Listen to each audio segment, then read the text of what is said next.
How's it going, everybody? Hopefully y'all had a great day today.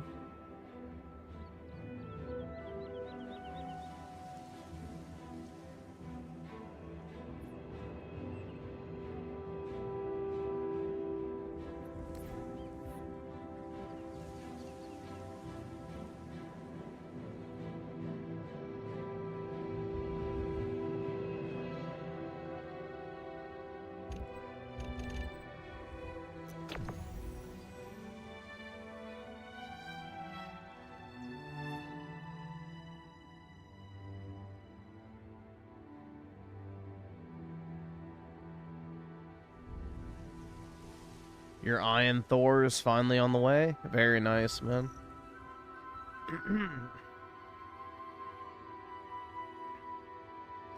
Very nice.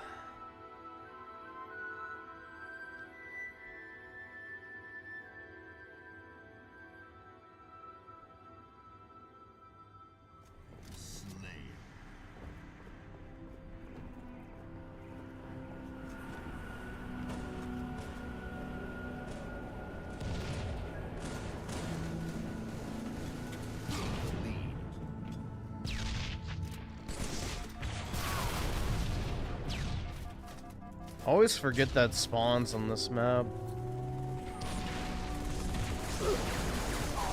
Ah, shit. Well, I had it, and then I lost it.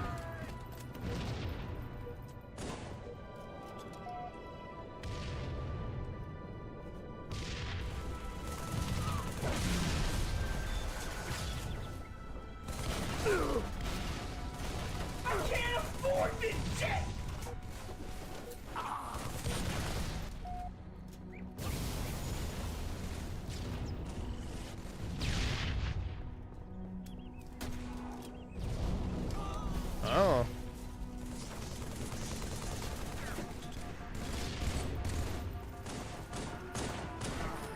Fuck. Brutal, man.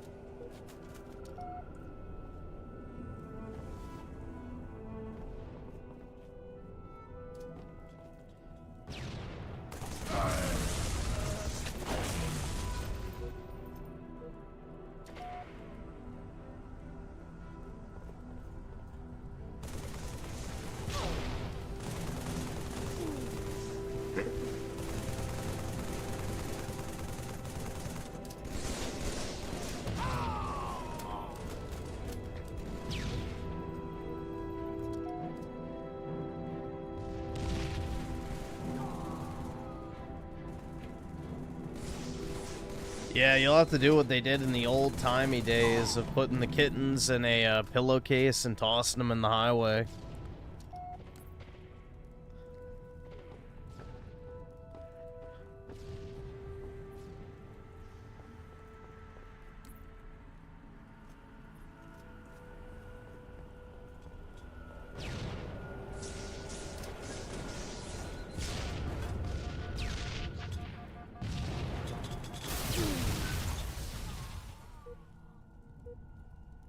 Let's see, Vendetta with the 2. How was your weekend, guys? It was pretty good, other than I peed in my basement.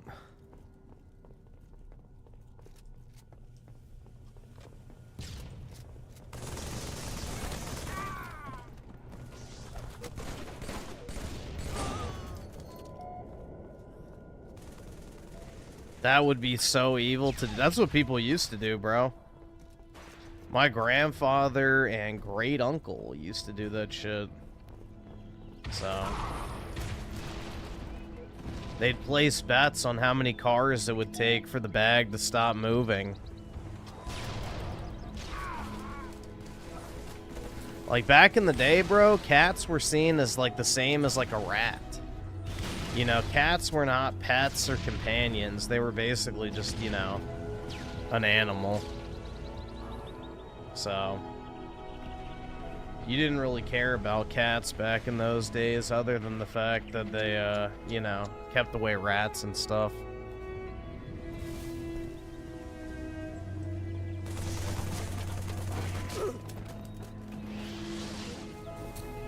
I don't remember if it was in America or not, but there was like this one Christian community that thought the cats were possessed by the devil. So they basically just killed every single cat they could find.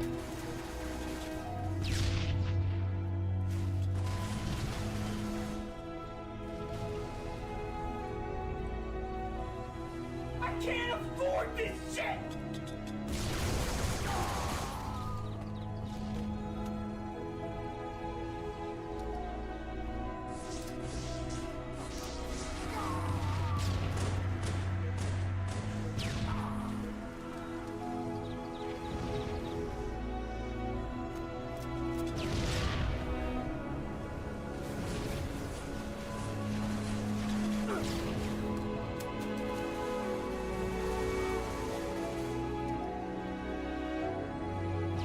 Daryl's on the 2. Oh no, your life is falling apart.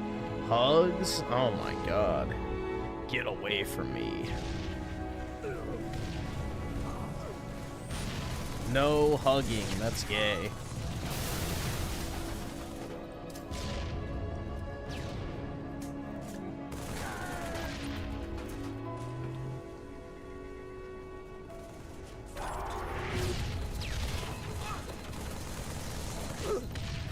Ooh, he got finessed.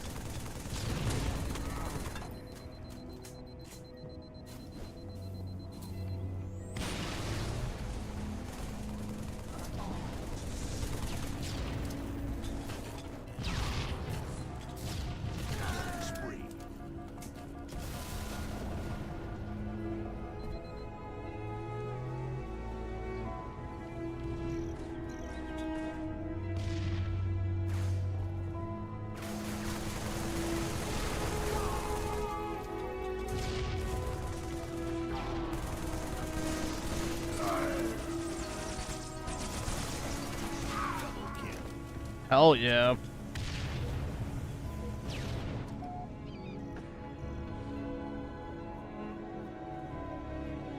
You pray for kangaroos before I shoot them? The fuck? I don't know, bro. I could understand not wanting to kill your pet, but just killing a random animal? Who fucking cares? You know, like, I could chop the head off a chicken, I could shoot a horse, you know, I could, you know, kill a cow, whatever it was, I don't know. I don't think it would really bother me, like, you know, there are some people who are, like, deathly afraid of killing a deer or something like that. But, yeah, I don't know. It's just an animal at the end of the day. Obviously, if you have, like, an emotional connection to one, like a dog or a cat or something like that, like, I get that. But it's like, you know, just a random animal. Yeah, I don't care.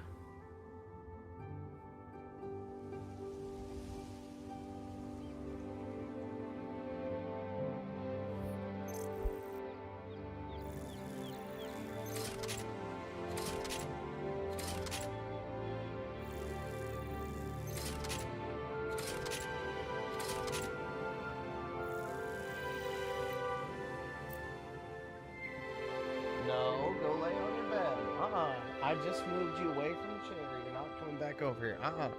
Nope. Over there. Go over there. Get on your bed. Go on. Good boy.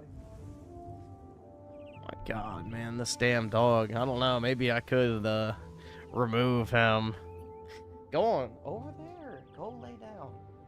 I don't know why you want to lay next to my chair. No. Oh my God, dude. You're hopeless.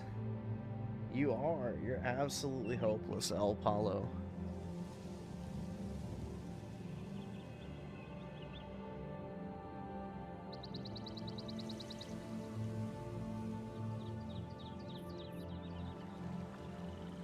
He thinks I have something to give him to eat. I don't. No, I don't have anything. I don't have anything, dude.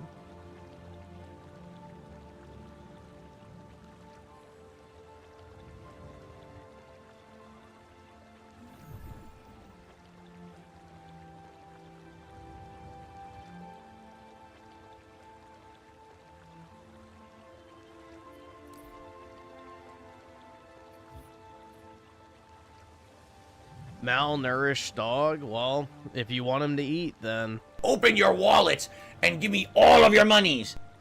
He doesn't eat unless we hit the tips goal.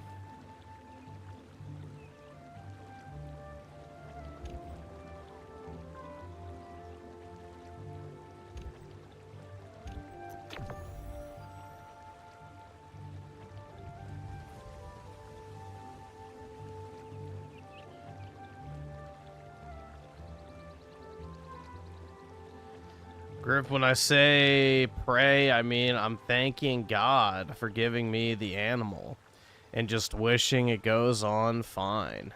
Well, see, I say a prayer to Artemis that my aim is true, and then I offer the liver at my local temple. But, you know, we're not the same.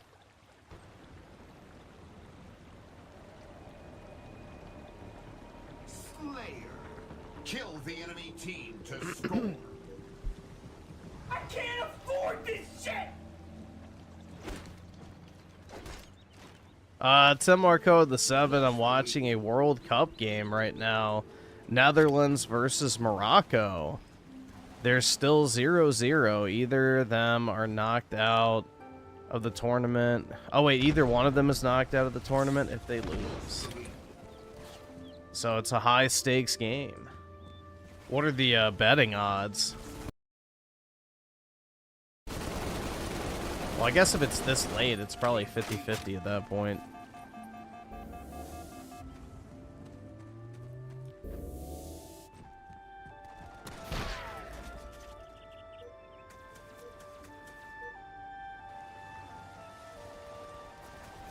Lost the lead.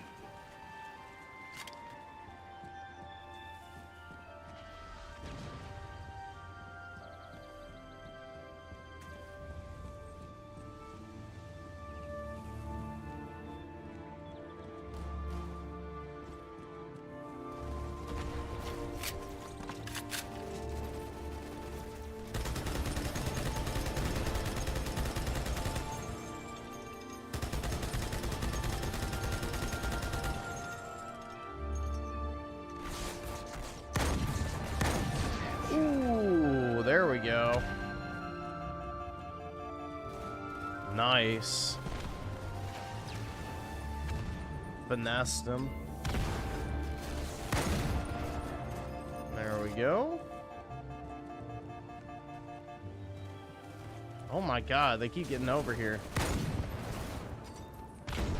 Oh shit. I thought I was clear of that.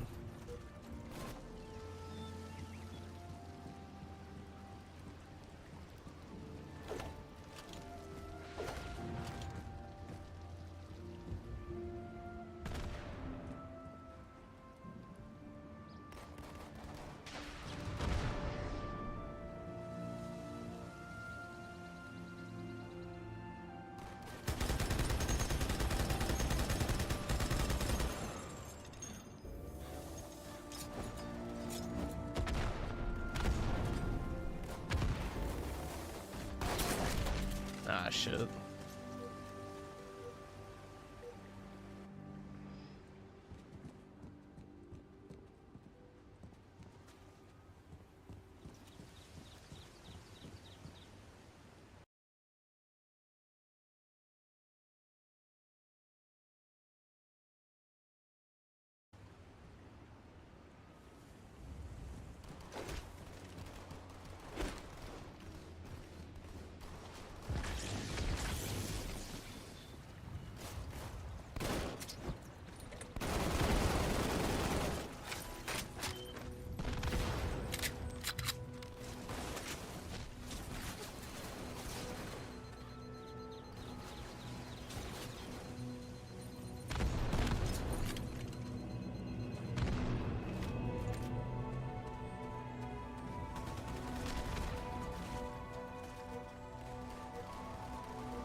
Asmonmold got filtered by Star Fox. I don't blame him.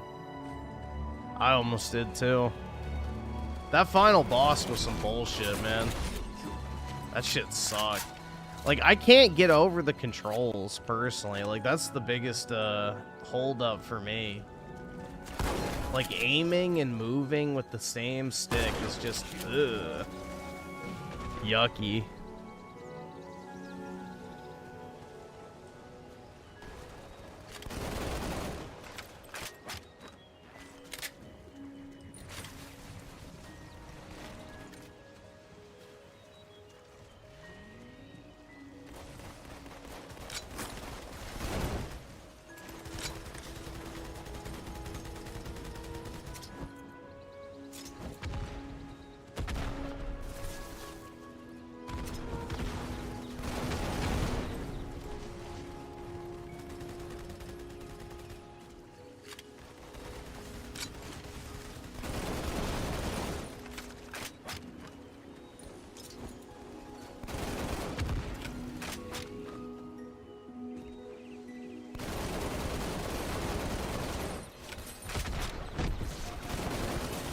Shit. An acceptable number of illegal immigrants? 0.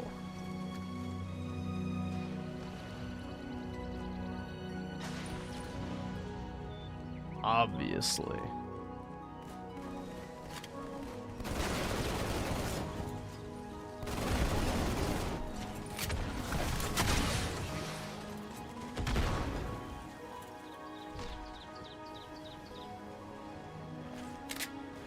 Yeah, I don't know, bro. I'm not a retro gamer, so that Star Fox control scheme was kind of fucking me up.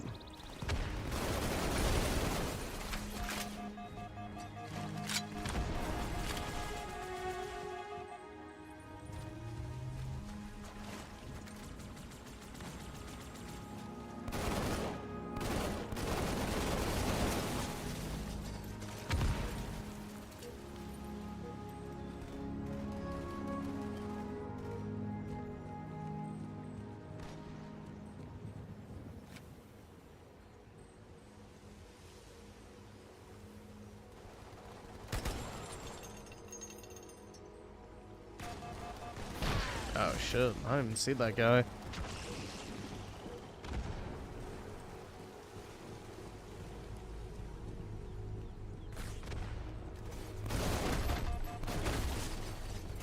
Oh, I took him with me.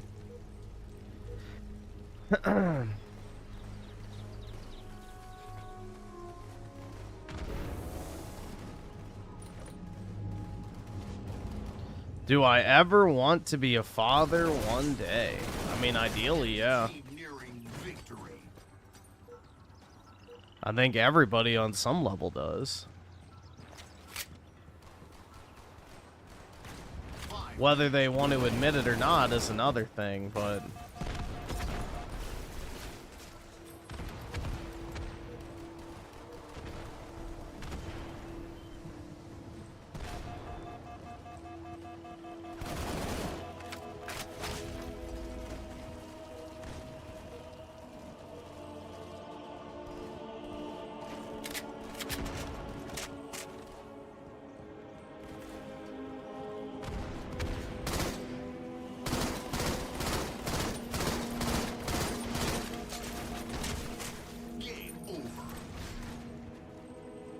Dude, my team sucked. Holy fuck, bro.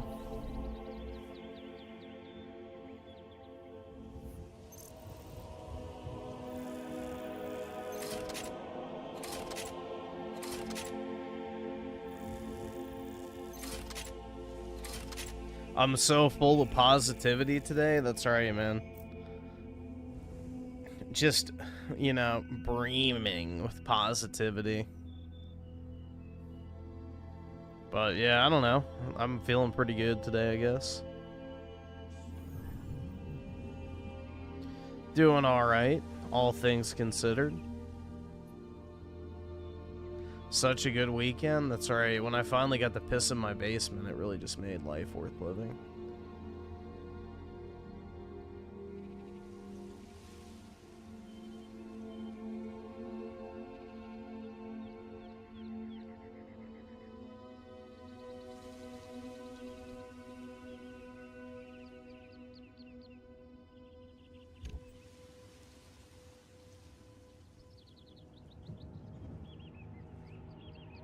If you don't get the reference, it's a quartering meme. Like, one of the quartering's infamous moments is pissing in his basement while he was on stream.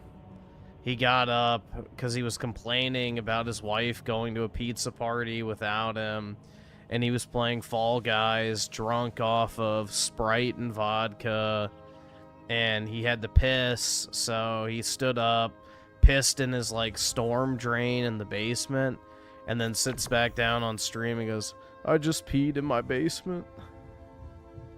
In, like, the most pathetic voice ever, so, yeah. It's just a quarter pounder meme.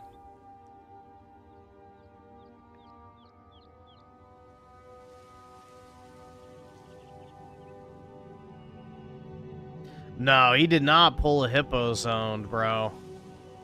Thank God. Holy fuck. Dude, that shit was wild. Whipping your dick out right on camera and pissing in the bottle right in front of the webcam, like... Jeez. Yeah, quartering did it off camera. Hippozone did it right in front of the camera. Because he was so fucking, like, blackout drunk.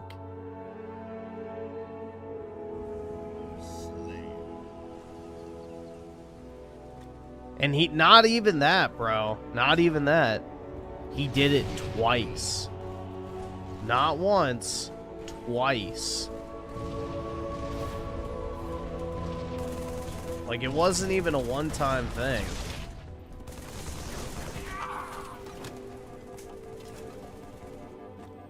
He was schizo-maxing, bro.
Got him.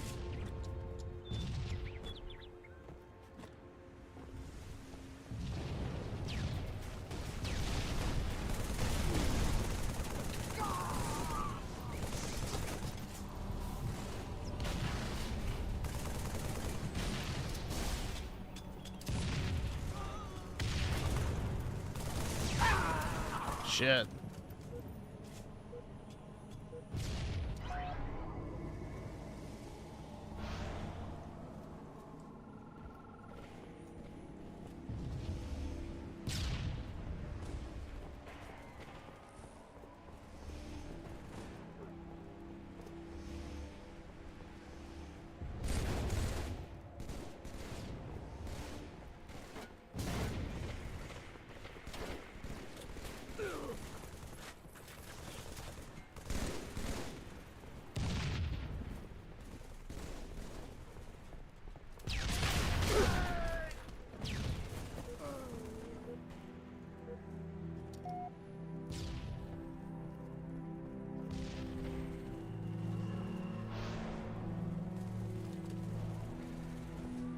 Yeah, I don't know what DSP did was minorly, I guess, embarrassing, but it's like, he didn't show anything, so it's not really that big a deal. I don't know. It's more so Phil can't stand people laughing at him, so it just drives him fucking insane. Like, what he did was not really that big a deal. Like, bro, everybody jerks off. Like, yeah, it was slightly embarrassing, but who cares? It's not like people saw him like fucking blow a load all over his own face or something. Or like let out some weird fucking moan. Or, you know, watch some weird fucking like race play shit or something. Like, I don't know. It was pretty minor, all things considered. But it's more so DSP cannot stand anyone laughing at him.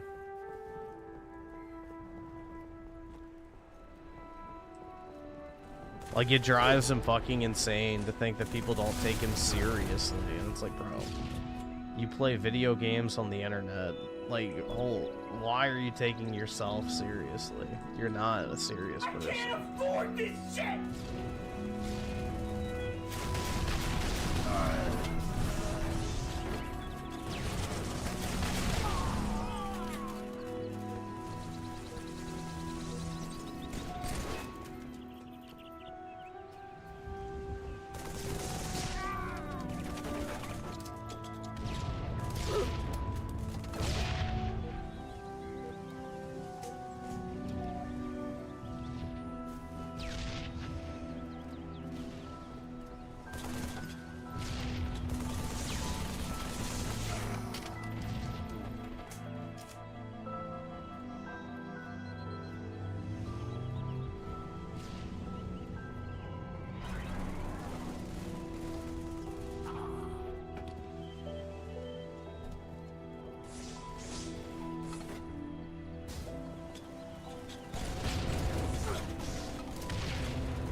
Got him. Nice. There we go, man. Wahoo.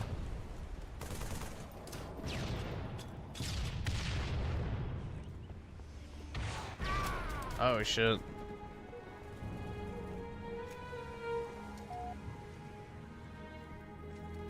Well, that thing that Jethro was talking about the other night, where apparently they're thinking about pulling third-party games from Game Pass.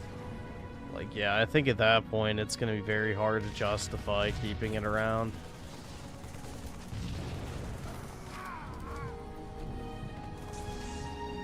Unless it just gets crazy cheap, but with all the studio closures, I don't know if that's going to happen.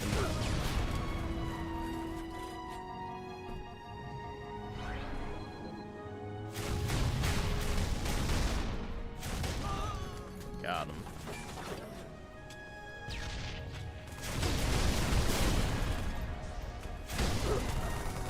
Oh, nice.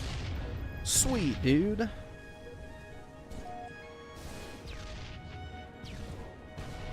Yeah, I don't know if I'm going to purchase the PS6. I don't really have a desire to be honest. 5 minutes remaining. Game over. I can't really anticipate Sony releasing a game I actually want to play.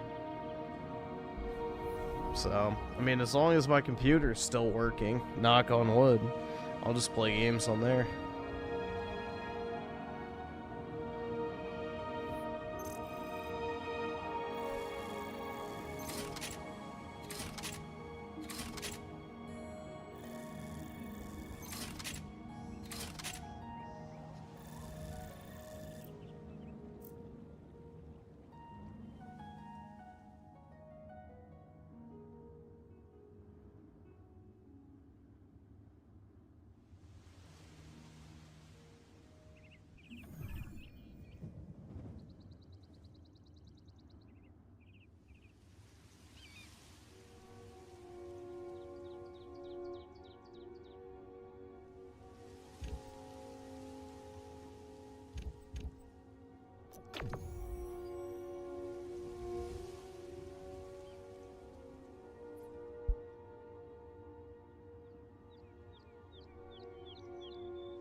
No point buying consoles anymore if they lose the one thing they have over PC gaming, which is the low barrier to entry. That's true. Yeah. That is true.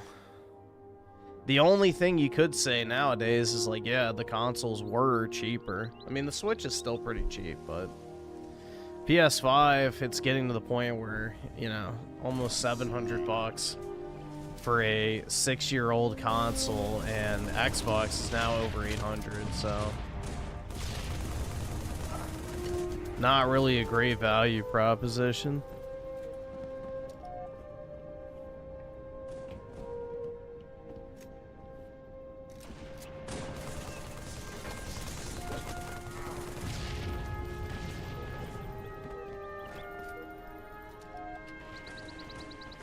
Well, low barrier to entry can include ease of use and price, but price is the #1 thing nowadays. PC gaming's not really difficult, man. Anybody can go buy a computer and turn it on. Like, that's not really hard, so...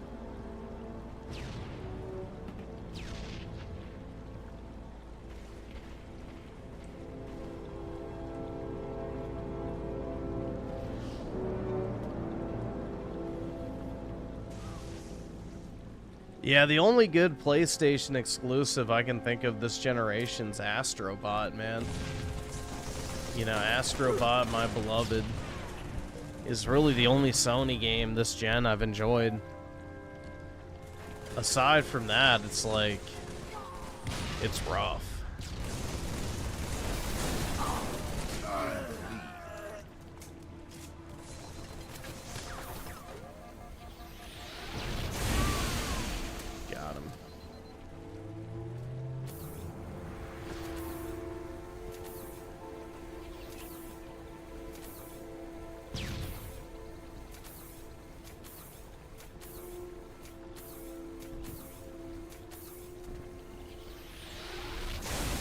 I missed. I was trying to get both. Fuck.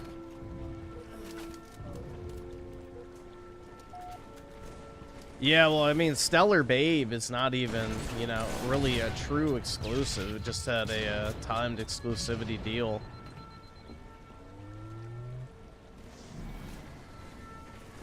But yeah, Stellar Babe at the time. And I guess Final Fantasy VII Rebirth, if we want to count, you know, timed exclusives, but they're not really made by Sony, so I don't know how you want to qualify a PlayStation.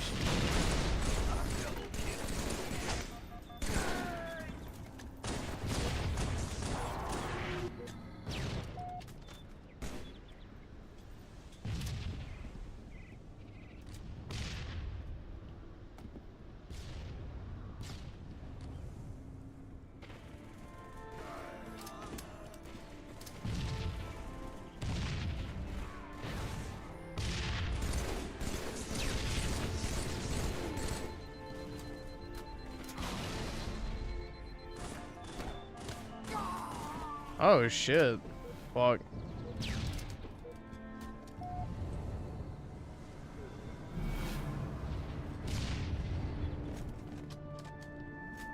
Yeah, Sony's game formula is incredibly fucking stale. It's the exact same thing every single time, just with different characters. Like, it's the same, like, pseudo Arkham Light hand-to-hand combat, maybe third-person shooter, and it's just the same formula. 20 minutes of cutscenes, 10 minutes of walking, 5 minutes of combat, 10 minutes of walking, 10 minutes of cutscenes, 5 minutes of combat. It's like the same exact thing every single time, and it's becoming very tiresome. You've played one of those games, you've played all of them. You know exactly how they're gonna end. There's nothing unpredictable whatsoever with them. And they just feel extremely cookie cutter, and it's like, okay, I could understand if they were doing it to save money. But they're spending like $400 million on these fucking games, and it's like, on what? Motion capture and facial scans? It's like, to what end? A shitty game? No thanks.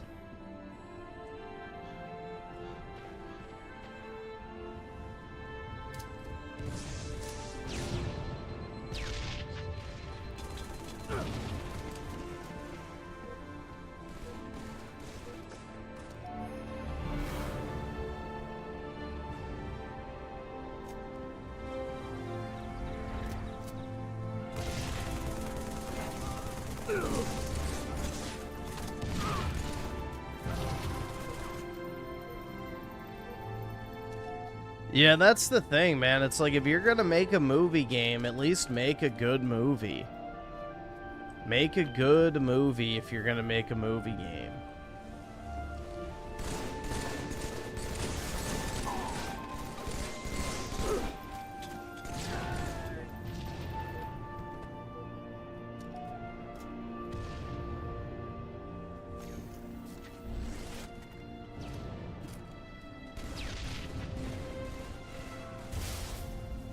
Like it used to be back in the day, cutscenes were your reward for doing the gameplay. Like, cutscenes were fucking cool.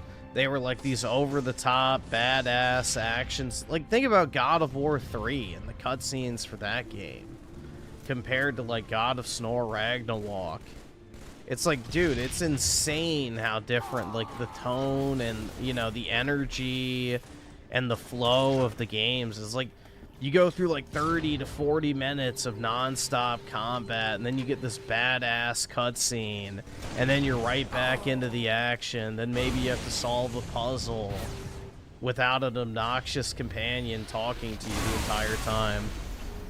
And then, you know, you're back into the action, then you get another cool cutscene, and then, you know, so on and so forth. It's like, they were like a reward for getting through the game. And they were cool, and you wanted to watch them and rewatch them even. Now it's like, holy fuck, man. Can, you know, I actually do something in this game? Please? Please?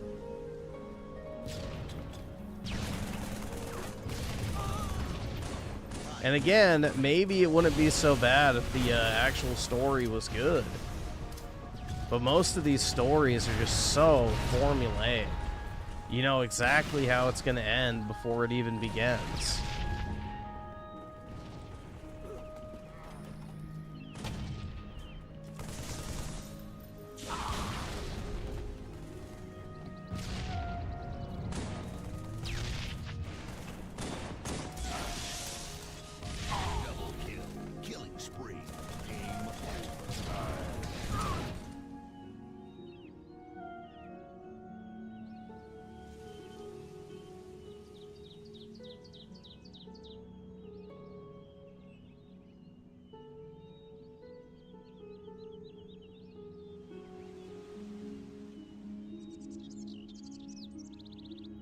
Well, God of War, like the Norse saga, completely missed the fucking point. Like, they went with the whole, you know, medieval European Christian idea of the Norse gods. Like, they basically treated the Norse gods like they were, you know, humans, but slightly more powerful, basically. Like, none of the gods in God of War Ragnarok had any sort of, like, insane, over-the-top power. You know, they felt like demigods, maybe. So that's like the prominent, you know, basically, because I don't know the right way to put it. It's like a cope almost. Because back in the day in like Christian England and Germany, in order for kings to have a legitimate claim to the throne post-converting to Christianity, they claimed descendants from, you know, Odin. So a bunch of people rewrote the Norse myths that essentially Odin, Thor, etc. were all just kings at one point in history that accomplished great feats, but were not gods, even though they did have, like, you know, above average intelligence or strength or some sort of special power. And, you know, similar to like in the Bible, you know? So that's basically what they did with God of War Ragnarok, is they made the Norse gods like these really weak, like basically, you know, just slightly better than human entities. They weren't like these transcendent beings that existed outside of the material plane. Whereas like the gods of Olympus were like crazy powerful and over the top, and, you know, we're doing all sorts of crazy shit. So they went with that version of Norse mythology, and it's like the shittiest one. So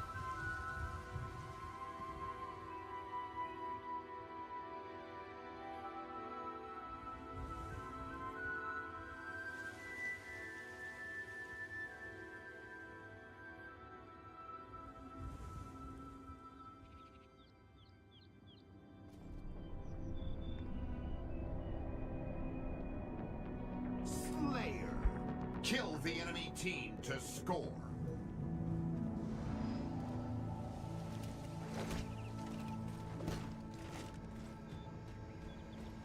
But yeah, I felt like the Norse setting was super underutilized.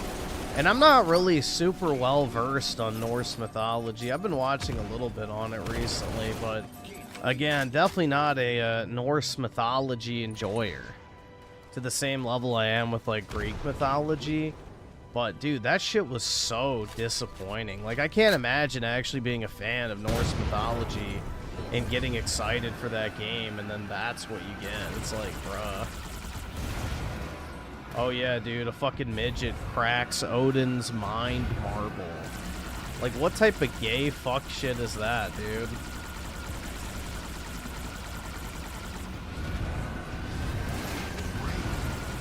You know, why didn't he get killed by Fenrir or whatever?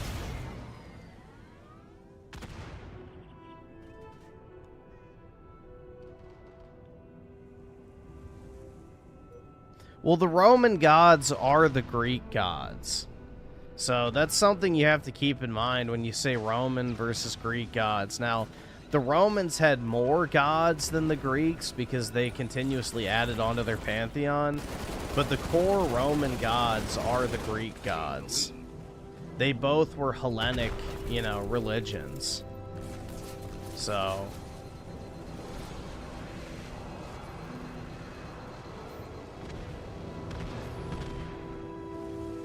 you know, there were a couple uniquely Roman gods, like Roma, the goddess of the Roman state, you know, Mithras, Sol Invictus, which even then, Sol Invictus was the combination of a bunch of other gods. You know, there was other ones, but yeah, not... the main pantheon was the Greek pantheon. Like, the Romans even acknowledged that, because they, like, tried to link their lineage back to Troy, which Troy worshipped the Greek gods. Like, famously in the Iliad and the Odyssey, you know, the Trojans have the temple to Apollo on the beach that the Greeks desecrate, and as a result, they get a plague sent upon them.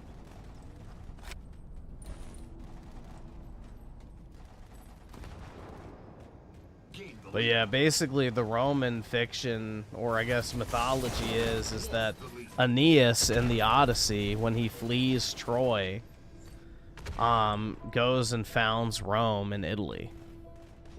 So that's like the founding story or mythology of Rome, is that post-Trojan War, Aeneas flees Troy and rebuilds Troy in Rome, essentially. So Troy becomes Rome. But yeah, it's kind of complicated. That's why they say the Iliad, the Odyssey, and the Aeneid are the white people's Old Testament. So, which is actually pretty apt. Like, that's a pretty good comparison. Pretty much is what it is.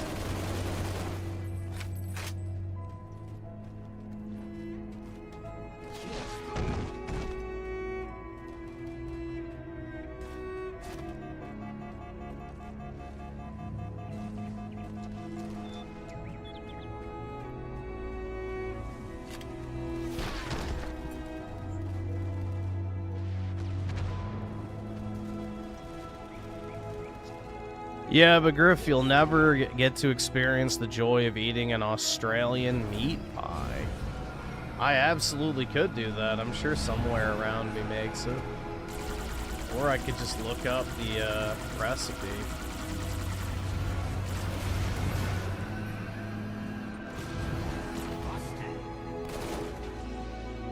Whoa, what happened? I guess I killed that guy.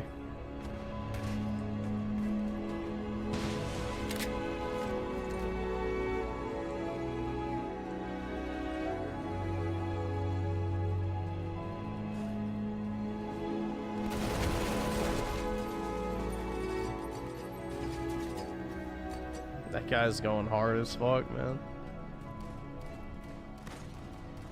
Why do Americans not like meat pies?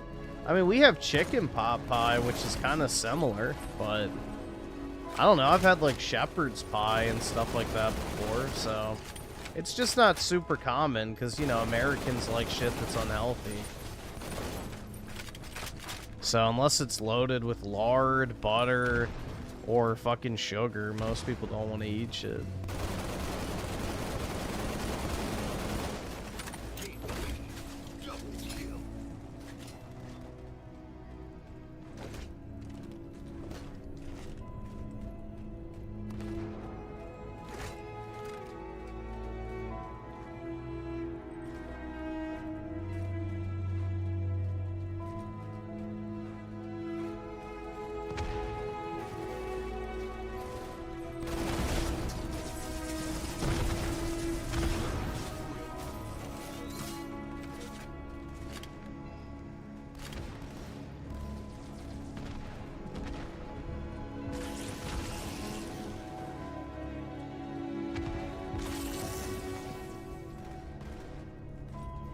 I haven't had steak in a while.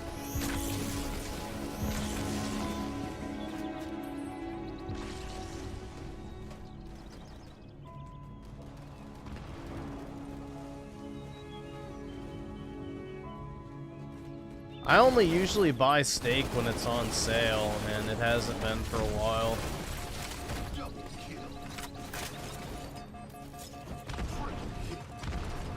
Oh, baby, a triple. Oh, yeah.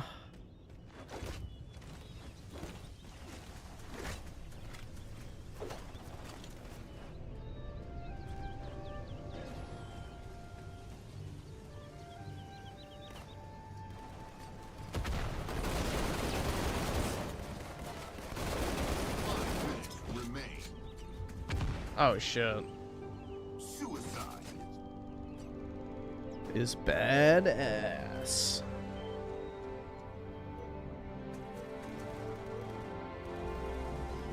You couldn't pay me to eat blue rare? That's because you have the palate of an abo, Schizo.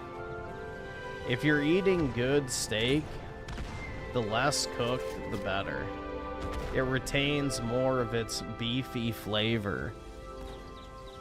The more you cook meat, the less it tastes like what it's supposed to. Especially steak.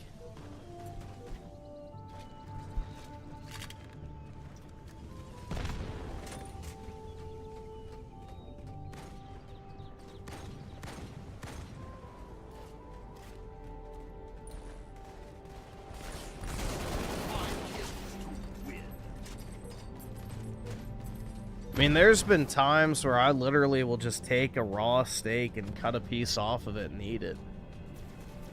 Sprinkle a little sea salt on top of it. Perfect. Or you could dip it in soy sauce, too. That's also very good. There was this one sushi place I went to once, and they had a Wagyu steak. And they served it like a nigiri or whatever it's called, like over rice. It was really good, man. It was like a sliver of, you know, raw Wagyu over like the bed of rice. That shit was absolutely fire. They gave you a paintbrush to paint your soy sauce on top so you didn't get too much and disrupt the flavor.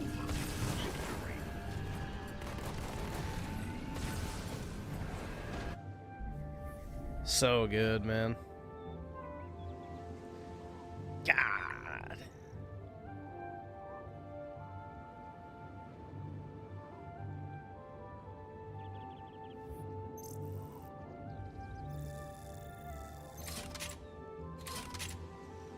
Yeah, it was like $8 a piece.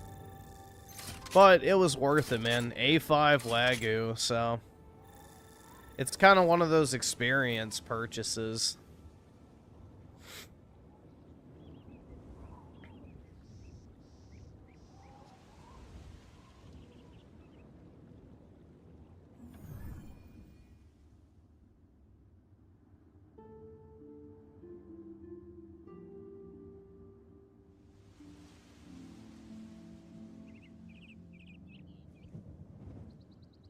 Wagyu is a meme, something you eat off a Japanese girl's ass on vacation once and never again. Why? Why wouldn't you eat it twice?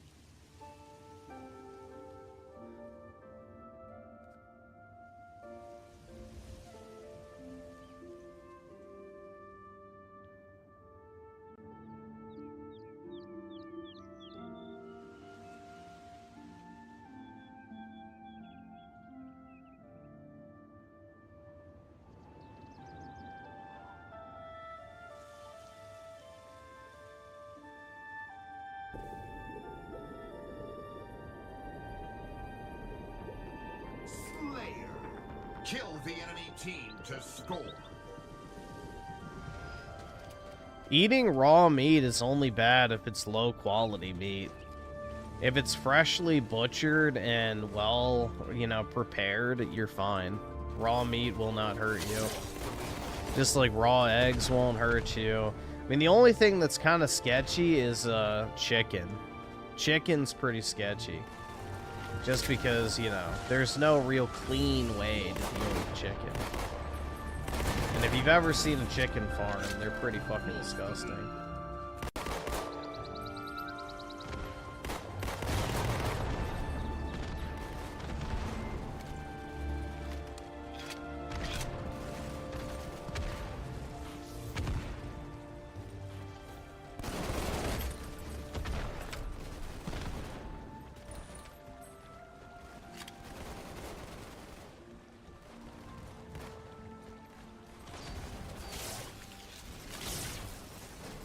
I love duck. Duck is great.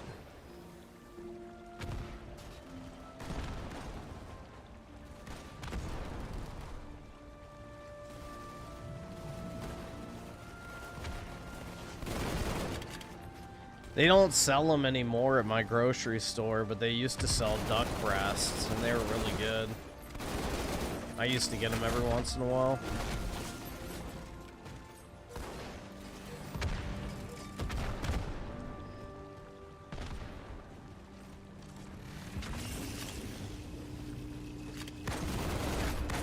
Yeah, let me head down to the reflecting pool in DC and just grab some ducks real quick.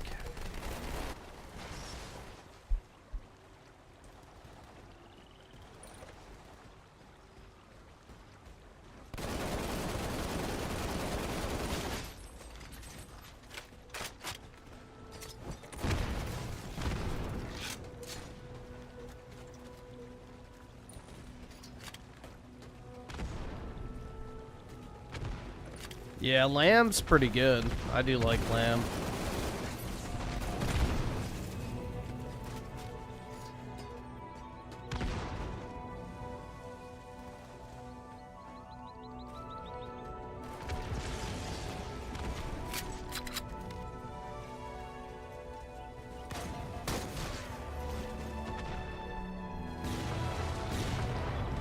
Yeah, alligator's pretty good too.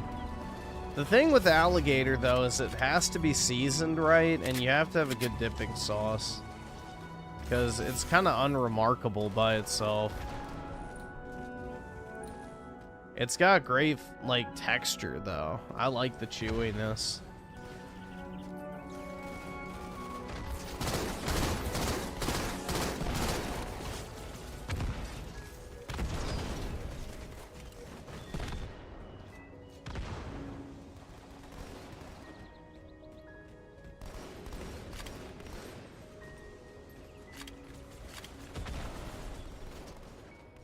Oh, shit.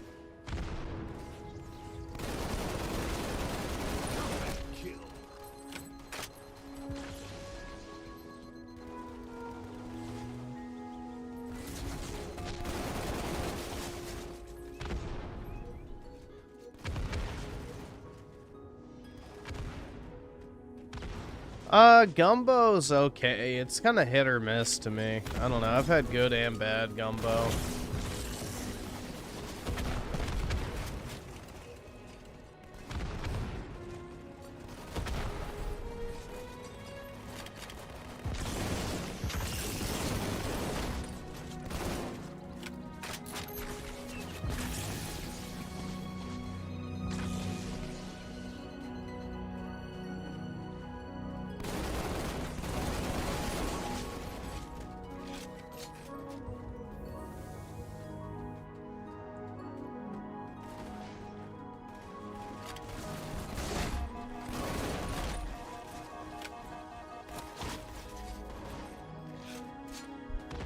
How the fuck is Rage you at 1,000? He's funded by Big J? No, he's fostered a parasocial, you know, audience of 40-something-year-old men who are unmarried, work full-time, and they have nothing else to spend their money on, so they give it to him instead. So, the grift he's in is very profitable, so there's a reason why YouTube promotes that content so heavily. So, there's a lot of people that fucking watch that shit constantly, man.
If anything, I feel like that content would actually encourage young people to drink more.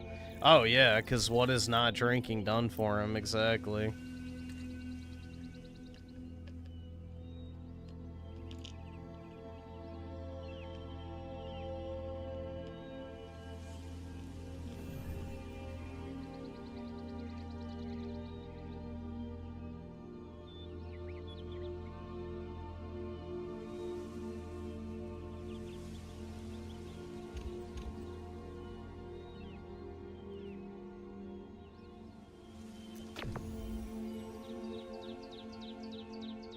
Oh, man.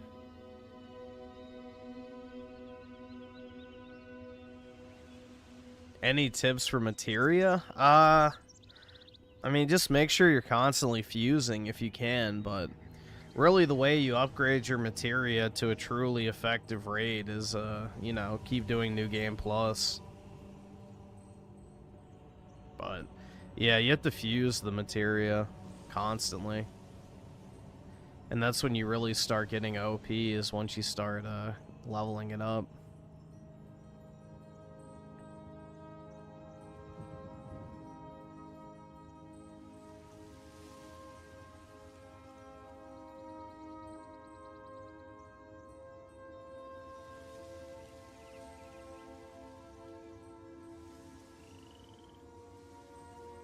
Can't stand going to the bar. Yeah, I don't know. I've only ever been to the bar once, and I don't think I'm ever gonna do it again, to be honest. I didn't necessarily enjoy my time there.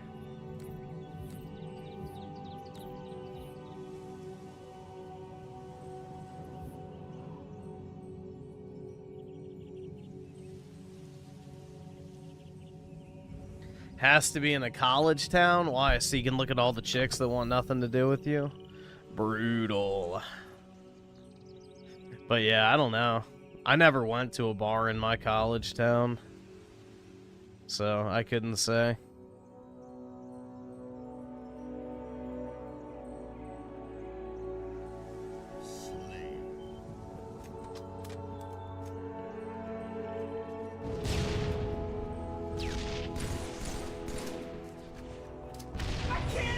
afford this shit! Gain the lead. Gain the lead.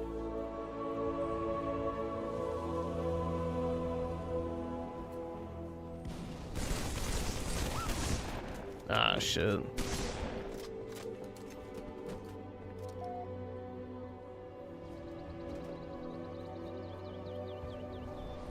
Oski Woski with the 2 we drinking tonight.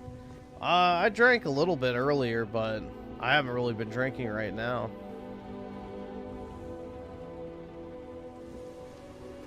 I had to kill off my my bottle from last night because it only lasts a day or two, so.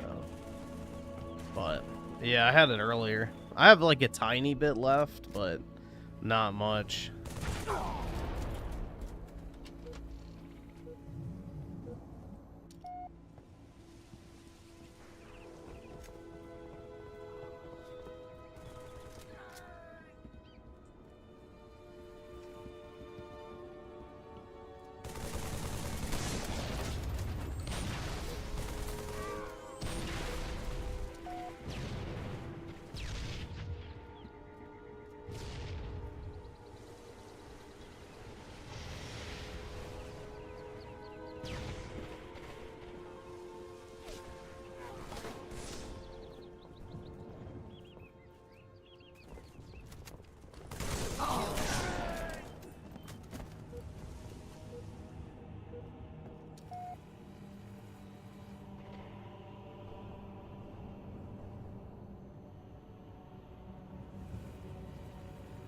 Yeah, get shit-faced still you can barely stand. Wait, get shit-faced till you can barely stand. Or you're a shitbag or a communist. The fuck?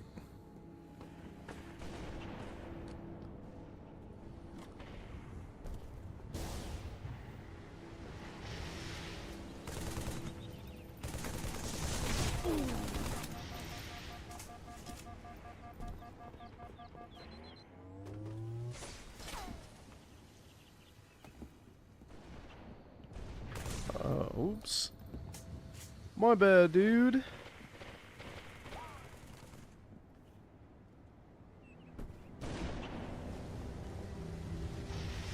Raymond, like many incels, has put so much anticipation on sex that even if he fucked a 10 out of 10, it wouldn't live up to his expectations.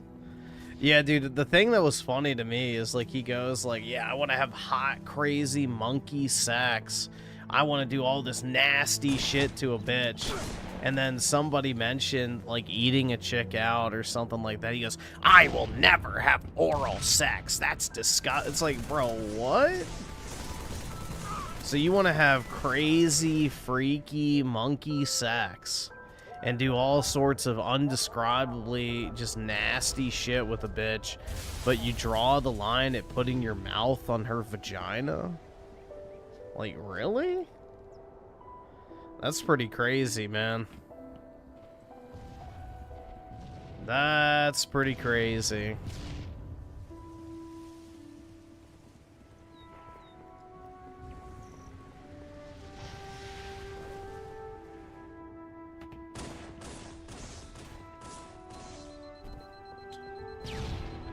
Regretting joining the army? Are you in like basic training or something right now?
Just came back from Europe after 9 months of cold training and annoying people.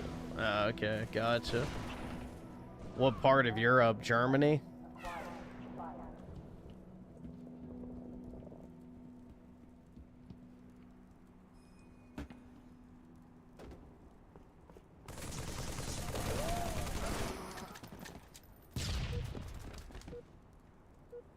Poland and Germany? I don't know. I wouldn't mind going to Germany personally. Poland, not really at the top of my list, but I would go to Germany. Although I take that back, I could see the wooden doors. Although I think they replaced them now, didn't they?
Yeah, if I went to Germany, bro, I'd have to whip it down the road in my Mercedes-Benz blasting NHH, bro.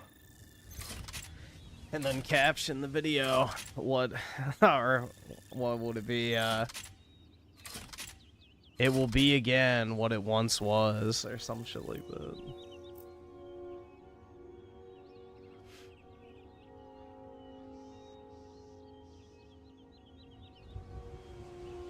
Not 148.8 miles per hour.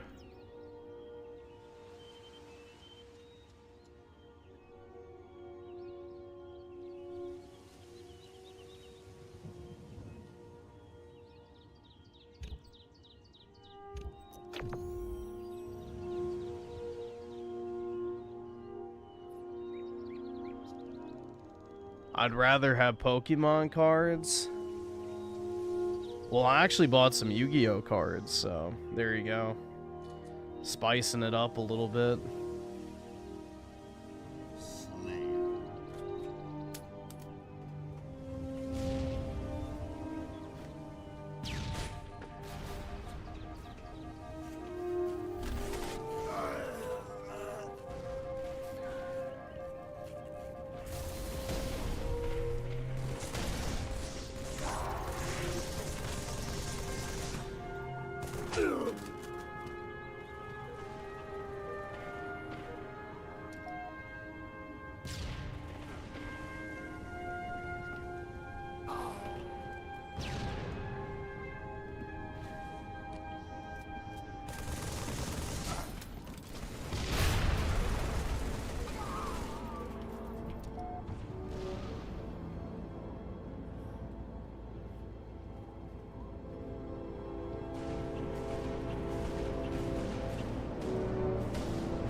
Shit.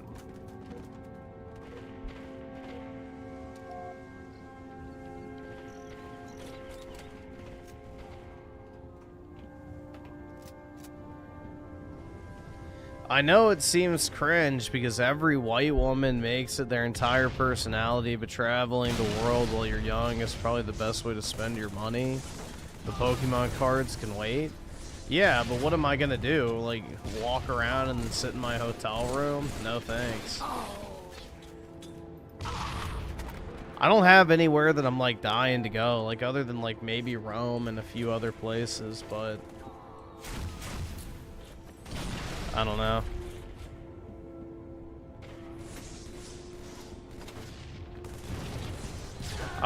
The problem is I wouldn't do anything. So I would go to like the museums and shit, and that's it. Like, I wouldn't go to restaurants, I wouldn't fucking sit around at like a fucking whatever. I don't know. It'd just be kind of a waste of time, to be honest.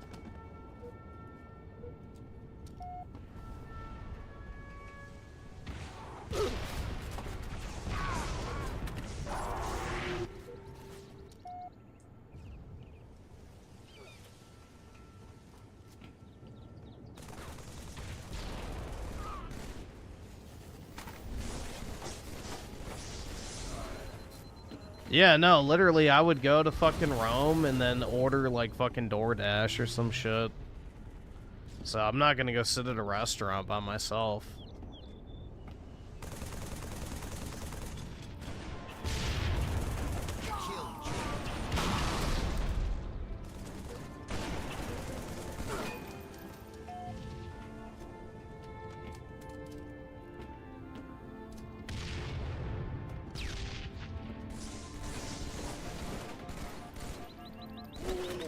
Yeah, traveling by yourself is pretty fucking boring, man. It's pretty boring.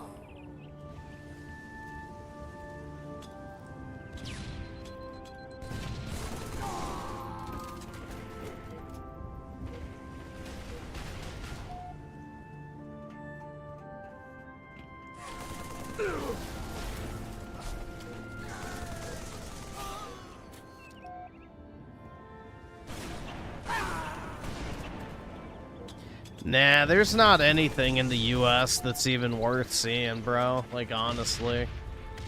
Like, what am I gonna go to? The fucking Texas Applebee's? The Florida Target? Like, yeah, nah. There's nothing to see in other states.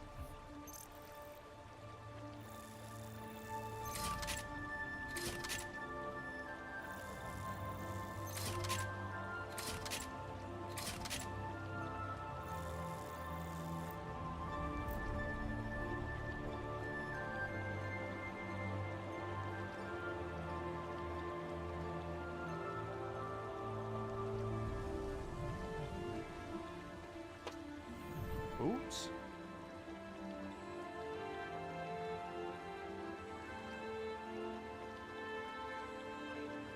It's alright, buddy.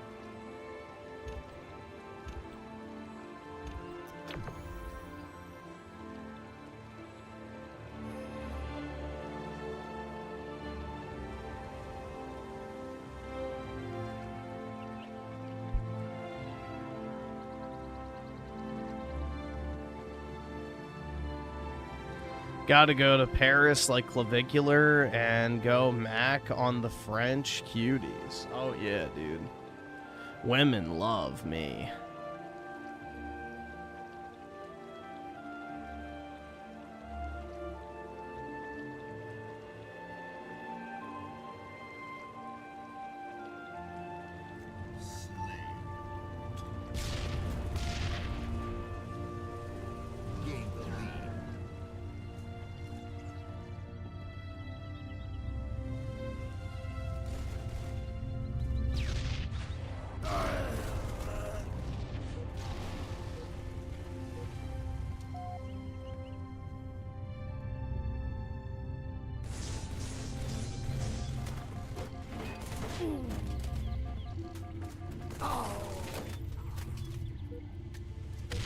Yeah, I don't know, dude. Unless you're, like, really into the beach, there's not really a reason to travel. That's my, you know, opinion, at least. Because, like, pretty much everything's the exact same everywhere, bro. Like, you know, in every city, you can get Chinese food, you can get Italian food, you can get Mexican food, you can get Vietnamese food, you can get French food, you can get whatever type of food you want. You can literally order any type of fucking alcohol you want from around the world. awesome. Like, Thanks, nigga. there's Alright. really no point. Like, unless you just want to go enjoy the climate somewhere, there's not really any real incentive to travel outside of, like, maybe going to historical landmarks, which even that is debatable because you're going to just see a bunch of Africans everywhere and, you know, Middle Easterners.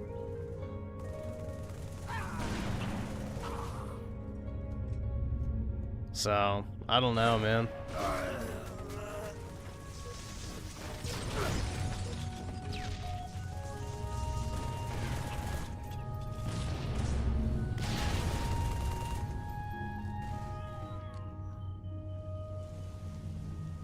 And let's see, Mike TUGC with the 5. Appreciate it, man.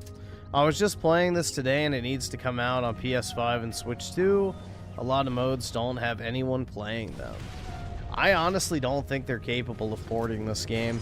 Like, on no bullshit aside, I really don't think they have anyone left who actually worked on this particular game. So I don't even know if they would know where to begin in porting it over to the Switch and PS5. It's like it lost media status. Same with Halo 5. No one's left at 343 that actually worked on that engine.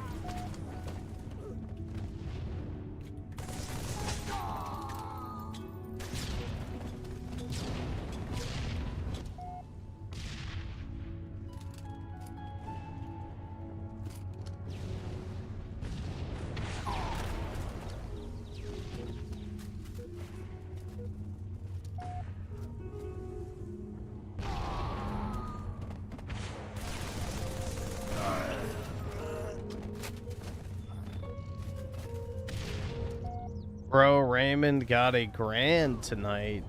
Well, let's see if he still LARPs about not being able to afford groceries. That shit's so scummy, bro. Like, I can't even afford to buy groceries. Makes $8,000 a month on fucking YouTube and social media. Okay, bro. Like, damn. Everyone pities you so much. Such a LARP, bro. Such a LARP. That'd be like if I complained about not being able to fucking go to the grocery store, unironically. I don't know. Like, I do it as a joke sometimes, but it's not actually serious. Like, no shit, I can afford groceries.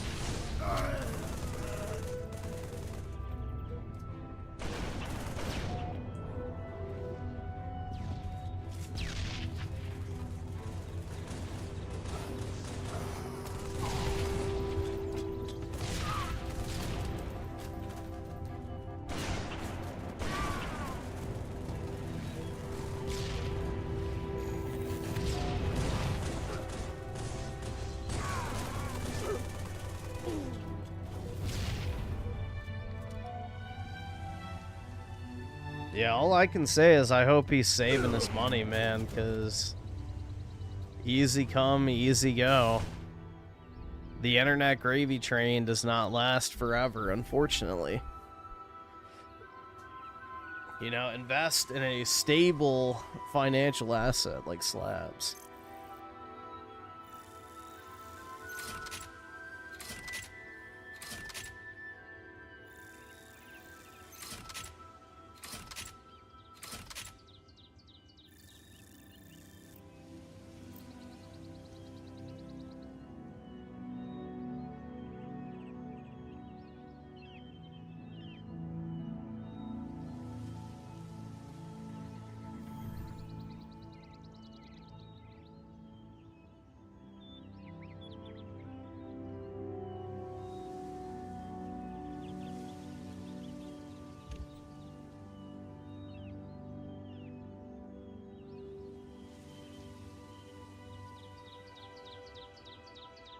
Check this out, guys.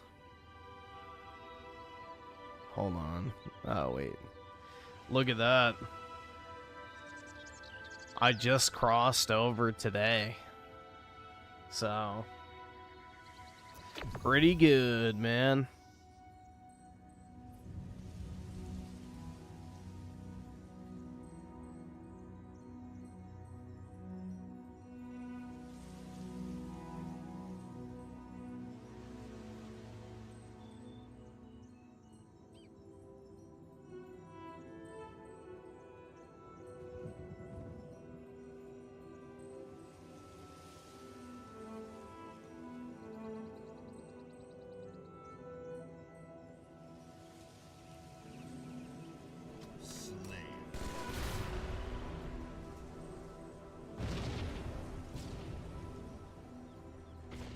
Let's see.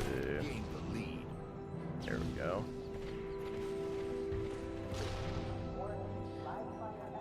Well, I'm not making any cash right now. I'm still spending cash because I haven't sold anything. So... that is all just theoretical money at this point, because I haven't sold any of my cards.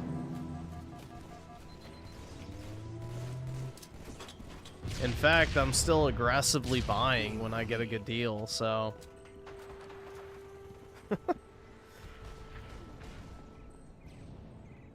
if anything, as my portfolio value's gone up, my, you know, cash has gone down.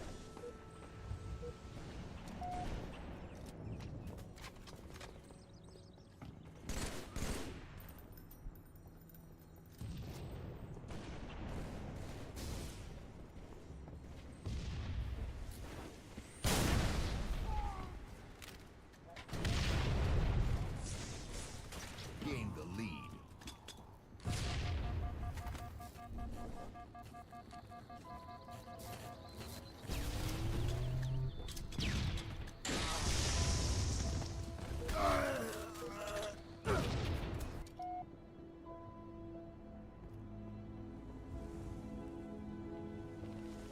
Gain the lead.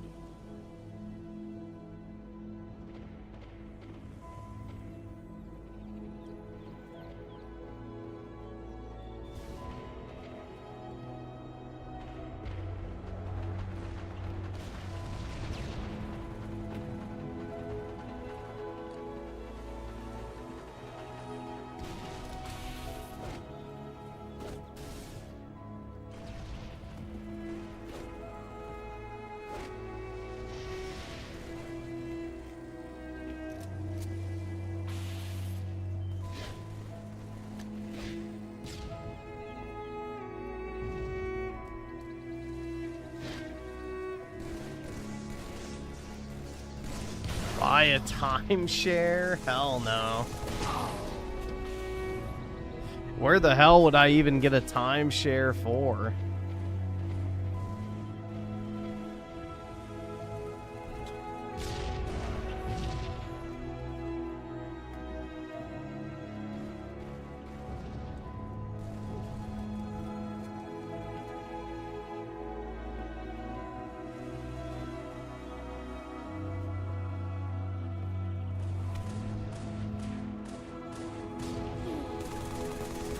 Yeah, I think timeshares are still a thing, but I don't know, dude. I don't vacation, so...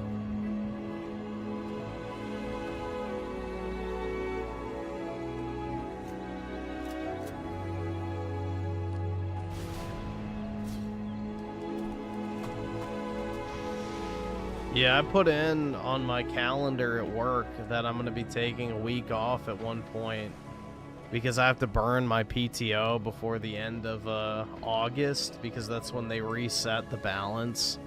And if you have over 200 hours, then you lose whatever extra you have. So I have to start taking time off. And yeah, basically I put it on the calendar, and my manager asked, "Oh, where are you going?" And I was like, "Oh, nowhere. I just have to burn the time."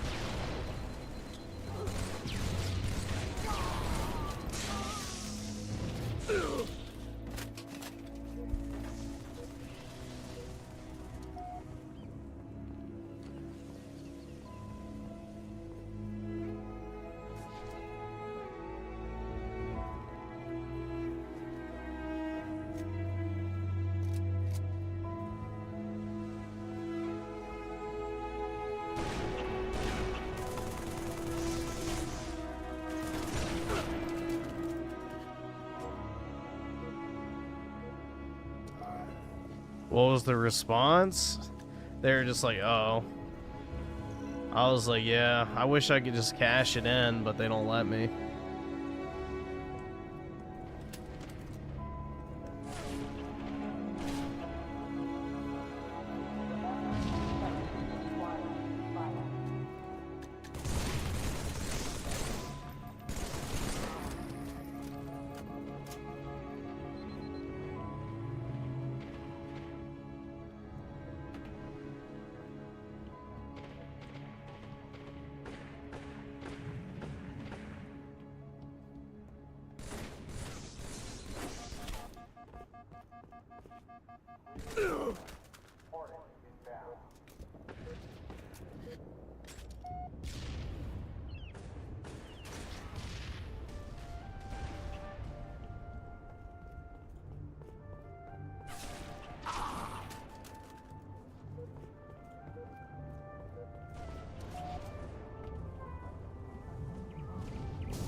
Nah, Texas has sales tax. They don't have income tax.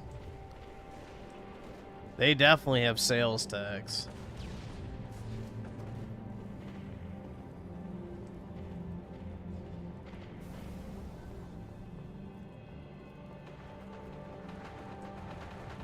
Texas also has some of the highest property tax in the country too, but if you rent, it doesn't really matter.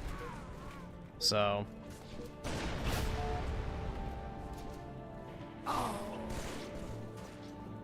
yeah, nowadays you're better off almost just renting, so... I mean, unless you get a really good deal on a house or you can buy it in cash, like... it's way cheaper to rent.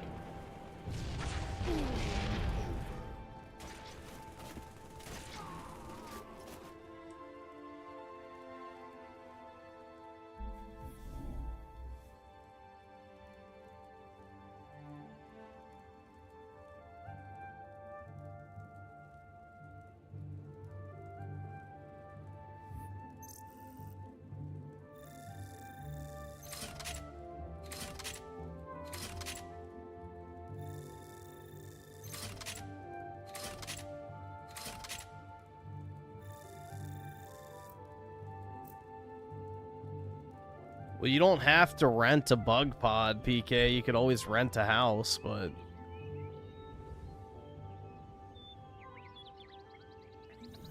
I don't even know where I want to live long term, so I'm not really in any rush to buy a house currently. You know, I have no idea where I even want to end up when all's said and done, so I'm really in no rush to buy anything.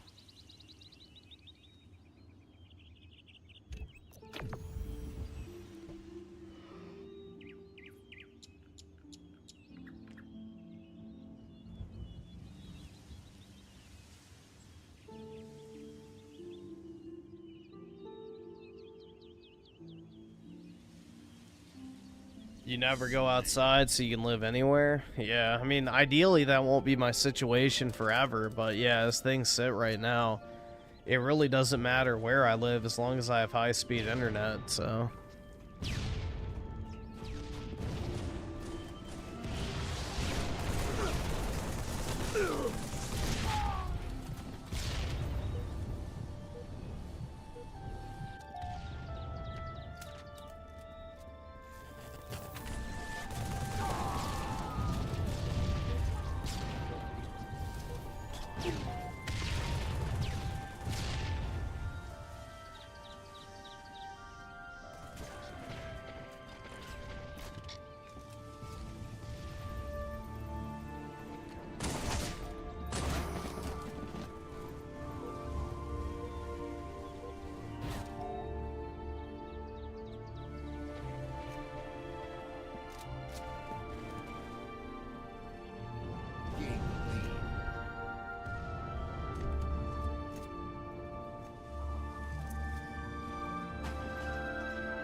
Dude, I don't like barbecues, so I'll pass.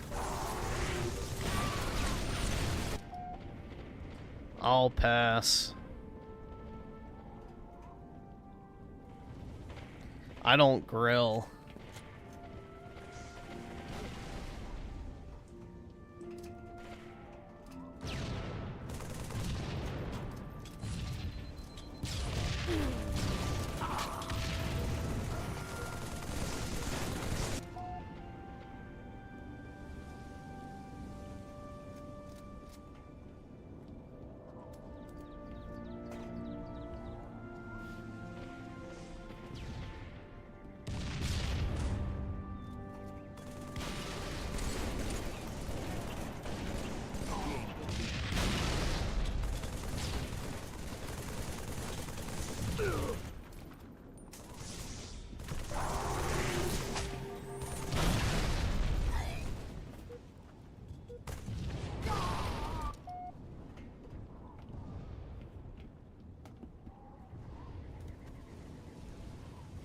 Yeah, but what if you lose your sanity if you don't feel good about your body, though, Schizo? What if that's a thing, too?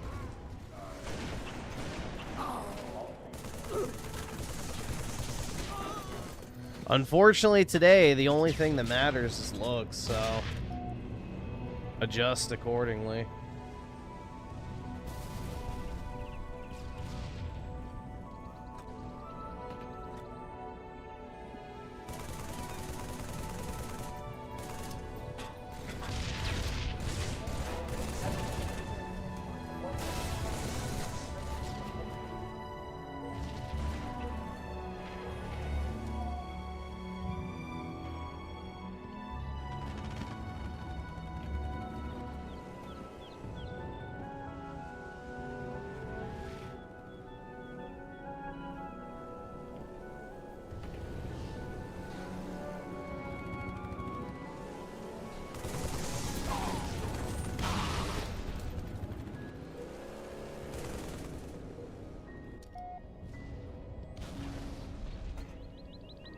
Well, I'm neither tall nor have blue eyes, so it's over for me.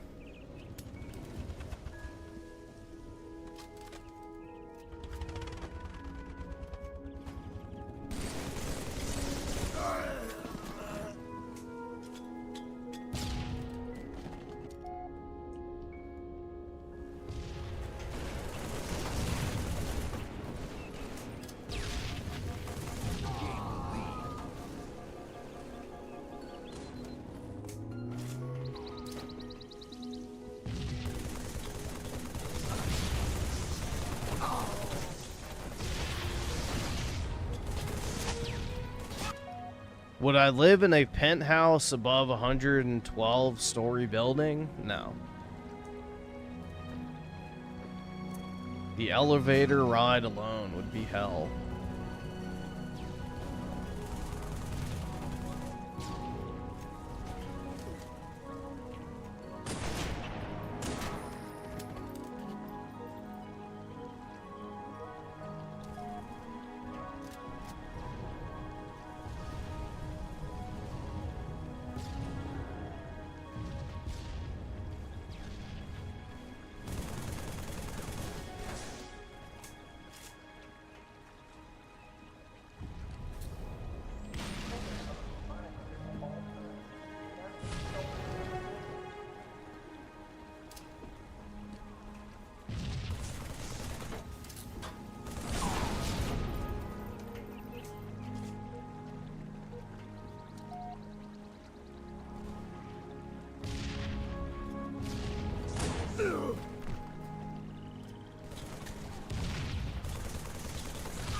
I know a guy who uses eye contacts to get laid. That's brutal, man.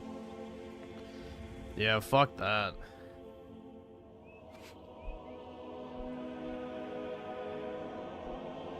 You know, at that point, I'd rather just shut it out. Like, fuck that, bro. That's like beyond gesturing for a void. Change your eye color. Like, yeah, fuck that. You know, I'm better off alone at that point.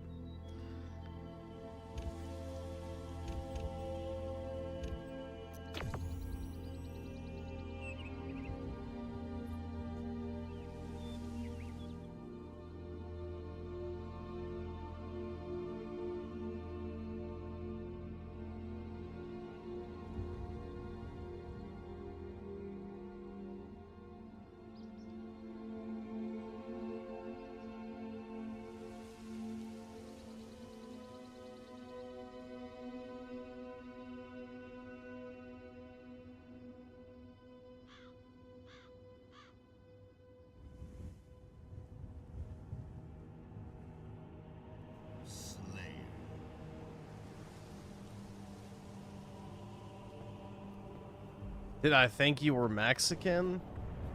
I have no idea. I didn't really think about it, to be honest. Gain the lead.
You'd always just get a call girl a few times a month, no shame in that.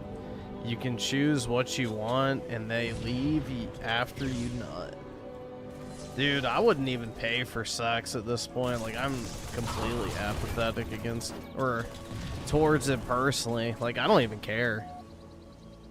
You know, I'd rather have the $200 or whatever the fuck you'd have to pay. Ain't worth it.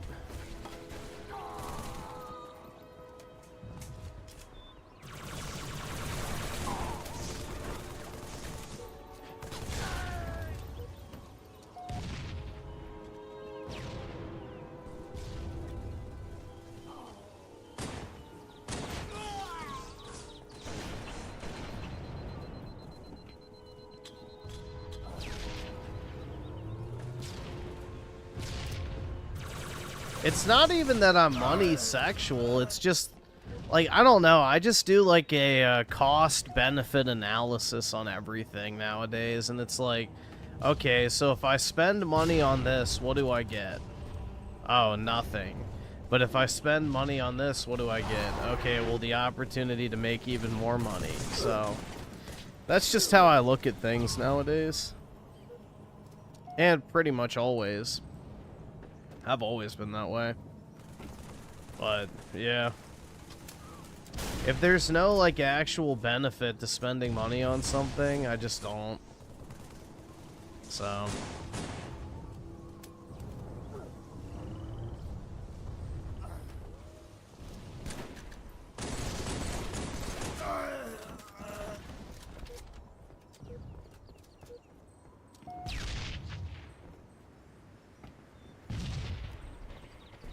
Heard you complained about travel earlier, just in general, or actually traveling anywhere?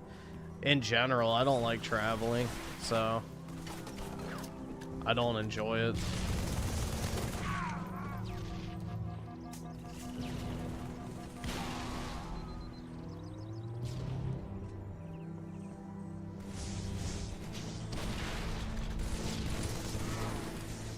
Like, if I traveled, I would walk around wherever I went to for like 3 or 4 hours, and then I would just chill in my fucking room the entire, you know, time. I don't know.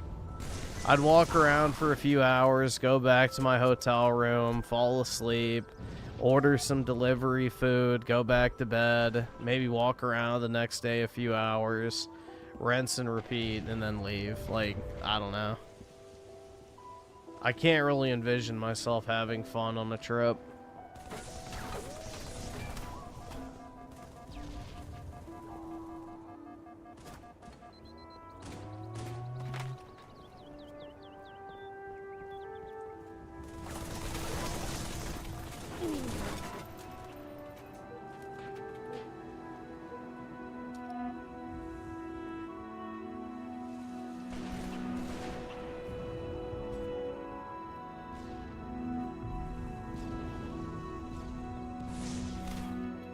You have to be a social person to really enjoy traveling. Yeah, exactly.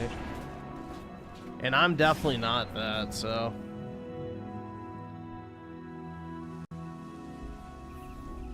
I am definitely not a social butterfly.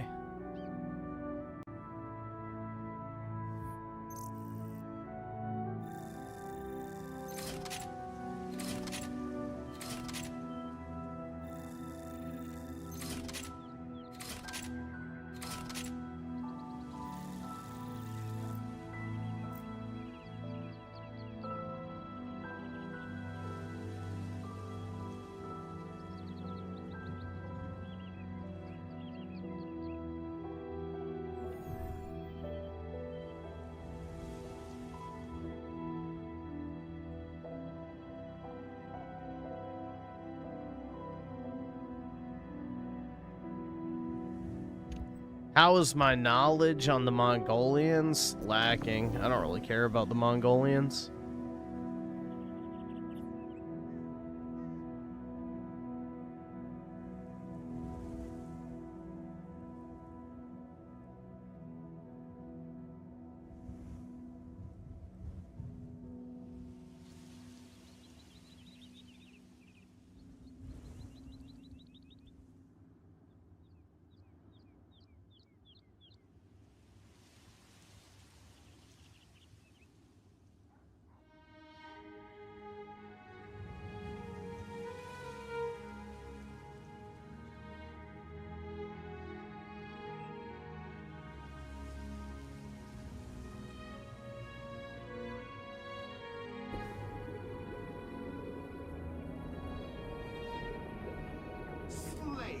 Forza Italia with the 5 watch party. Raymond still grifting and sleeping till noon, and sock puppets. Raymond. Okay, yeah, can take a look.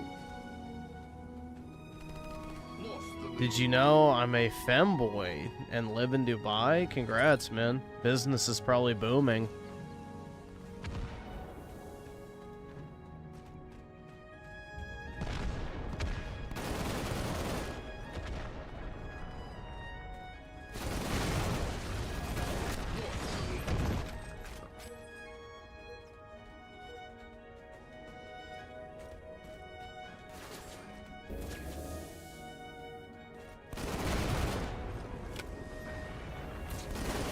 No, I didn't get that guy. Shit.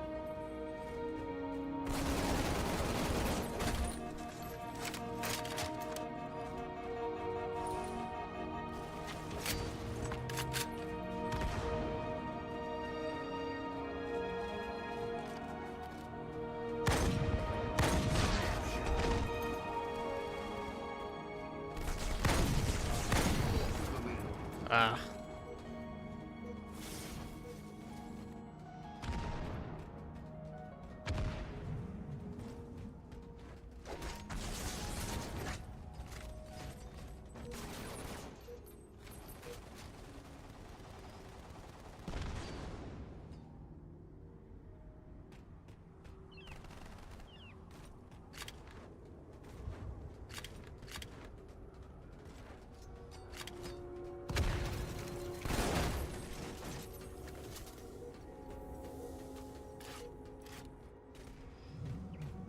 No, I think PWR is still streaming, man. So I think PWR is still at it.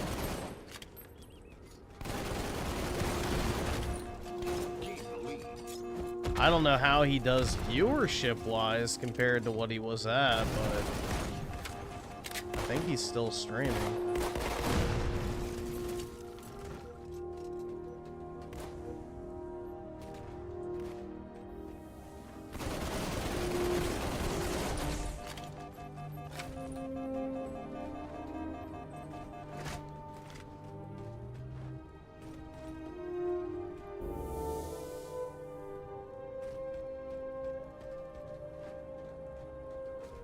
PWR was LARPing as an incel, but the money went to his head, and he started doing drugs again. He's still going, but the grift is pretty much over.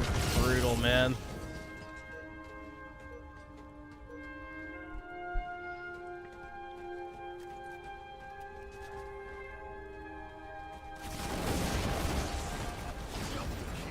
Oh, nice. I'll take that.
Yeah, the funny thing is with PWR, man, like, you know, at least he's still passionate, I guess, about something.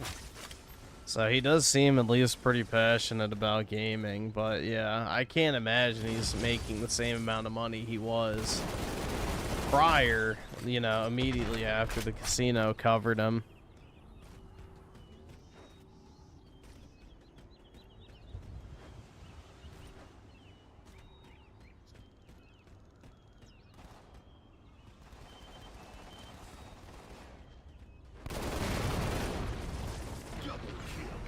Damn, dude. I'm racking those bitches up.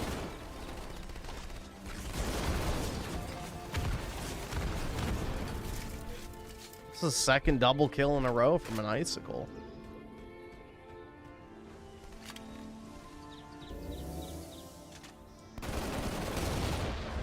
Come on, go, go, go, go. Yes. Nice.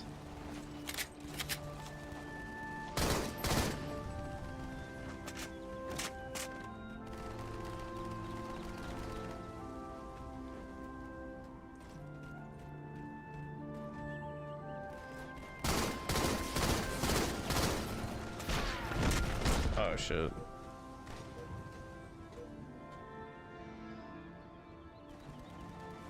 I'm still on the fence about Griffin being a grifter or a true incel. It's hard to tell.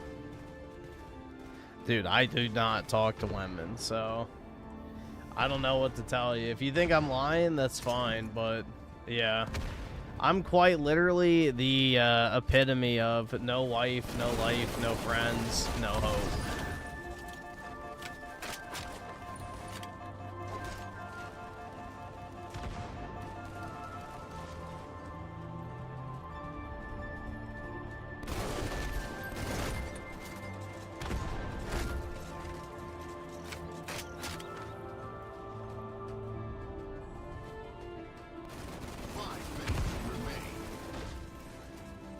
He is a grifter? Thanks a lot, PK.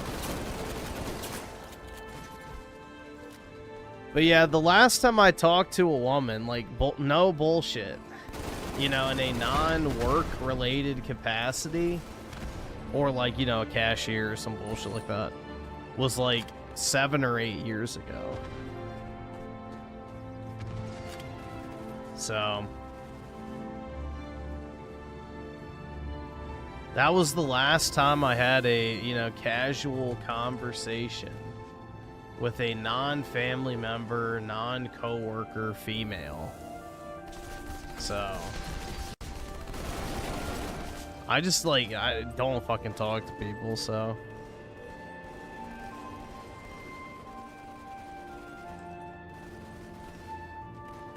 You know, especially since I moved to this area, I don't know anyone here. So I have no reason to socialize.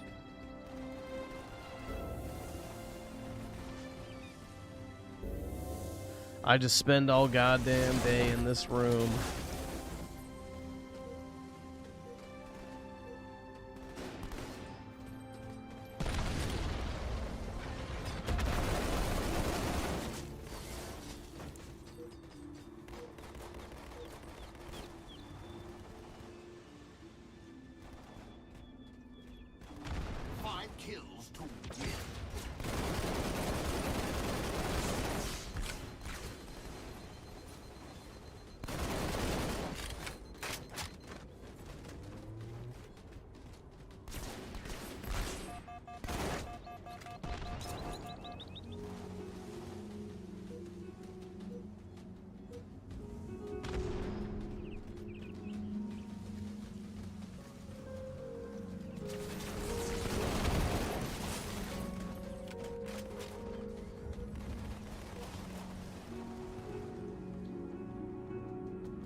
Griffin be giving females the ick on their Zoom meetings. Dude, the most I say on a Zoom call for work is like, no updates. Like, that's about it. Yeah, no updates for me. And then I'll say, you know, thanks, bye.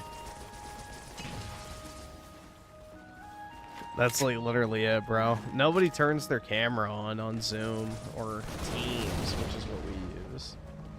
But yeah, nobody uses their cameras, so.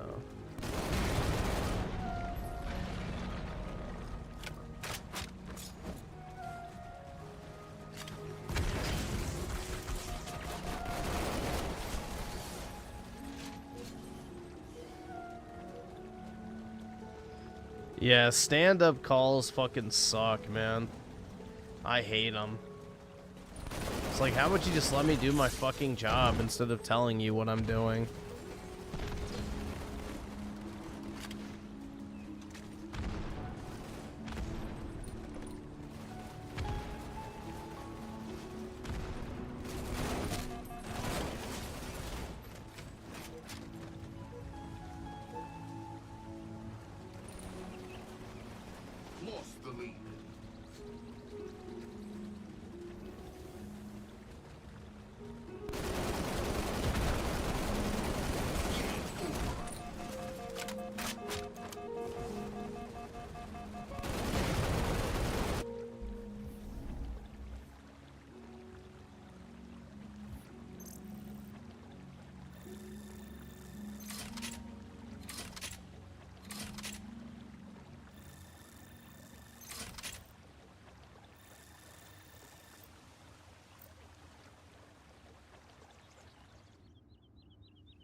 See a lot of people just label themselves as incels because they don't want to try. That is true. I'm not an incel because I'm not even trying, so. I'm not even trying. So I got nobody to blame but myself. Chaka Shaka Gaming with the 3. Why is Angry Jose 40 plus screaming about Supergirl? Because he's a Soylent-filled rage pig. I don't know. Slayer. Kill the enemy team to score.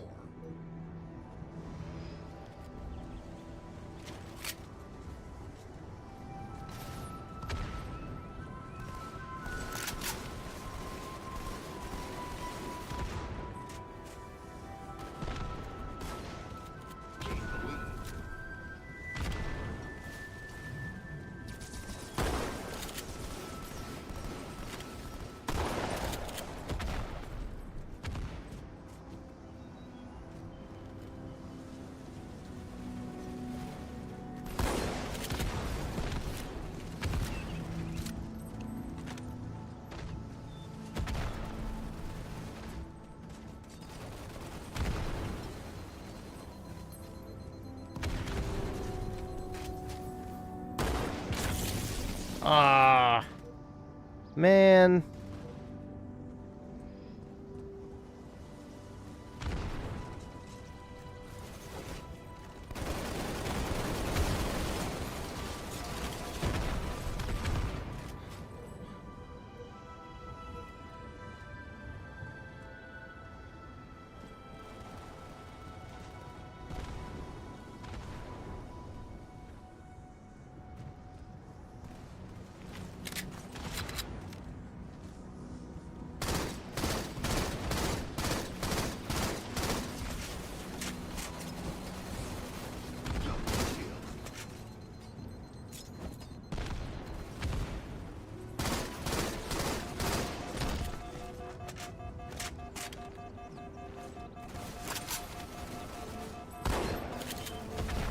Ah, man.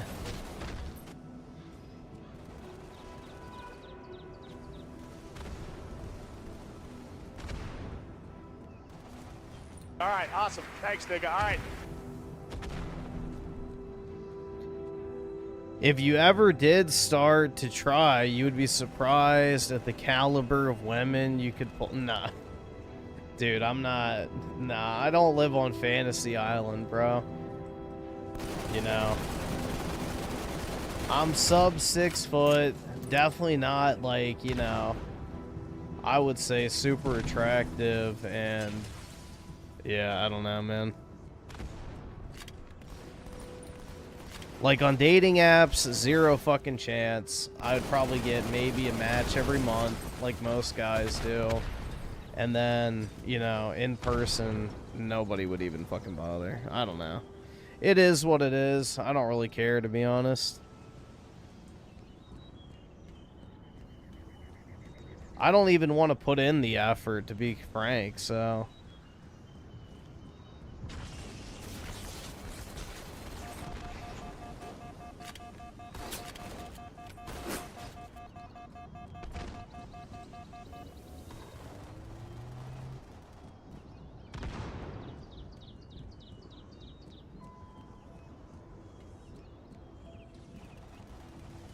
And the thing is, too, is I don't have anything in common with normies, so...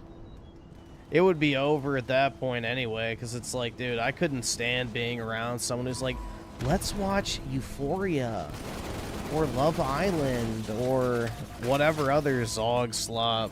Like, it wouldn't happen, man. Or they'd put on some gay-ass music. I really can't imagine it, to be honest. So...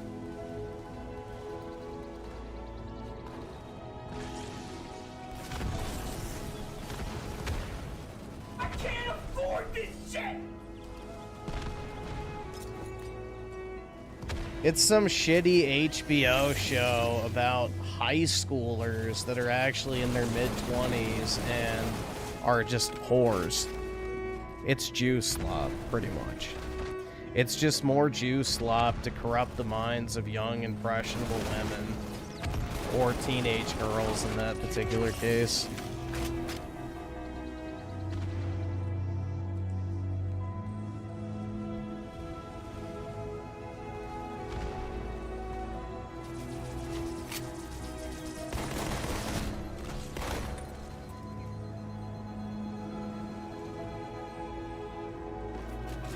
Oh, it's way worse than Degrassi, bro. Degrassi looks like a kid's show by comparison.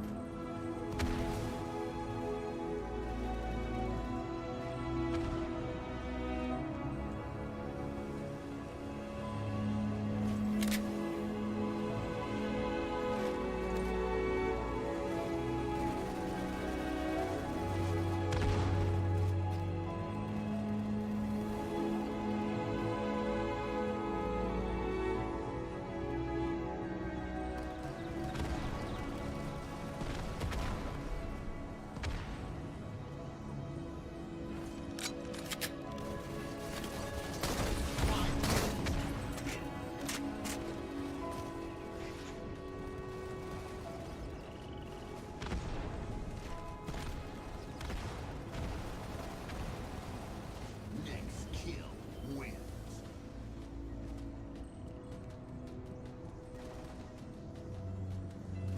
Oh, it's absolutely meant to humiliate her, bro.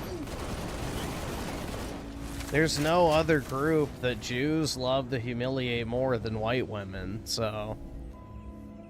Look at the porn industry.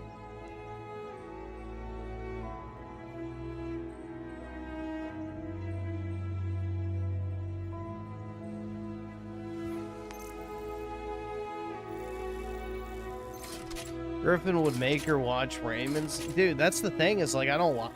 See, this is the part that, you know, is my biggest hang up. It's like, dude, I don't like to go out. I don't drink really ever. So I wouldn't want to go to bars and shit like that. I don't enjoy going out to eat. I don't want to fucking go out in public. You know, I don't want to go on vacations. I don't want to watch TV. I don't want to go see movies. I don't like music. So it's like, what the fuck would I even do with this bitch? Like, you know, yeah, I could have sex with her. Woohoo. Would that make the other 23 hours and 30 minutes out of the day worthwhile? Probably not. So...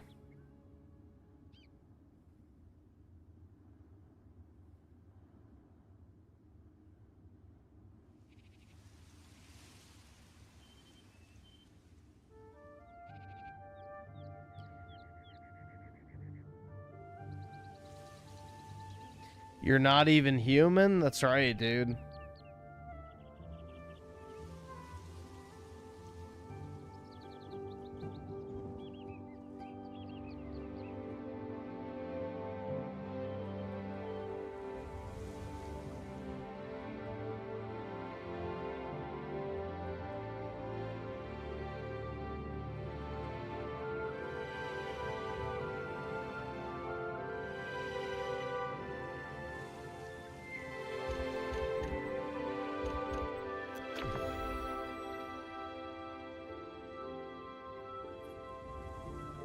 I don't like gambling either, so...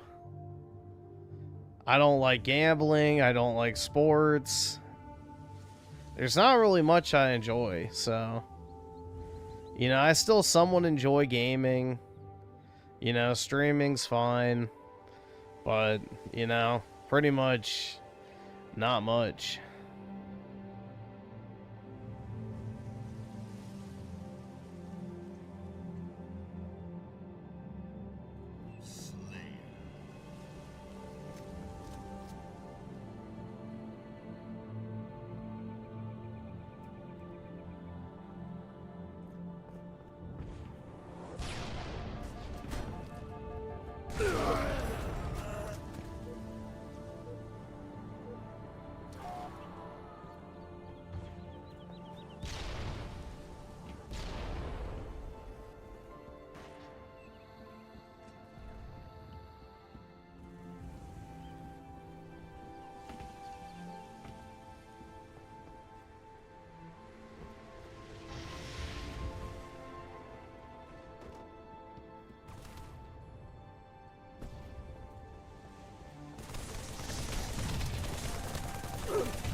Boomers and their slot machines. Yeah, I don't get that shit, man. I hate slot machines. When I used to go on cruises, my dad would always bring me to the casino with him. And dude, it was so fucking boring, man. I hate slots. That shit sucks, bro. Just sitting there and fucking watching the slot machine over and over again, it's just like your money slowly fucking drains little by little. It's just, that's depressing.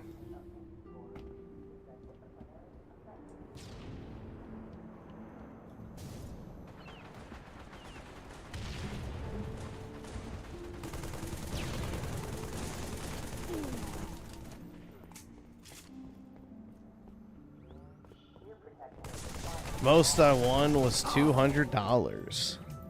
See, I wouldn't even get excited about that. Like, oh boy, I got 200 bucks. Whoa. Like, I don't even know. Wouldn't even care.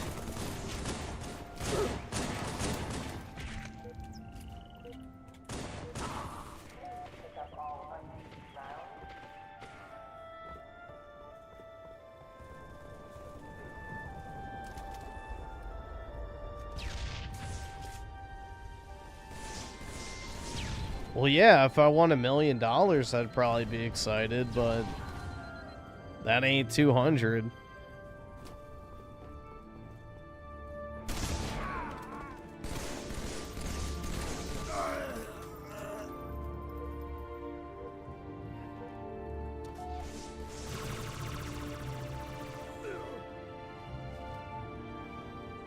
Yeah, see, if I won $1,000 on a 10-cent bet, I would have never gambled again.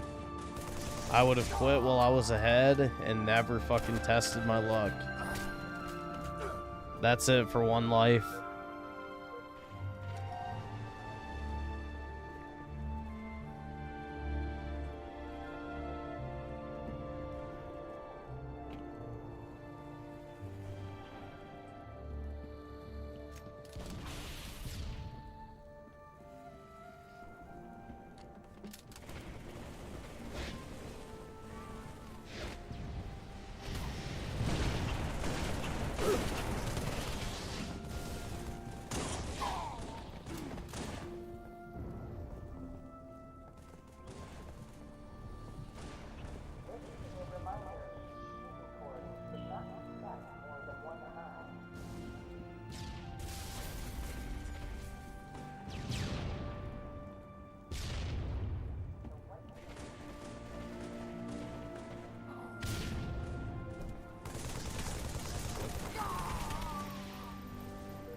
Money doesn't mean anything if all you desire is to play video games. I definitely don't desire to play video games.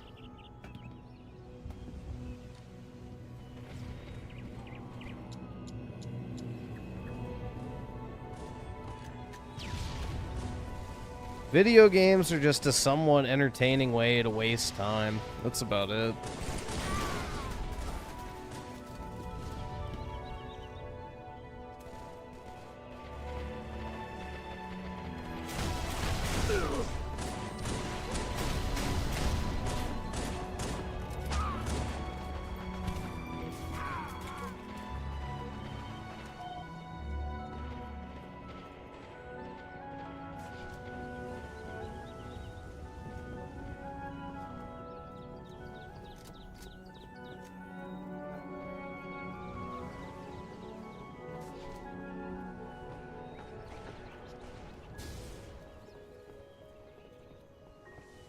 Nah, I didn't try the strawberry lemonade one.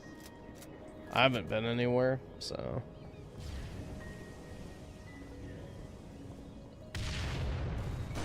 It's never been more over? I don't know, man.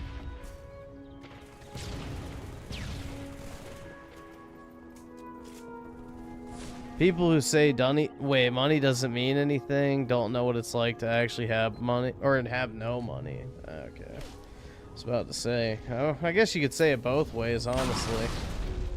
It's a cope or they're clueless.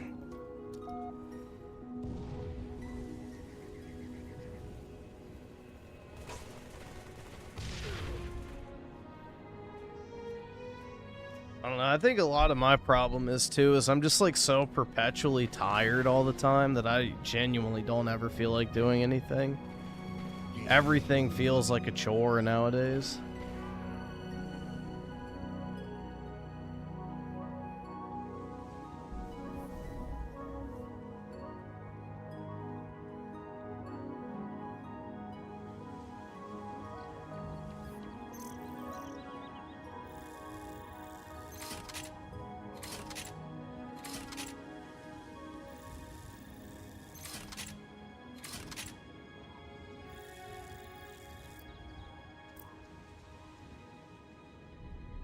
An iron deficiency? Who knows? I don't think so. I only cook in cast iron, so I should be good.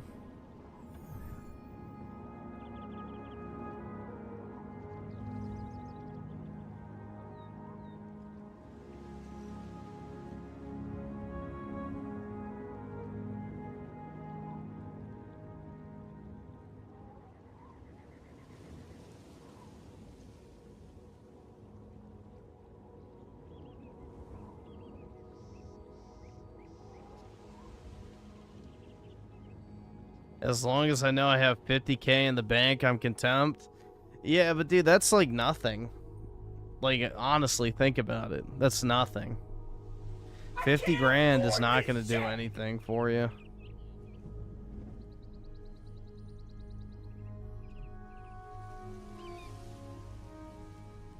Like 100K is not even going to do anything. So...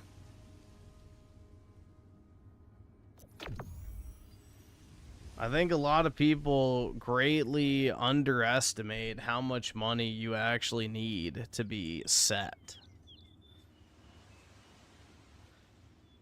Let's see, Chagashaki aiming with the 3. Why did they put Ricardo? Wait, Richard, okay, in the new star files. Let's see, Ricardo, huh? And Sauce Made Dragon with the 5. Think about Apollo, Griff. I think it's about time he had a mom around. Oh yeah, dude. Definitely.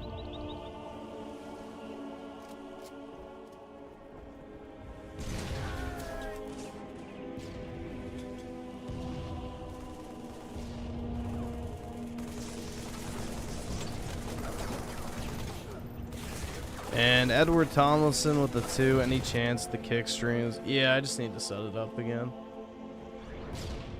I just have to set it up again.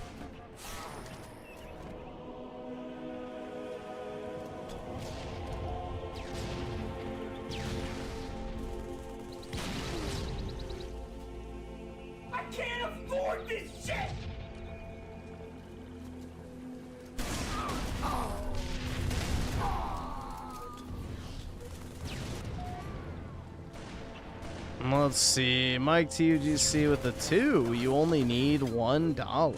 That's right. That's all it takes to get some ramen noodles, dude. I'll scroll up in a minute. It's not in view, so.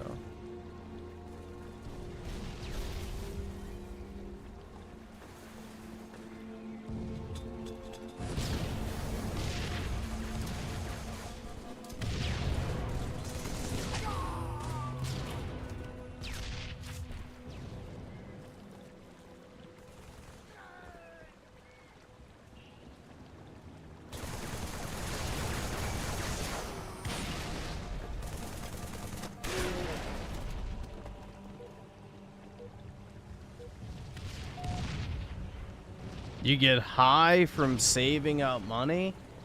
I guess. I don't know. saving money to me is not exciting. Making money is. Like, when you're able to flip something and make a profit, like, that's exciting, but just stacking cash, I don't know. That to me is kind of boring.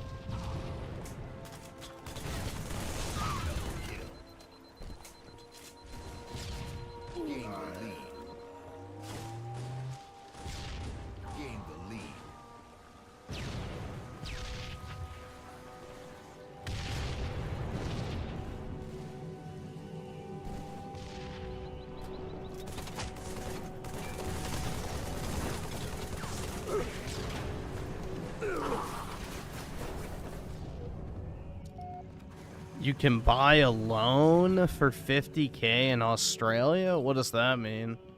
Why would I want to buy a loan?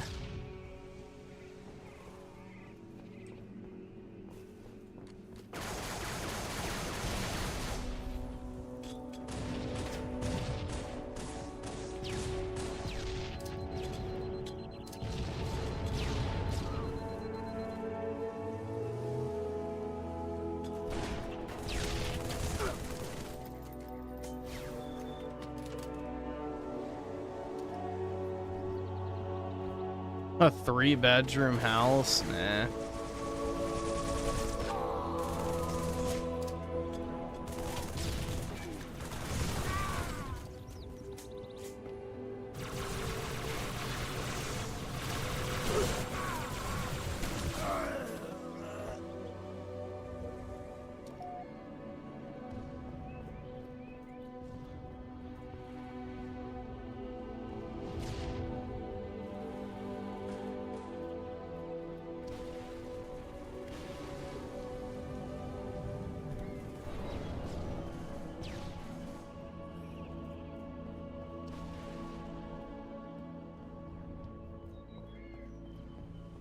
I think people prioritize buying a house too much, personally. Like, there's way better ways to deploy your money nowadays.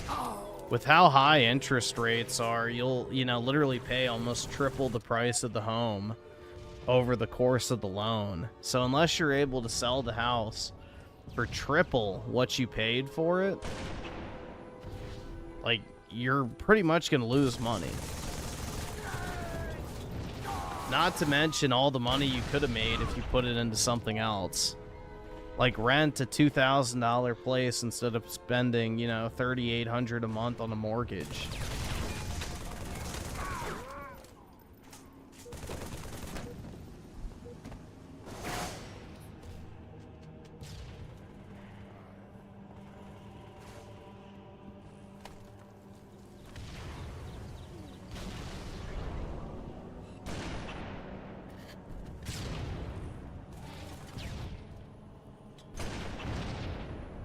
Oh, shit.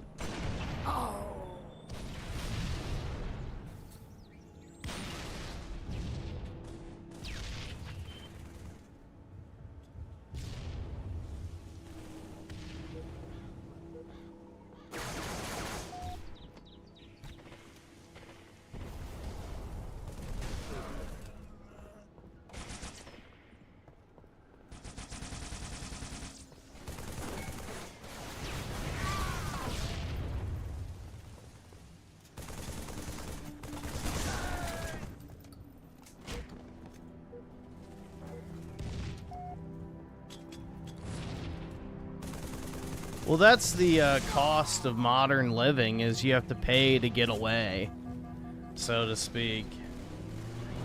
You have to pay to get away.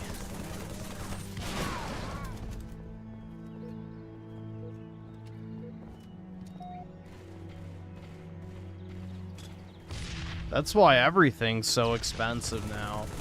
Because there has to be like this price buffer that keeps the undesirables away. So businesses and, landlords and everything intentionally make shit more expensive than it needs to be in order to keep certain demographics away. So, welcome to your multicultural future, Chuds. Isn't it swell? 5 minutes remaining.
Yeah, being a landlord is rough, man. It's not, you know, a fun thing to do. You have to deal with some absolute bullshit.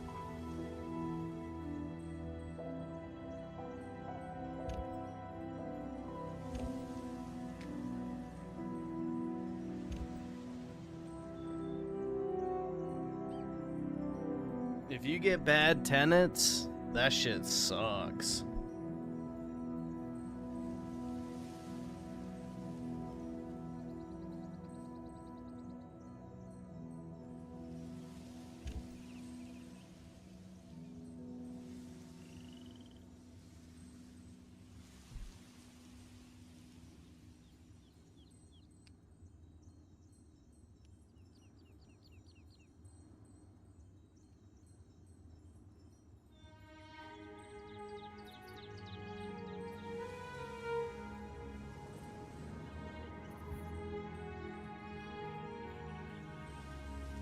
Well, that's what they always say, is nothing will make you hate the poor like being around them.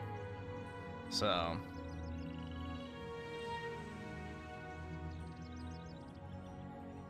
you start to realize that a lot of people are poor because of their choices, not because of anything else.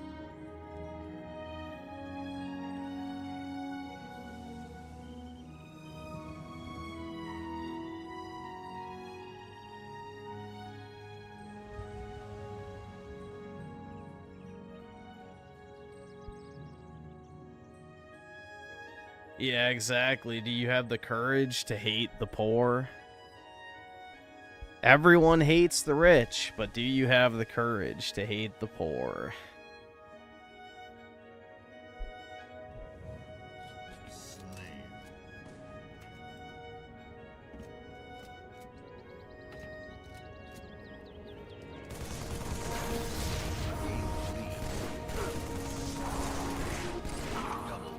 Yeah, that was definitely a base Asmund Gold moment, though, when he did that clip about the 2% at the bottom being the real problem with society, and it's, like, so true, man.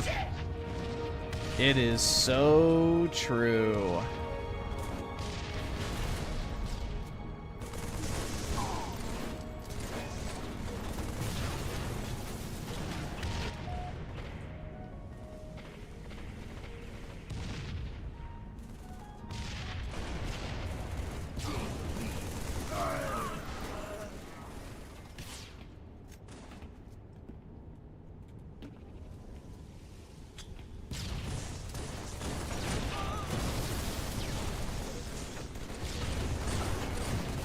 Hey, Griffin, he's poor? Exactly.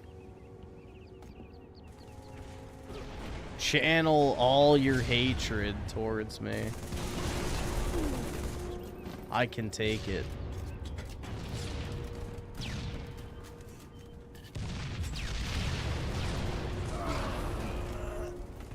Gain the lead.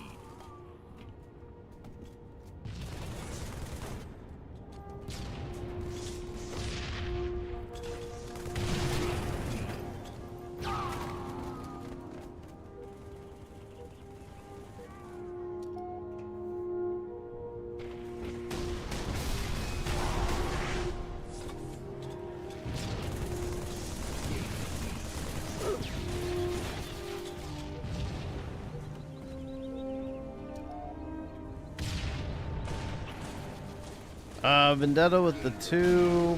They need to get the Save Act passed. No more game. They're not going to, man. The Republicans have zero interest in winning.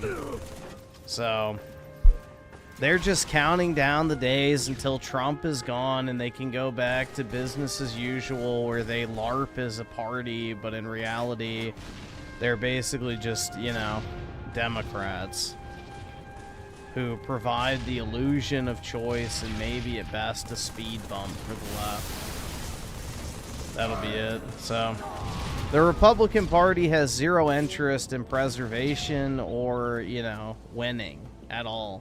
Trump is an anomaly on that front.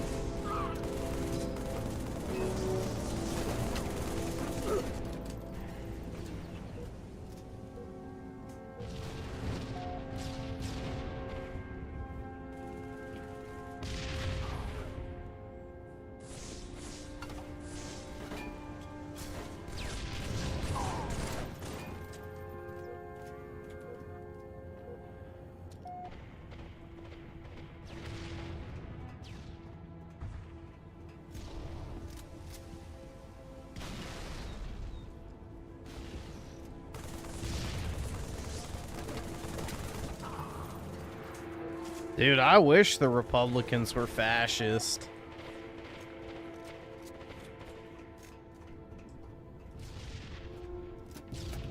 I wish we were living in that reality.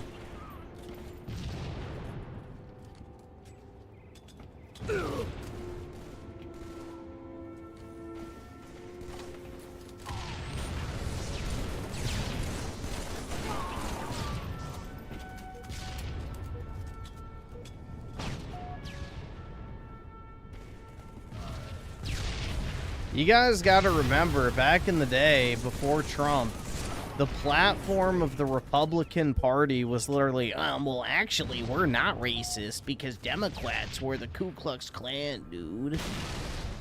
That was basically the entire message of the Republican Party was, we heckin' love black people more than the Democrats, dude. That's our entire identity. Like, I shit you not. Post-Obama, bro, the Republican Party just literally became the shill for the group of people that doesn't vote for you at all party. It was very odd. Like, they were terrified of being called racist. Like, Obama had the Republican Party basically just, you know, basically on their hands and knees kissing, you know, black people's feet. Just so they could be avoided, like, being called racist. It was so pathetic, man. It was like literally the BLM shit. I can't afford this shit!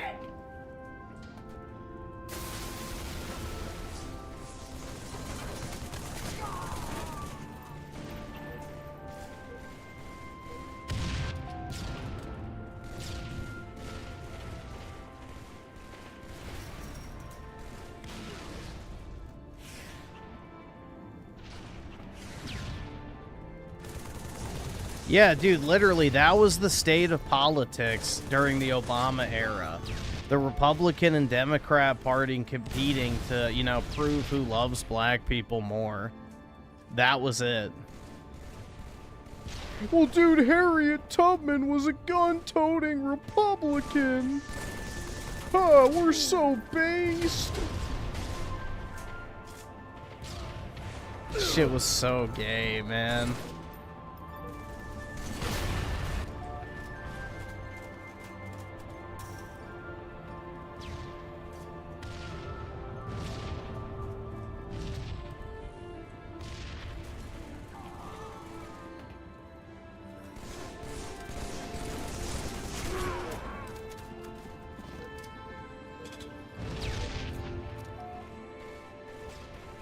No, Harriet Tubman was fake. She never actually did anything. It's a complete made-up story. It's a perfect example of that meme where it's like you can just invent black history. Like, Harriet Tubman did basically nothing. It's a complete folktale, like, urban legend type thing. It doesn't even have any basis in reality.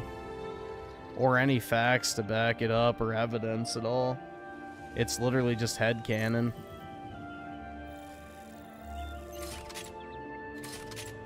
I remember the Republicans drooling over black nationalists teaching children how to use fire. Yeah, I remember that too. I remember that too.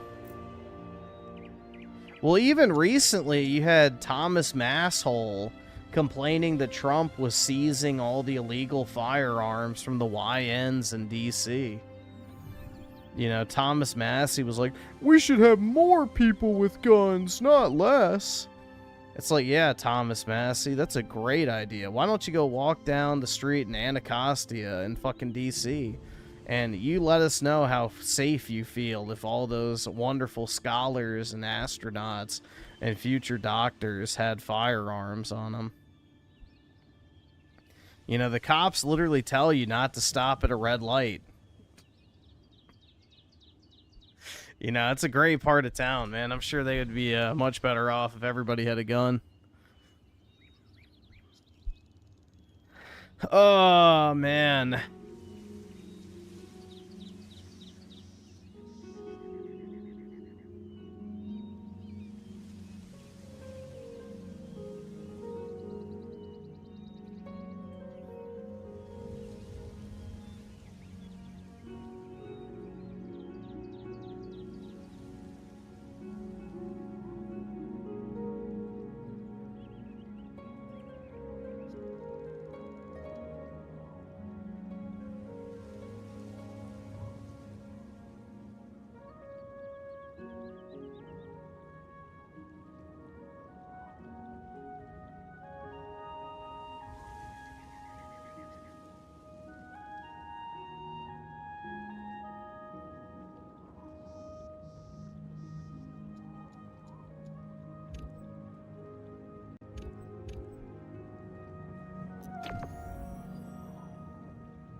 All right, awesome. Thanks, nigga. All right.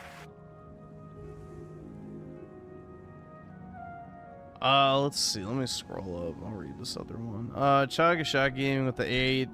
Raymond looks like Zayhanort. I don't know what the hell that is. He created 13 versions of himself and still couldn't get any. Poor guy needs to create more darkness? I had no fucking idea what that means, but alright. Sure. Whatever you say. And Mike TUGC with the 5. Bro, my last game of the night was the same lobby that you were in. That's kind of crazy. Yeah, unfortunately, there's not many people who play MCC these days, so if you match make at the same time, sometimes it does work out that way.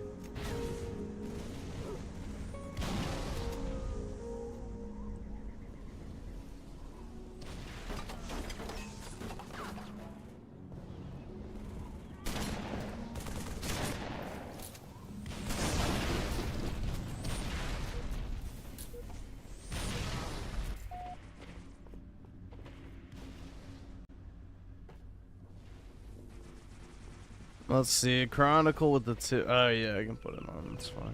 I'm guessing that's music.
SchizoGarcia with the 5. The failings of democracy from the left and right is what will ultimately push people more to the alt-right. Republics always become infected from within. Yeah, you know, republics only last as long as the demographics don't shift too dramatically. And, yeah. Too late for that one.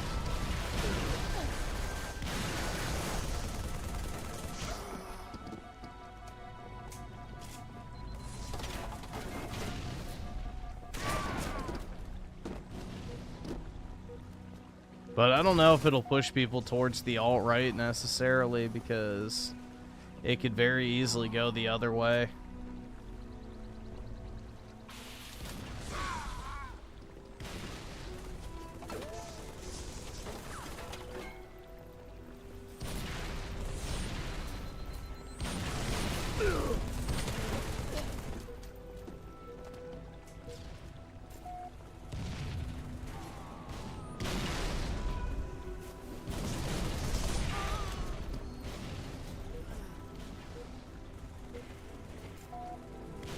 Yeah, it's pretty sweaty tonight on this game.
You guys remember when they banned MLK from the fucking Sora video creator? Because everybody kept making those edits of him going, I have a dream that one day all of this shit will be for free. And then he runs out of the store with a bunch of shit in his hands. I remember those. The OpenAI or whatever company it was who made that Sora video thing literally banned the term MLK because they got so fucking ass blasted that people were making fucking edits of him stealing shit from fucking Walmart and stuff.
This is an edit of the credit song.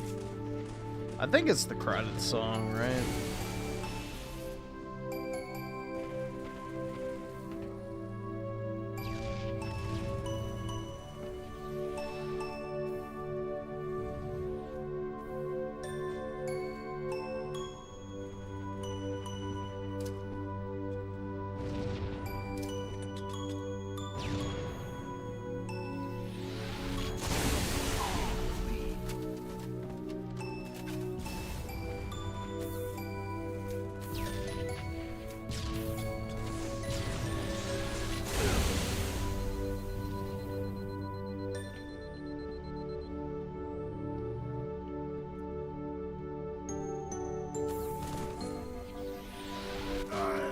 Ah, shit.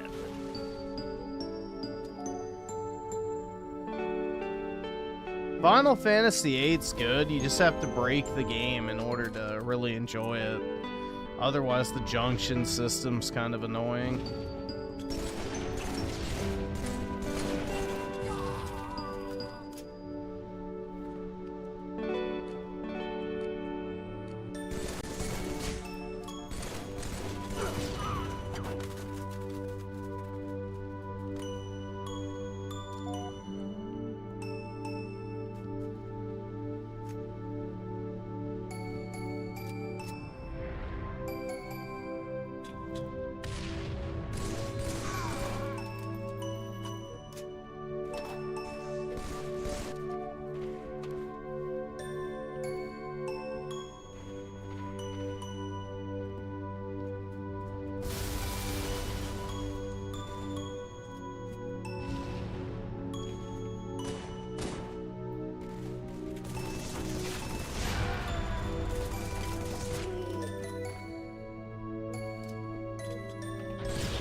Yeah, there are certain missions in Crisis Core you can't do on your first playthrough, just FYI. You have to do them in subsequent playthroughs. I don't know if that's one of them that you're talking about, but some of them are literally too difficult to do until you have like fully upgraded materia.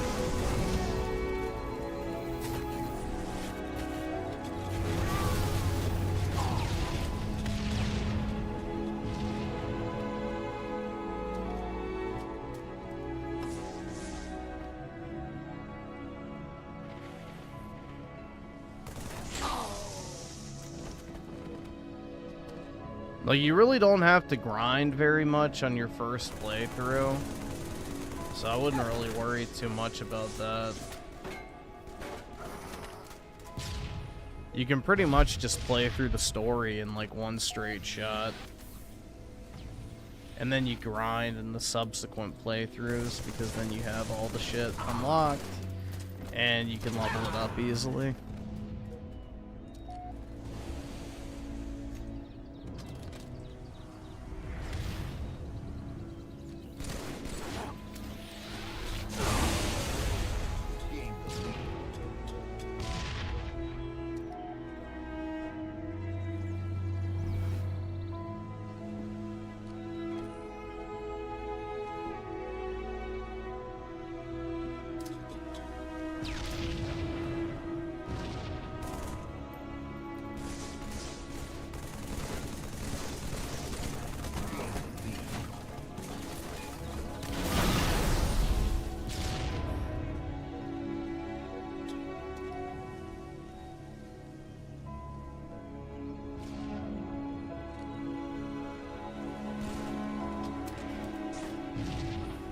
Damn, bro, it's getting hot in my fucking room.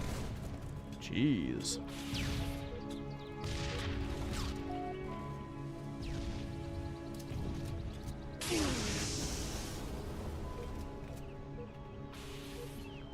I might have to take my shirt off, dude. Avert your eyes.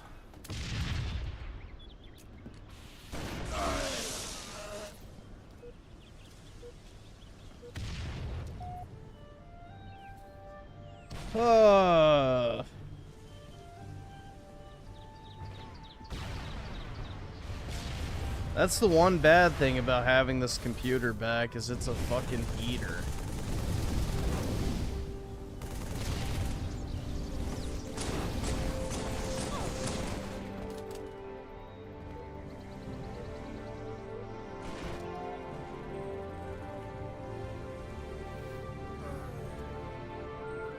Griff is pulling the man tits. That's right, man.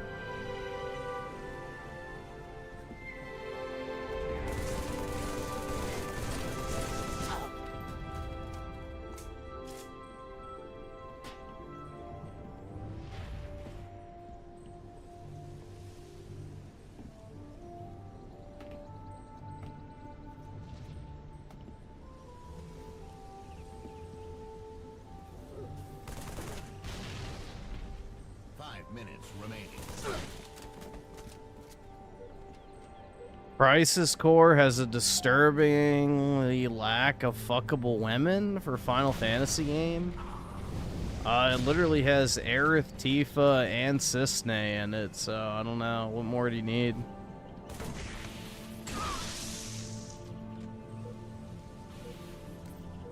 What more do you need?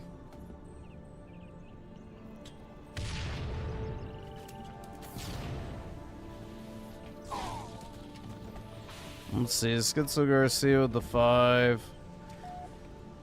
When shit, it's going to be kill or be killed. We're fat Ralpha male pigs getting flattened up, or wait, fattened up for the slaughter. If you can get pew-pews, make them.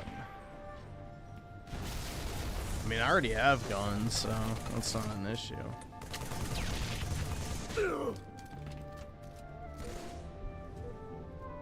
Set your nightly fed post.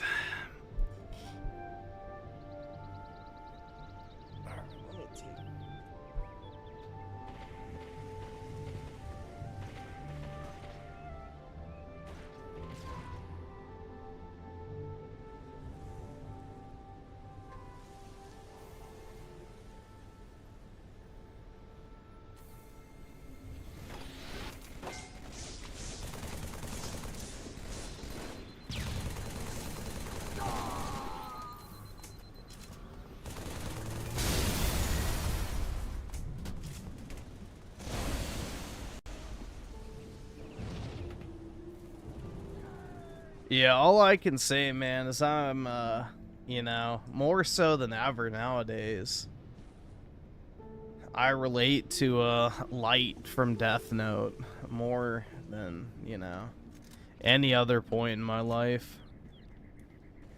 But somehow he was the bad guy. No, I have central air, so... It's just this computer, when it runs, gets super fucking hot and blows hot air into the room right next to me.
One minute remaining.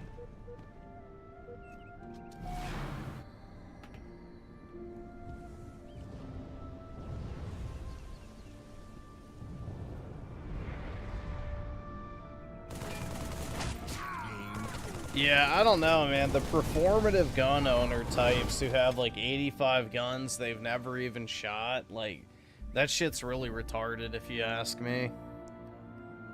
It's like you're better off just buying a shit ton of ammo at that point. You know, you don't need 85 fucking guns. All you need is like 5, maybe 6 good ones. And then buy a shitload of ammo. Because the ammo is what's going to run out, not the guns.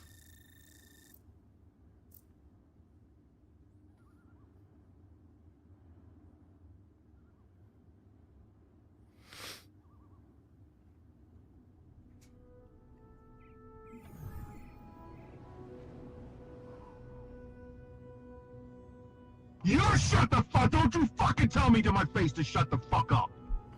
Let's see. Tony Peaches with the 10. Appreciate it, man. Thank you for teaching us about the Roman Empire, finances, and no problem, man. No problem. I do like the Roman Empire and finances and so happy to share. But really appreciate it, man. Big ups. Imagine Griffin have the death note. He'll kill us all. All I can say is I would develop early onset arthritis from all the fucking, all the names I'd be writing down constantly.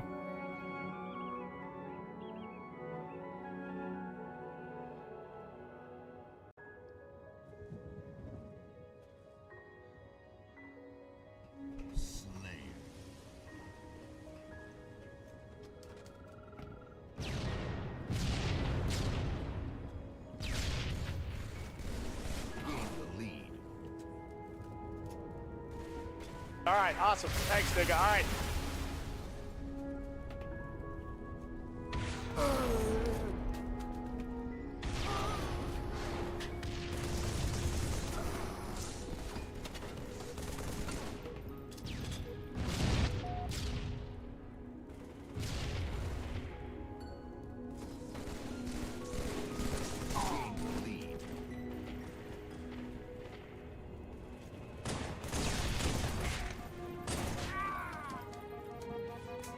Sure you would, but you draw the line at doxing worthless wimp. Well, PK, I would only kill people that deserve to die, so... I can't afford this shit!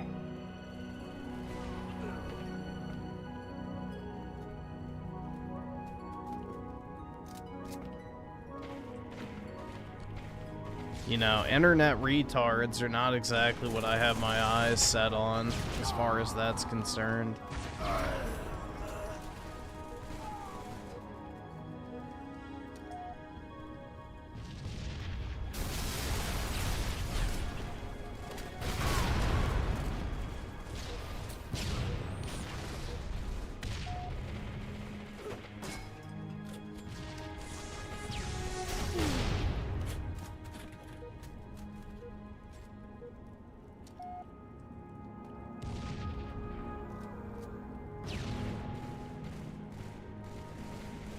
Yeah, delete, delete, delete. Yeah, exactly, dude. Cue the fucking lows of solipsism. I am the god of a new world.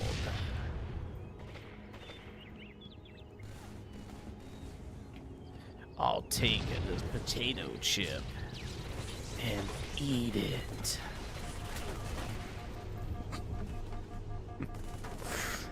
That shit was so fucking retarded.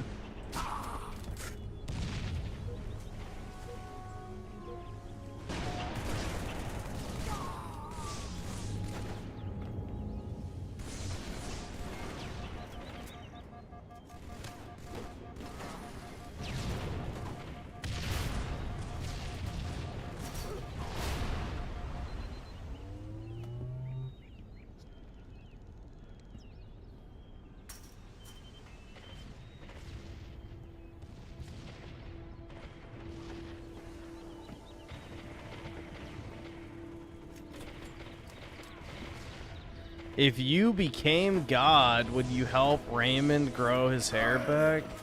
Only if the proper sacrifice was made. So.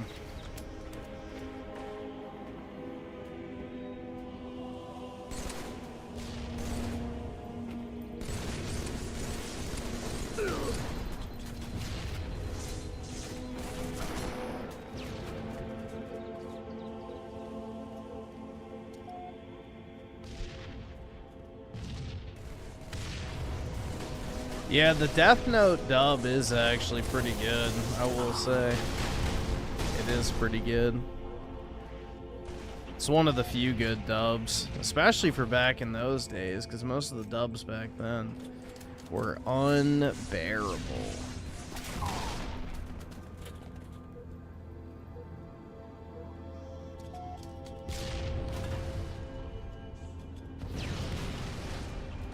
I never watched the dub of Code Geass. I know the guy that plays Ichigo in Bleach is like the voice of Lelouch, but that's all I know. I always watched it in Jap.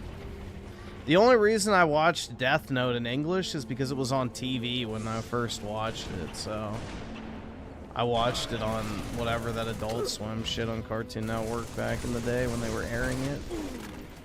So, that's how I first watched it.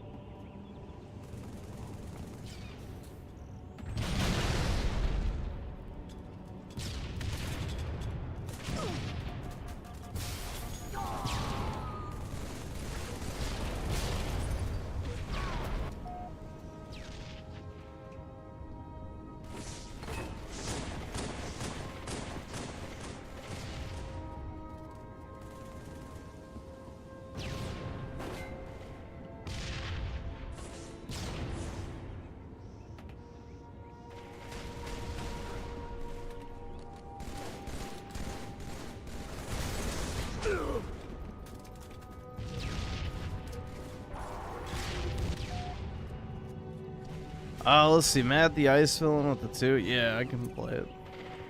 And Oscu with the 5, especially the Pokemon stuff. If it wasn't for you, I would have never started back in 2021. Thank you. No problem, man. The Pokemon stuff is done well, so far at least. We'll see, but so far so good.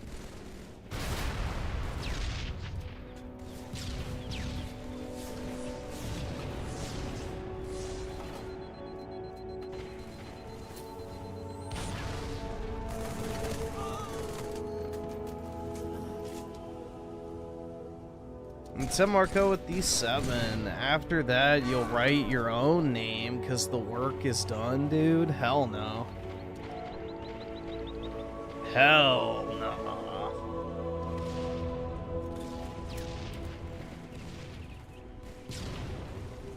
The work will never be done because, you know, if you actually watch the retconned ending of Death Note because the creator realized how shitty it was, he changed the ending in the movie release, and Light becomes a Shinigami at the end, so.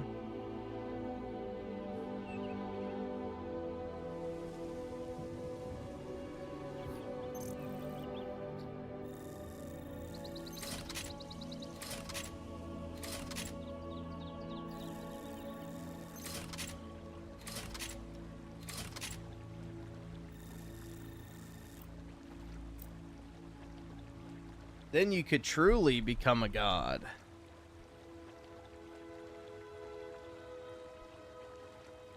The problem would be is you lose your memories, so you'd have to find a way to reawaken your thought process on the other side, so therein lies the challenge.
Gets more enthusiastic when he talks about anime? No, it's more the thought of being able to kill people.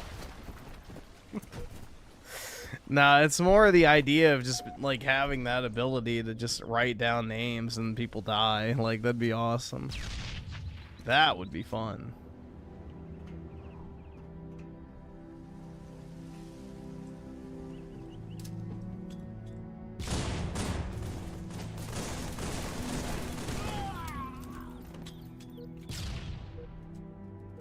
That would spice up your day-to-day life.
Starting your own PMC is your true call. Oh yeah, man.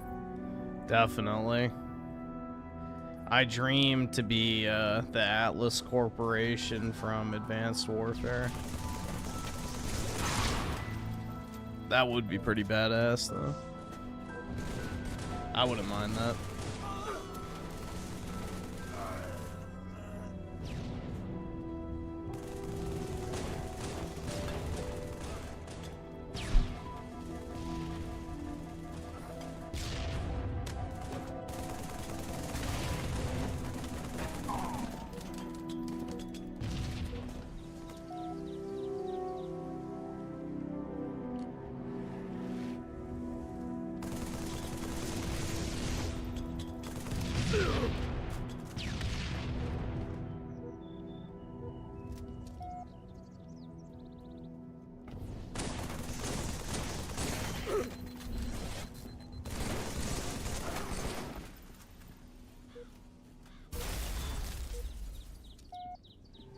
I should buy all the Xbox Studios? Hell yeah, man. Definitely. The Zoomer, Eric. Oh yeah, hell yeah, man. What is that? What was that company? Blackwater or whatever? That everybody like acts like was a way bigger deal than it actually was. It was like very small in scope, but everyone acts like they were like literally turning over entire fucking countries and shit.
Alright, this is starting to get too sweaty for me. I'm starting to get a little bit sick of the sweat fest. I really don't like this map either. It's a really shit map from a design perspective.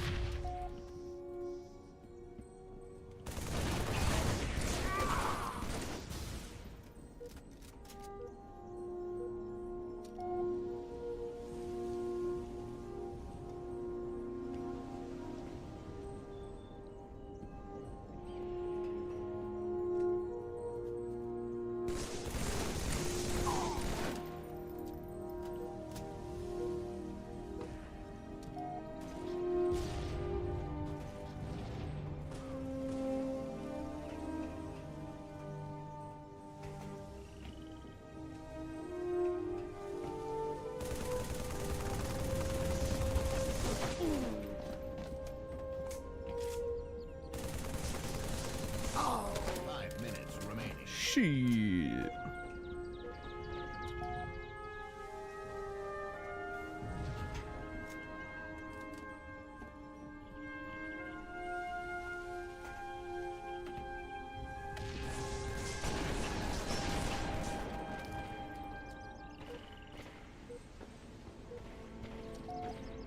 How's it going, Bill Herb?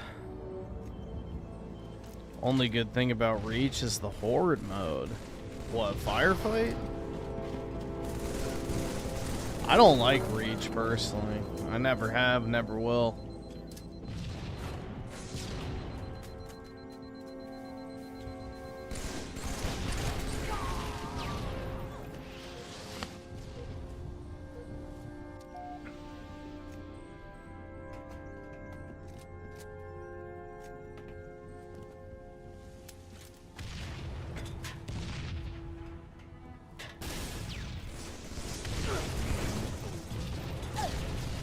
Hell's this? Oh, package is on the way. Whoa, dude.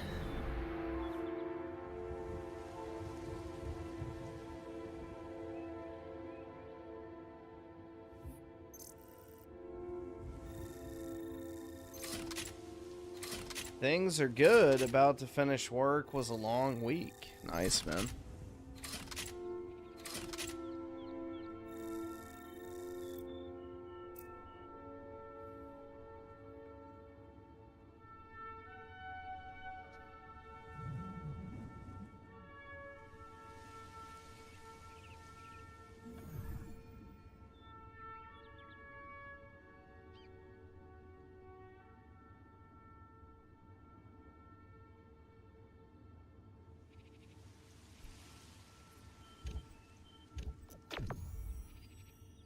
I guess I'll play one more. Oh no, this is getting too sweaty.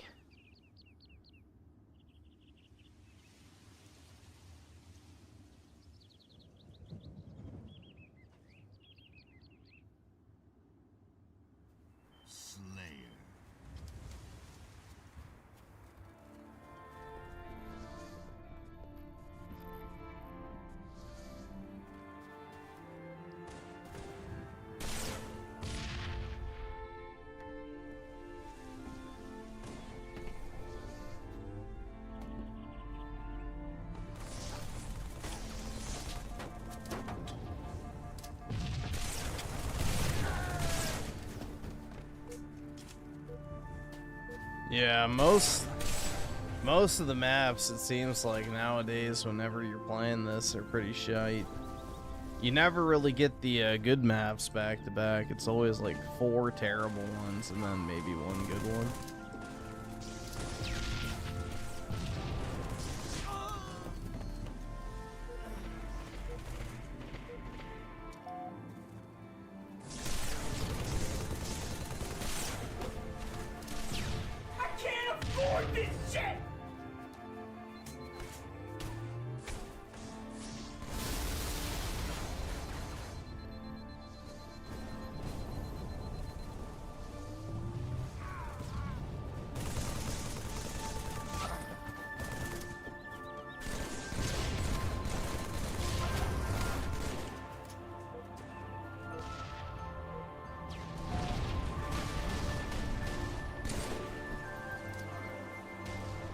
Bill Herb with the 5. Angry Joe Crash Out has been more entertaining than the Supergirl movie. All that for Slav tier cave shit, dude, has not stopped, too. Yeah, it's pretty sad, man. It's pretty fucking sad where people just, you know, choose their hill to die on. For some shitty James Gunn spin-off superhero slob movie.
Well, he just can't stand the fact that the, you know, the anti-woke crowd was right about the movie, so he's gonna shill it because he thinks he has, like, some actual, like, hardcore audience that's gonna rally and go spend money and watch the movie to own the chuds.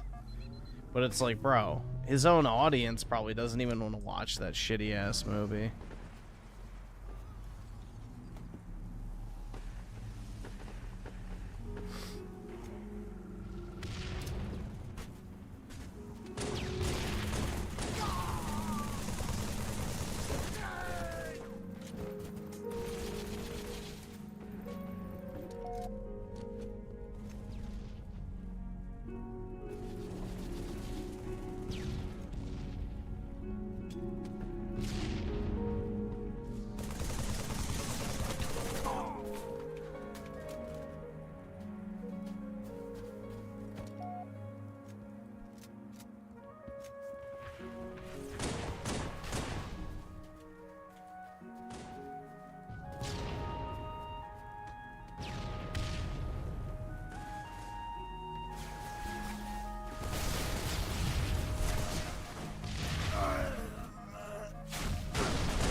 Guess what Alex Jones told my boy Tucker last week? The methylene blue made his erection harder? I don't know.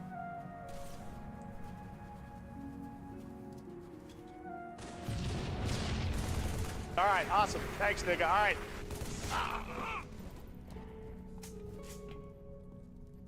And Vendetta with the 2. His 2 buddies gave it a 4 out of 10. He's at 6 out of 10.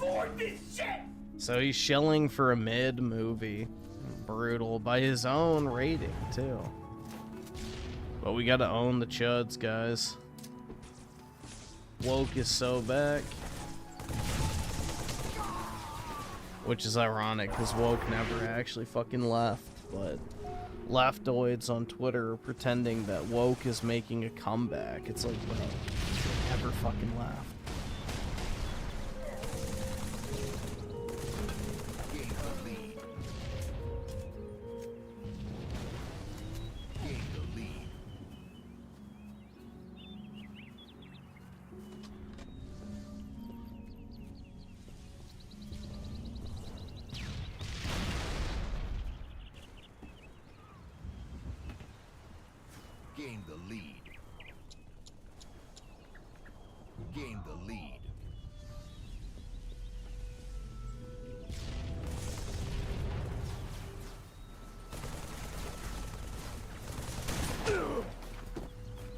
Let's see, Bill Herb with D5.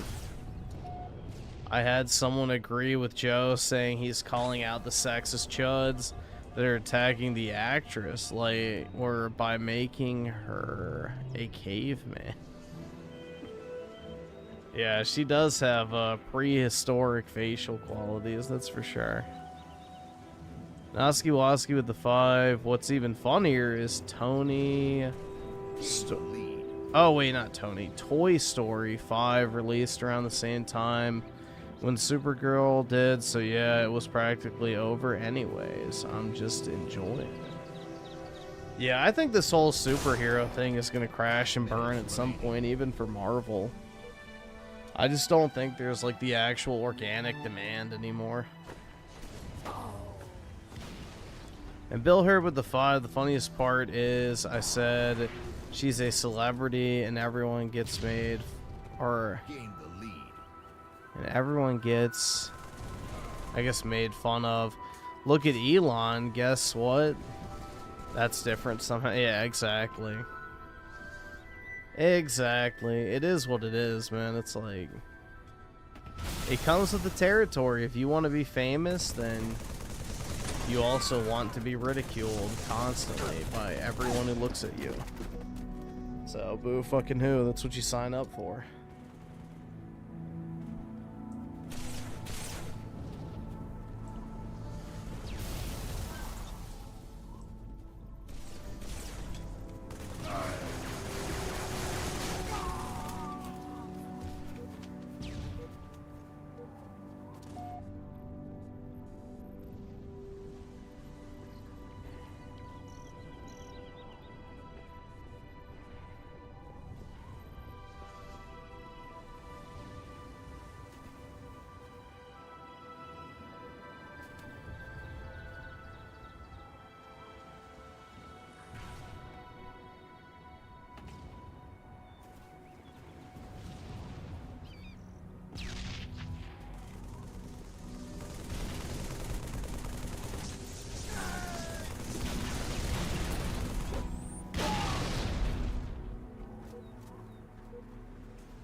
Alright, there we go.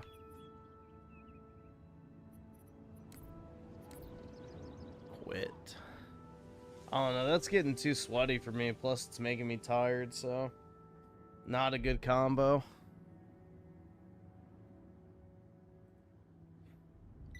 Not a good combo.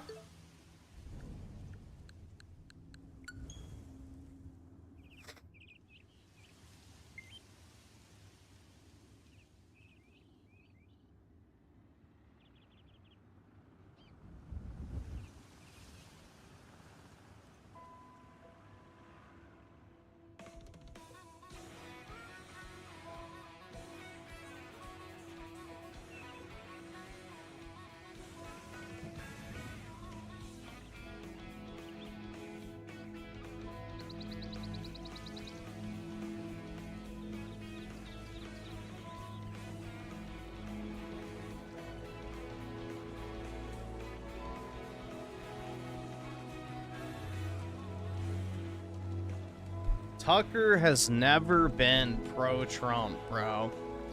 Tucker had leaked text messages back in 2020 where he was thrilled that Trump lost the election to Biden because he'd never have to see him again.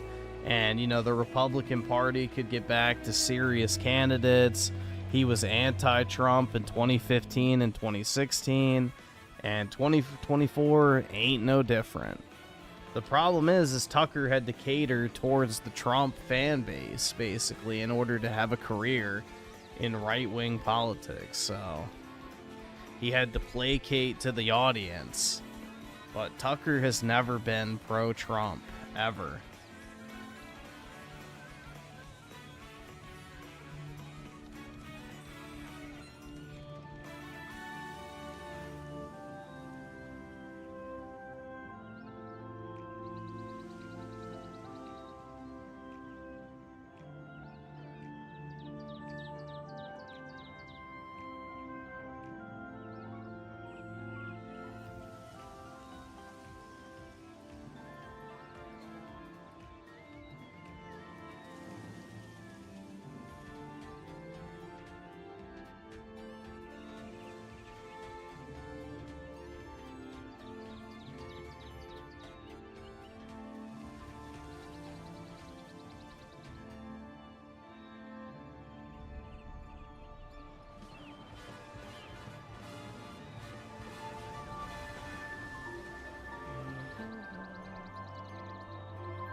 Alright, I'm just gonna start it. I don't really care. This race against CPUs.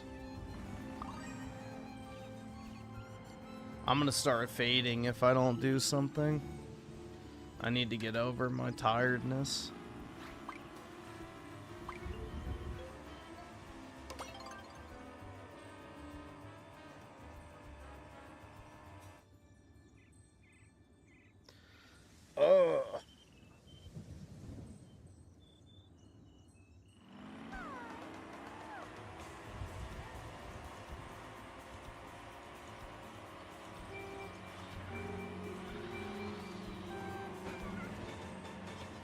Tucker absolutely hates Trump, dude. When you compare someone to the Antichrist, that's not really someone you're very fond of. You know, just food for thought.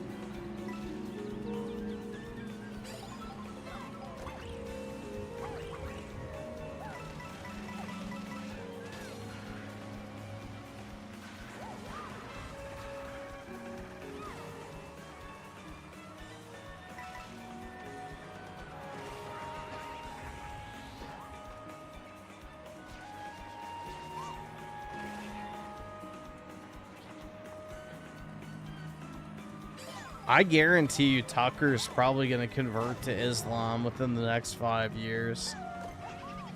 I'd put money on it, bro.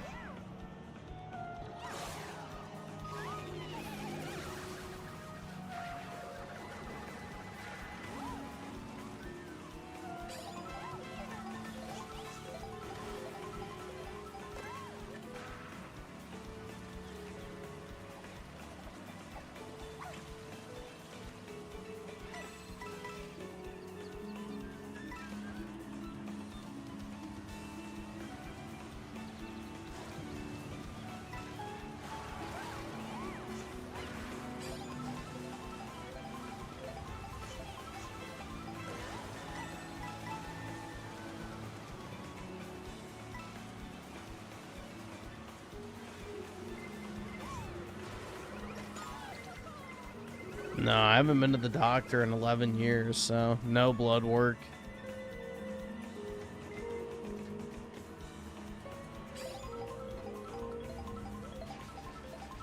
I don't think there's anything wrong with my blood. I just don't sleep. So, naturally, I'm going to be tired. It's not really rocket science.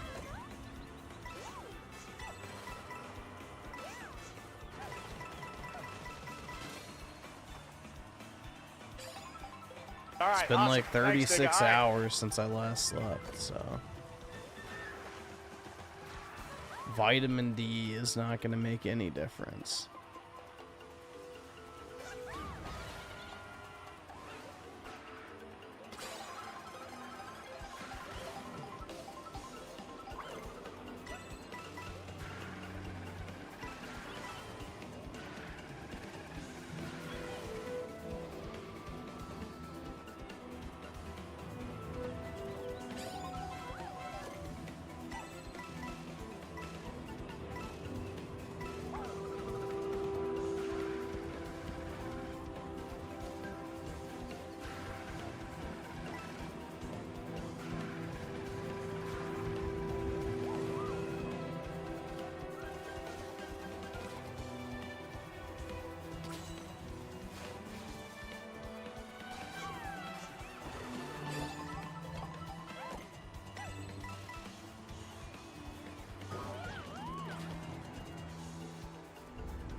If I close my eyes, I fall asleep? Yeah, well, I can't sleep. That's the problem. I don't have time to sleep.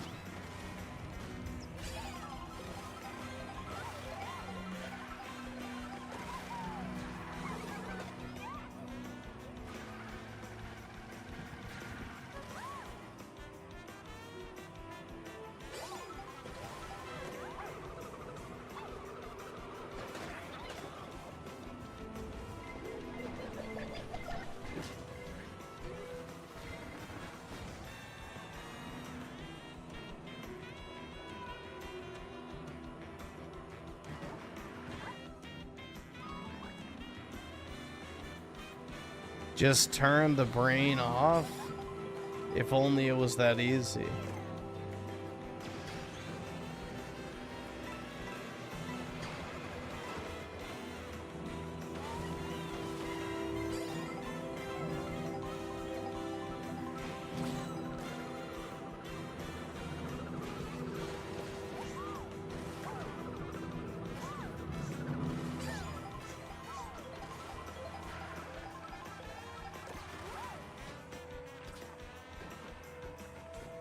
Seriously?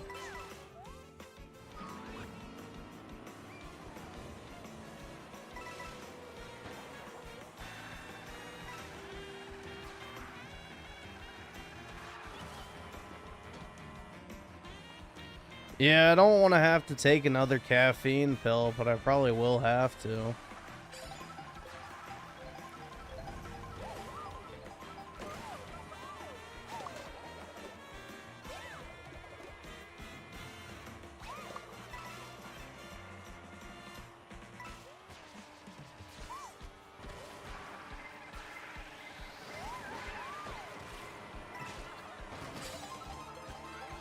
Nah, it won't give me energy. It'll just keep me from getting more tired.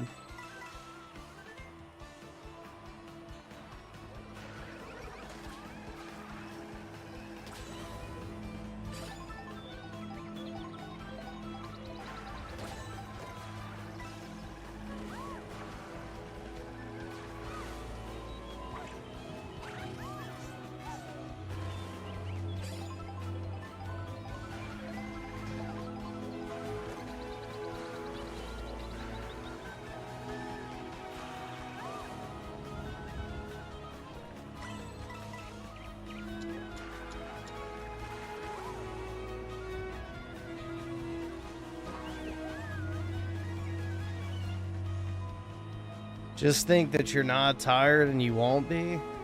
Again, if only it was that easy.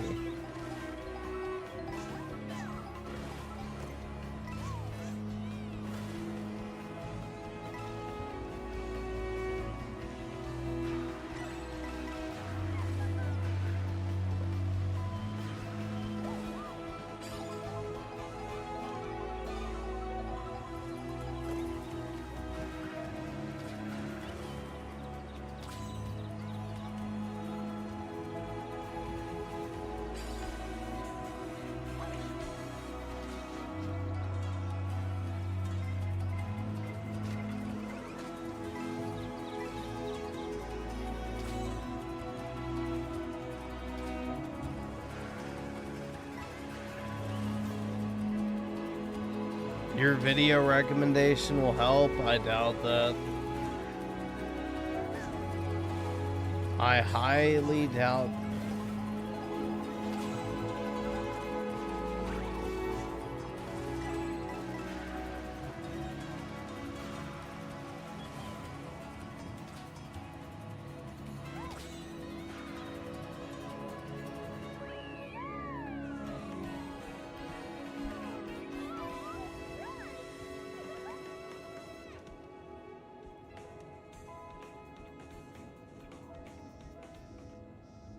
Oops, wrong thing.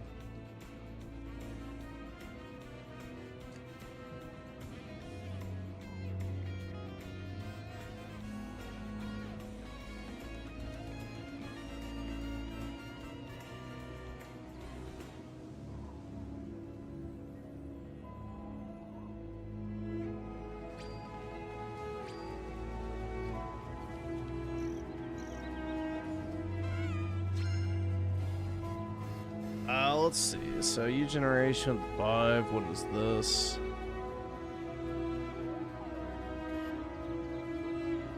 Oh, great. Troonster. Yeah, that's more so gonna make me want to go to sleep and never wake up. Let's see. Bill Herb with the 5. The funniest part is I said she's a celebrity. And everyone gets made fun of. Look at Elon. I guess that's different somehow. Yeah. I don't know, dude.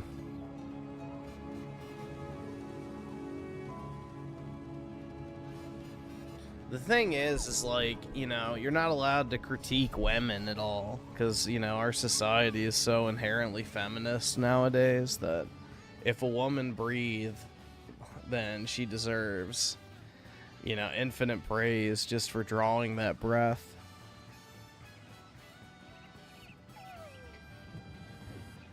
And Bill Herb also the 5. Australia is so fucked. We have our own Keir Starmer destroying the country. Prime Minister Anthony Albanese is a lispy cunt, or a lispy cunt and an RTU word. Is he Jewish? Skip it up, the fucking loser faggot. Is Keir Starmer's Jewish? Let's see. I can't afford this shit!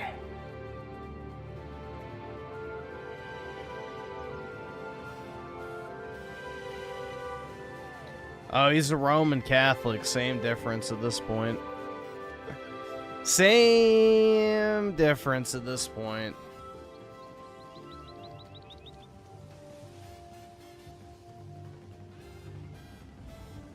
Alright, give me like 1 minute. I'm gonna go take a piss real quick.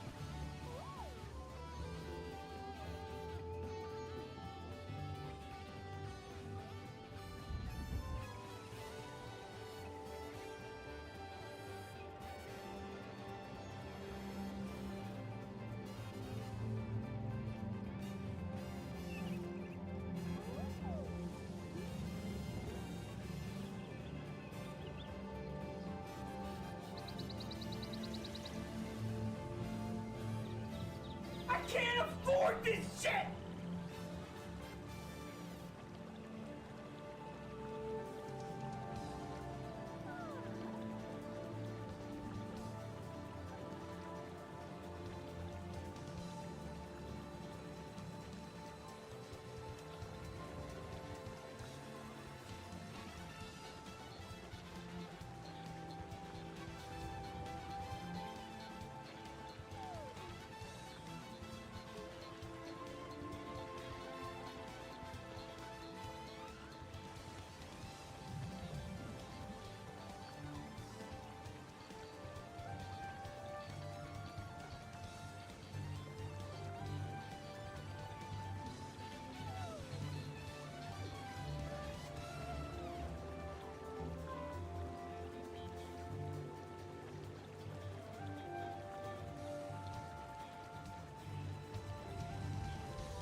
I can't afford this shit!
Alright, I'm back.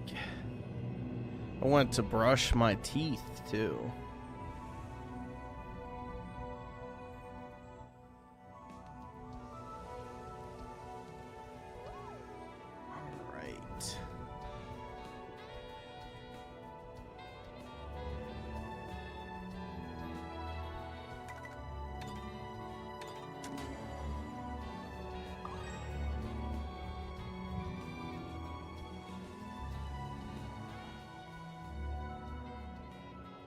See, Dr. Nefarious with the 2. My interest in Japanese women has increased notably. Really? Go to one of those foreigner bars in Tokyo and go bag a Japanese chick, bro. So... go to one of those foreigner bars in Tokyo. That's where all the Japanese bitches hang out looking for a Western man.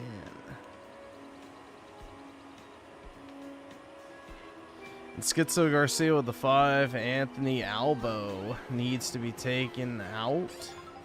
Yeah, dude, through the democratic process.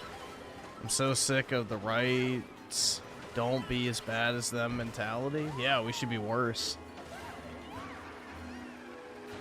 This is a losing war because of the refusal to kill. Yeah, in the marketplace of ideas, right? Well, dude, it's the, you know, love your enemy mentality, so.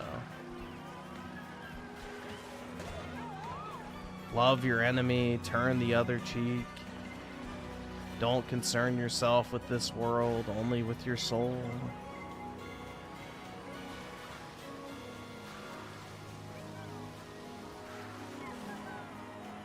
I can't afford this shit!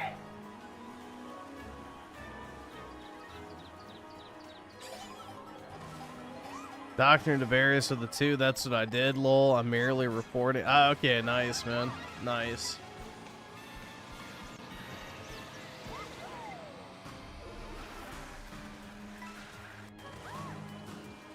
Very nice, bro.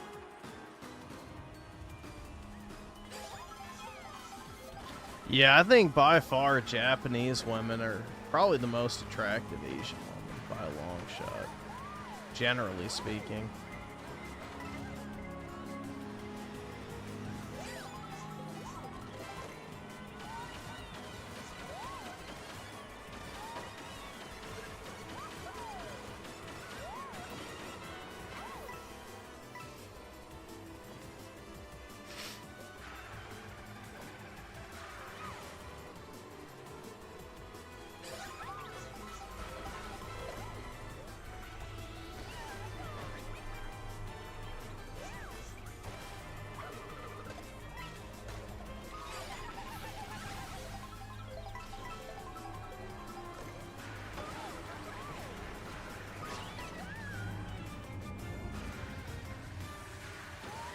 At least it's a short week this week.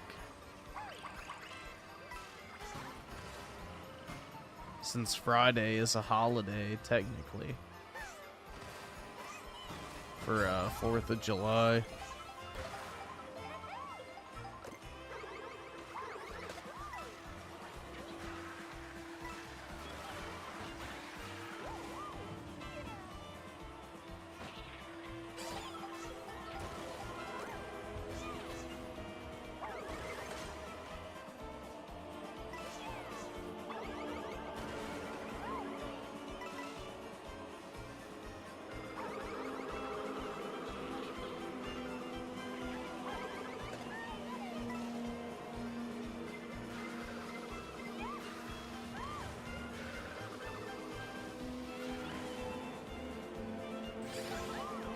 Yeah, but because it falls on a weekend, they give you the Friday off instead. That's how the government does it, so. Most of the companies in my area, because I'm in DC, they just adhere to, like, the federal, you know, holiday calendar, generally speaking, so. They give you those days off.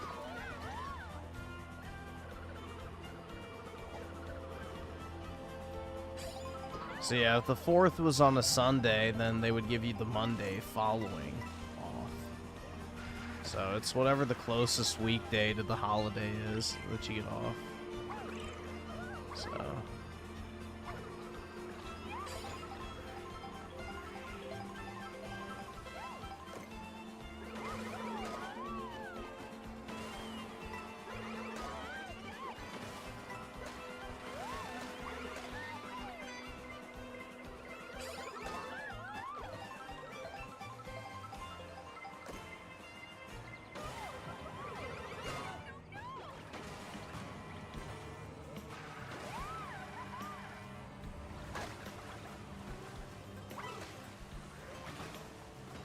Oops.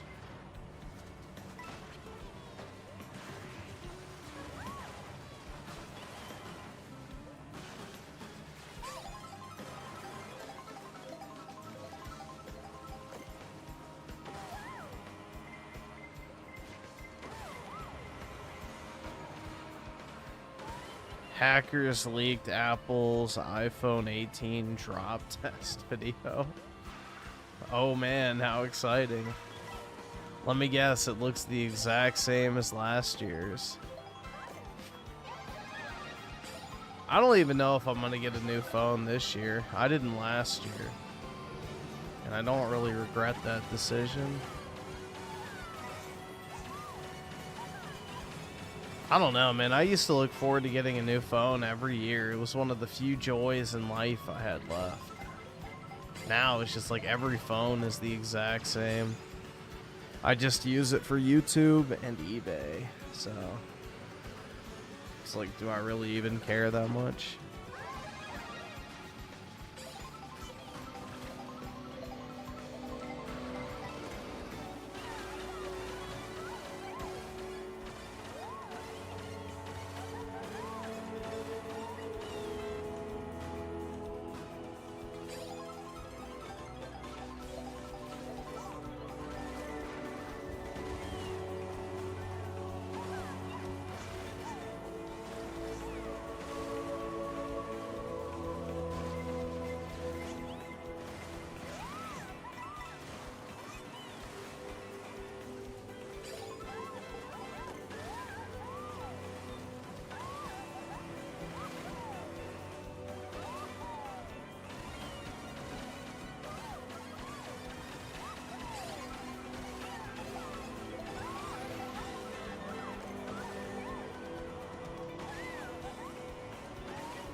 I have the Razer phone. Oh yeah, dude.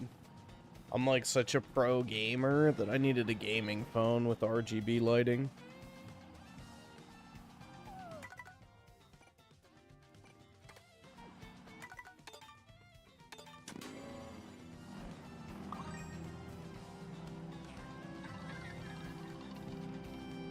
If it doesn't have gaming lights, then I don't want it, man. That's how it goes.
Oops.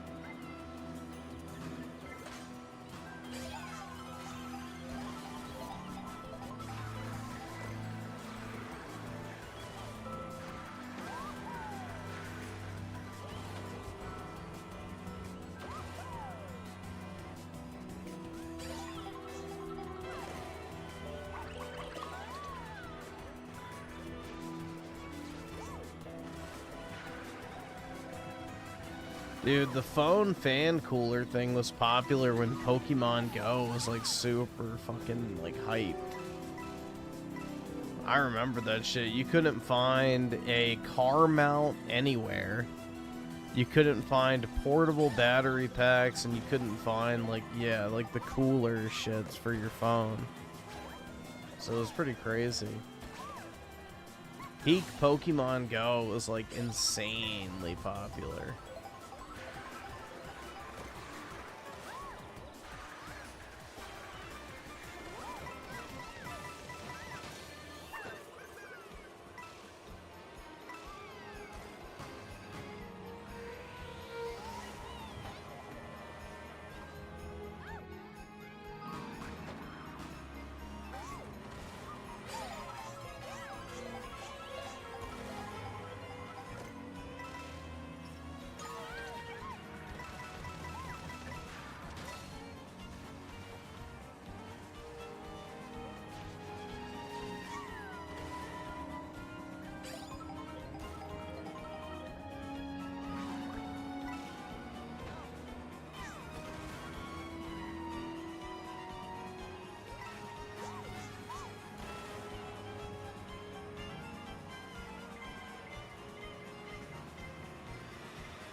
How am I getting notifications for?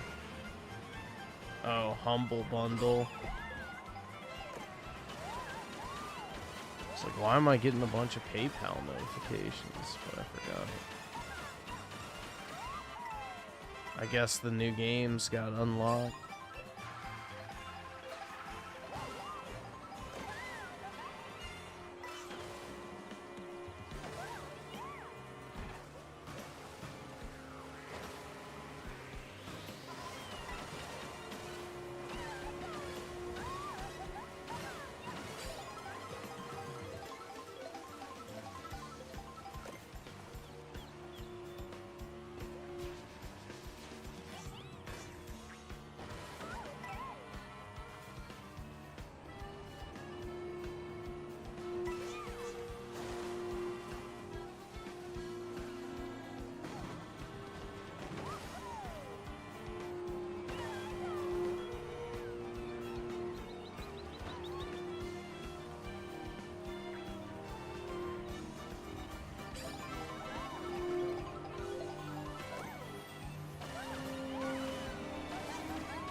I'm soy maxed. How so?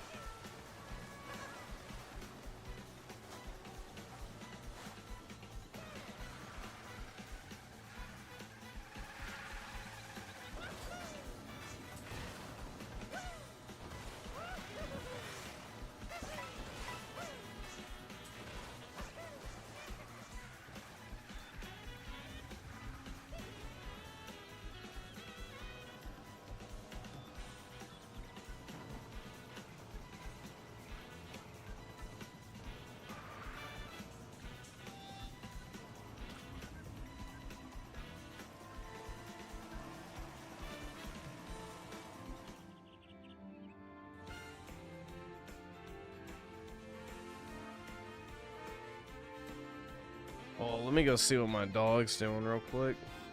Go check on him. See if he's still in my bed.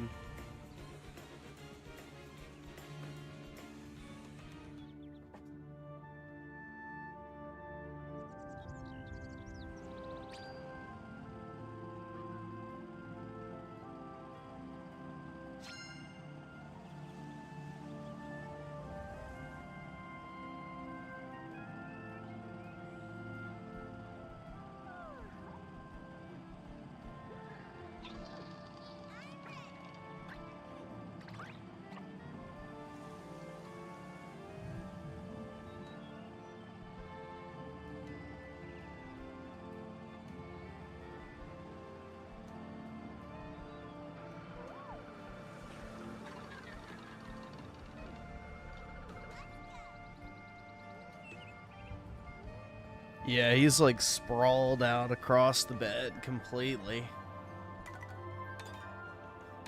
He's living his best life, man.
I have family ties to Zelensky. That's right.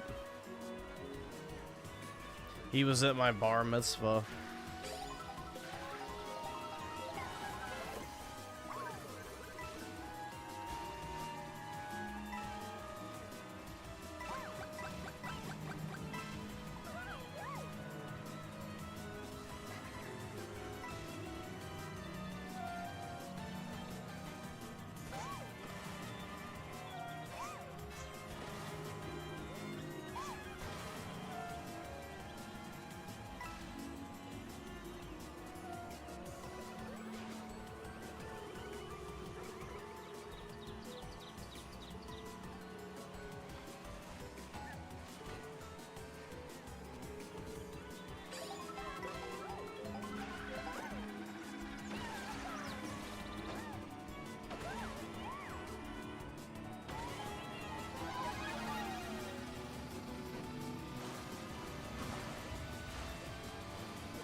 I got upgraded to 800 pounds now. That's nice. Good to know.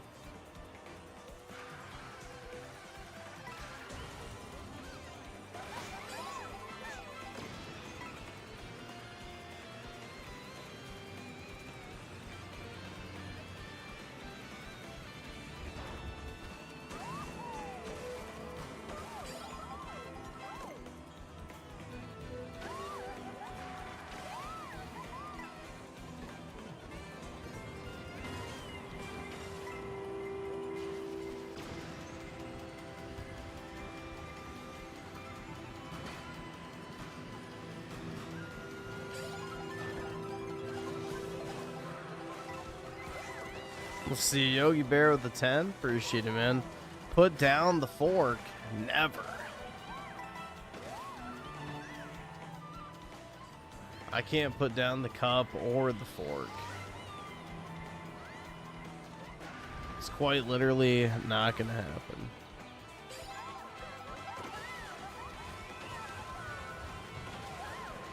All right, awesome. Thanks, nigga. All right.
Focus. I'm trying, man. I'm like fading. It's brutal, dude.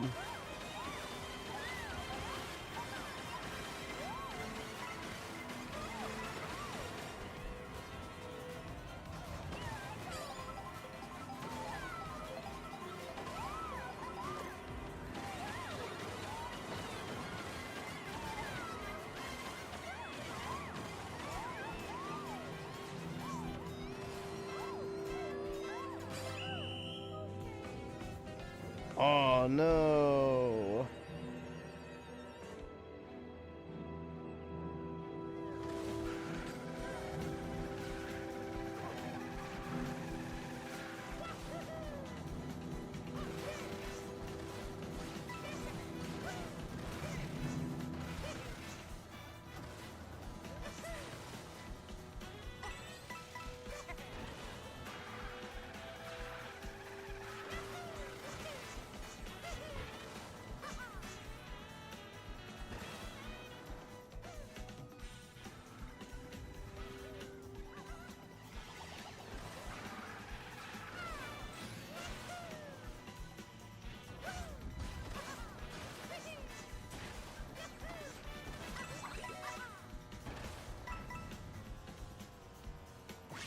I attract Indian viewers. Is that why you're here?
Bros, fading? Yeah.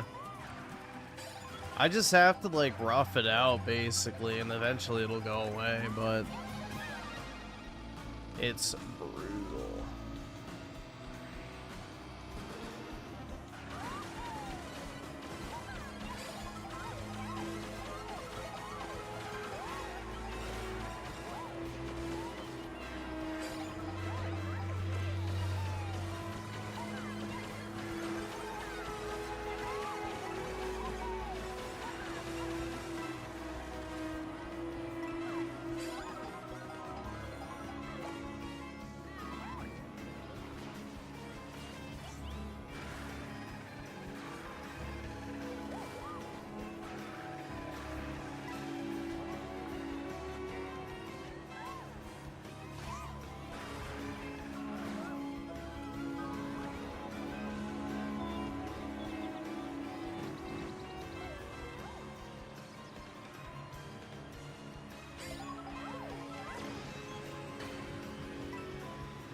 Man, this is brutal. I'm trying to stay awake here, but I don't know. Like, I'm not even closing my eyes is the crazy part. I'm just like, you know, zoned out completely.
See, SchizoGarcia with the 5.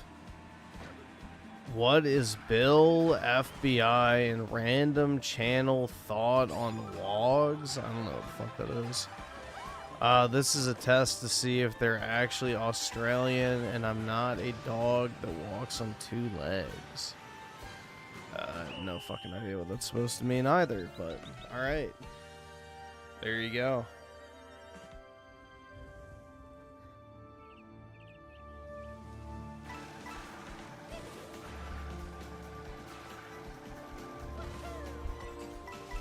No clue what either of those mean.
Alright, I think it's starting to wear off now.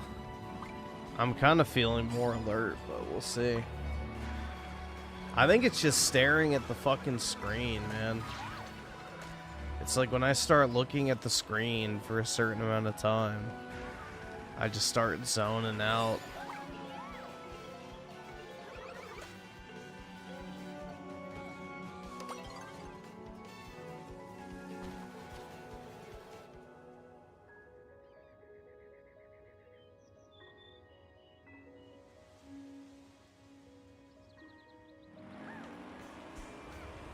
If I had to work another job in person environment, could I? No. My crippling porn addiction wouldn't allow me to. Unless I can take a fat break every 30 minutes. Literally impossible.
You're broke!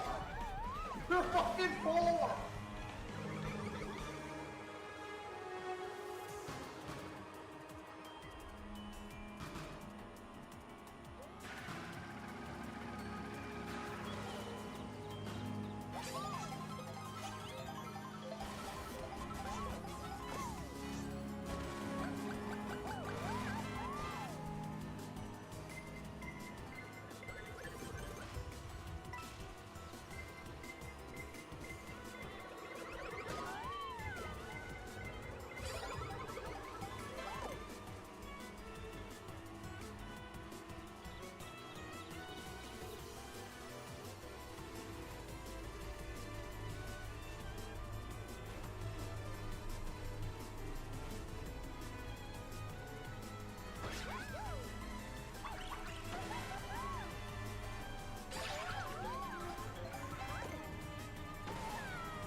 Would Gen Z baddie cause you to go full retard? I don't fucking care.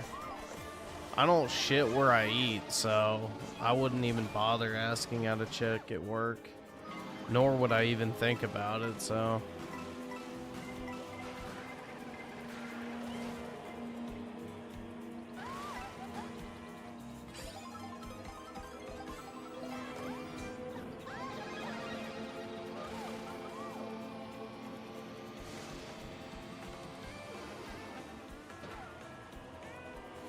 SchizoGarcia with the 2. Is this some fucking dog shit AI crap? Fine.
It's like the more I look at the screen, the more tired I get. Alright, let me see what this shit is. If it's retarded, I'm turning it off. Like, if it's just N-word spam. So, you've been warned.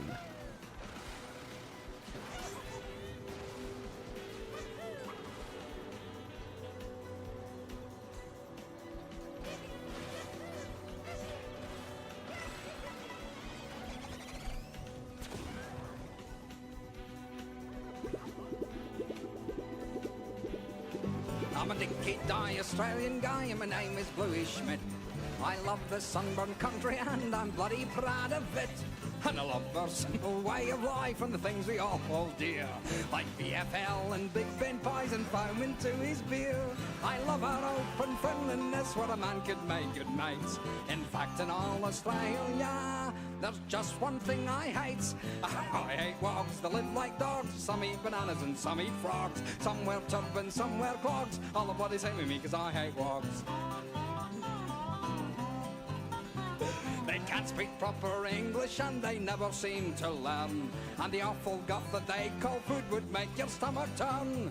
It's always dipped in garlic sauce or fried in olive oil. I've never tasted any myself, but I bet it all tastes vile. What's wrong with good Australian food, you Slovaks and you pals? Good healthy stuff like pie and sauce and chips and chicken rolls. Cause I hate wogs that live like dogs. Some eat bananas and some eat frogs. Some wear turbans, some wear clogs. All the bodies hate me cause I hate wogs. And the local chip shop down the road is run by Bloody Greek. He's open 16 hours a day and 7 days a week. And every cent that you spend there on a pie or a dim sim helps us send back home to Greece from a bastard just like him. Oh, I never eat there myself cause I couldn't touch wog meat. I usually eat at the Chinese cafe that's just across the street. Cause I hate wogs that live like dogs. Some eat bananas and some eat frogs. Some wear turbans, some wear clogs. All the bodies hate me cause I hate wogs. I was cooing down at the registry, picking up me dough. In front of me was a Yugoslav, in front of him a Pole. Behind me was an Italian, behind him was a Turk. Those lazy migrant bastards, do they never bloody work? But in spite of what they pay for, say there's work for those who want to. The wife and 27 kids have done all the work I'm going to. Cause I hate wogs that live like dogs. Some eat bananas and some eat frogs. Some wear turbans, some wear clogs. All the bodies hate me cause I hate wogs. So send the bastards home to Spain and Italy and Greece. And maybe when they've all gone home we'll get some bloody peace. To sit in the shade of the Coolabah tree and drink beer all day long. And run amok with a fat jumbuck. The Irish Johnny I don't know. I don't even know what the fuck a wog is, so... National song. Advance Australia backwards. Beauty ball. I have no idea.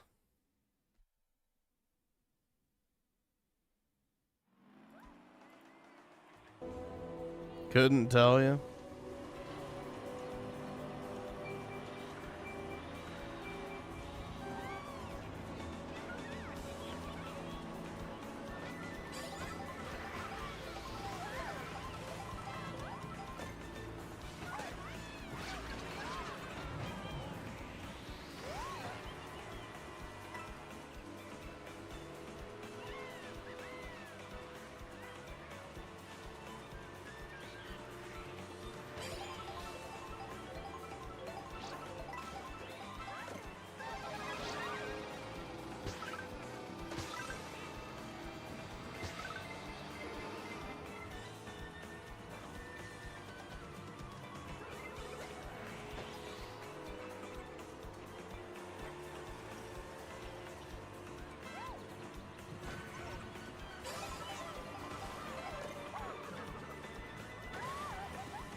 Let's see.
Oh no, dude.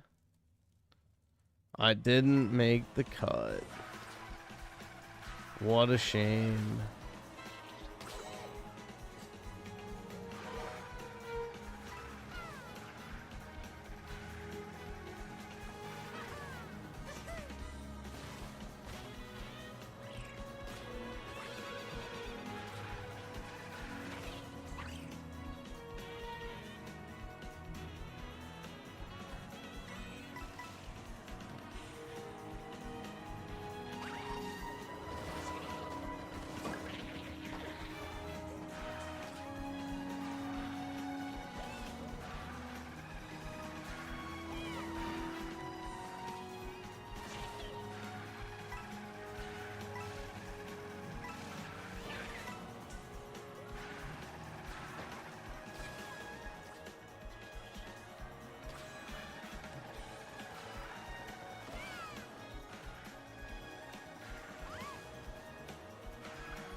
Can we get some subs? Yeah, exactly.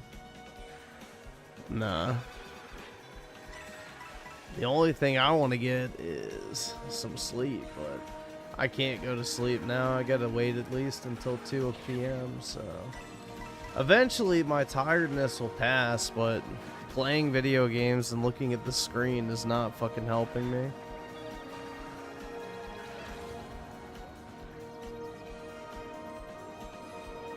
Yeah, I need $80 right fucking now. God.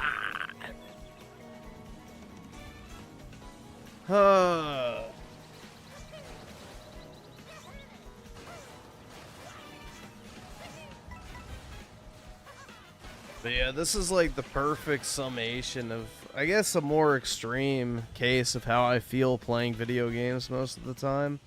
It just makes me feel tired. Like, playing that Gears campaign last night was, like, literally, you know, really testing me.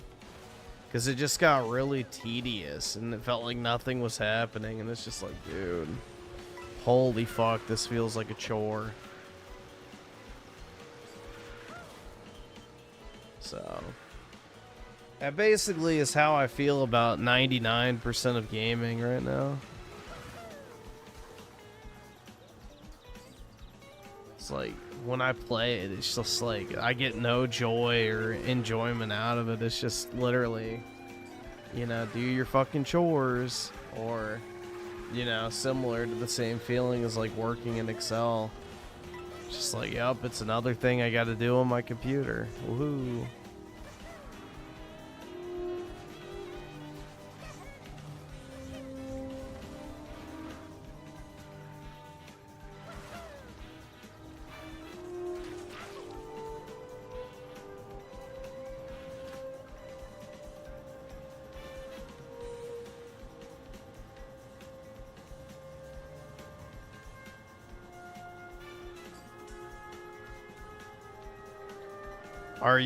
Are there seriously no games you would play for yourself? I don't play video games off stream, so pretty much, you know, what you see is what you get. I don't really play many video games at all in my free time. If I have free time, I'm probably just sleeping or, you know, doing something else. So I don't really game that much anymore.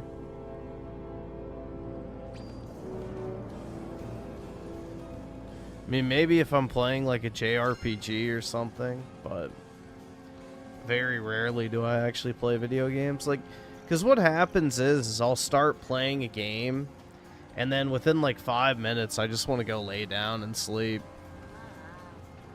And then if I take my Switch, like, into my bedroom, or if I go lay down on the couch, you know, within like 10 minutes, it's already off, and, you know, I'm just laying down at that point. So, I don't know, dude. It's pretty bad. I've got like no internal drive to play video games at all anymore. You know, it's very rare. So, every once in a while I'll play something that, you know, I do actually enjoy, but 90% of the time, at least, that's not the case.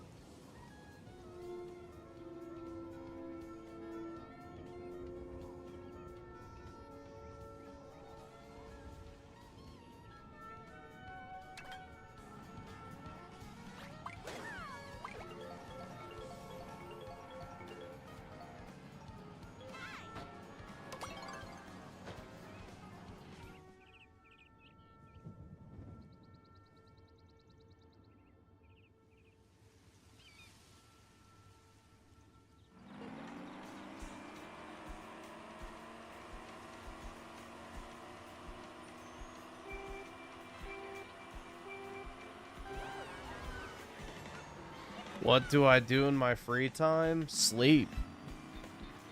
That's about it. Or just lay there with my dog.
When I finish Final Fantasy VII Part 3 next year, I'll quit video games for good. I mean, after that comes out, like, what do you really have to even look forward to anymore? Nothing. So...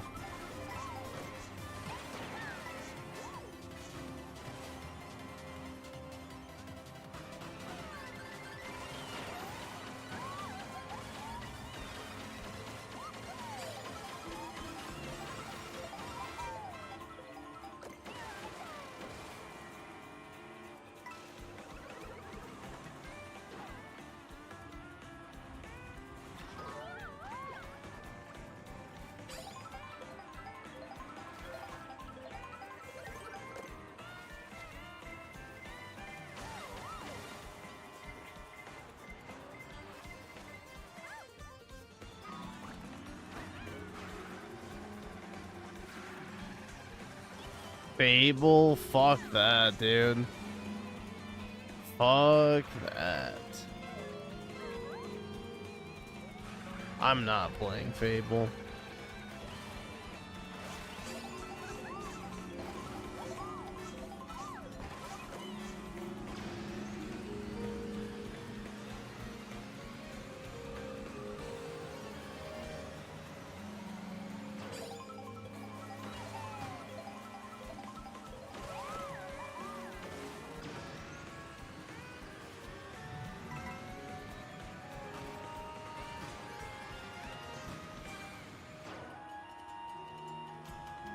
That game looks worse every single time they show it.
Oh no, man.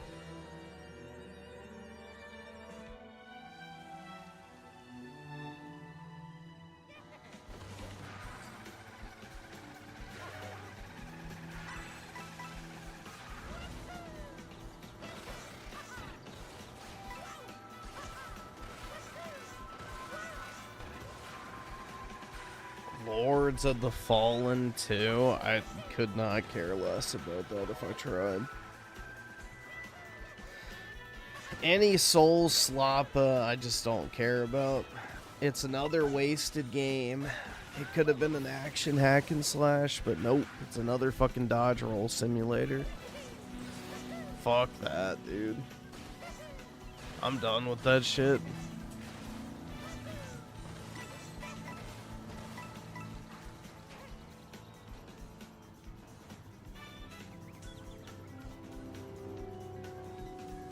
It's yet another game that could have actually been good, but nope. Shitty Souls clone. That's all you get.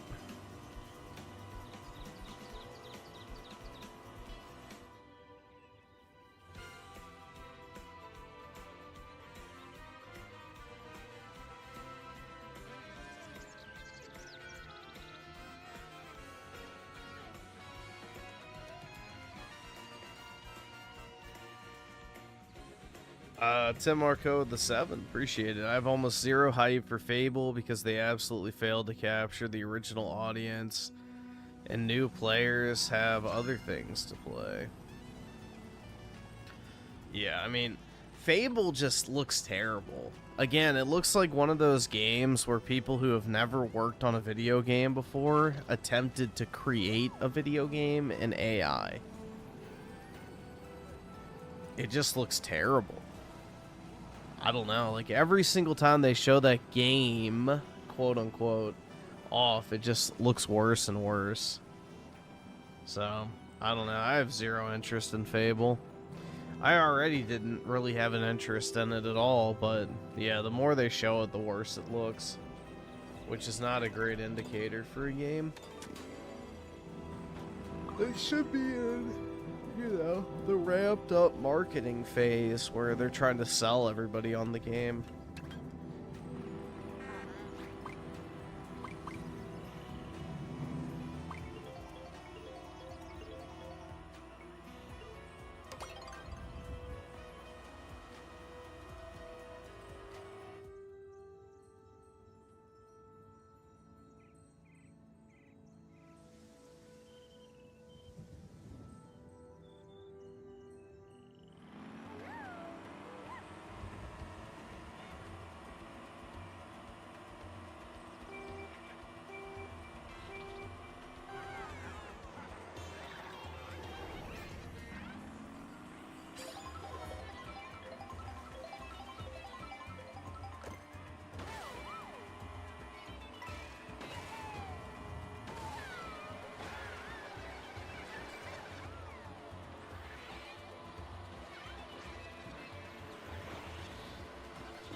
Bro, literally nobody cares about the Clone Wars, bro. It's time to let it go. Only the Funko Pop crowd cared about that shit. It's time to move on.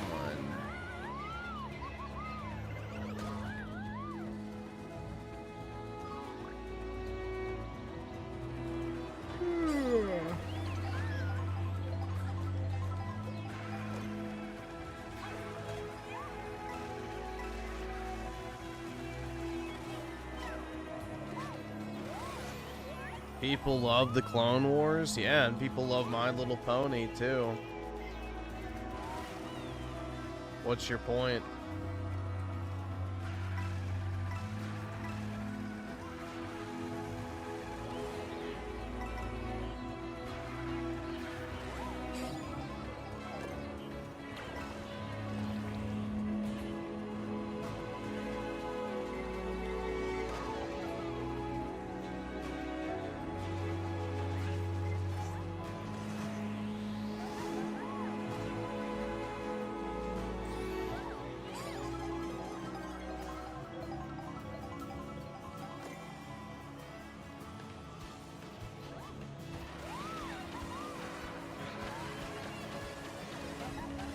Nope, both My Little Pony and Star Wars The Clone Wars are children's shows that millennials obsess over.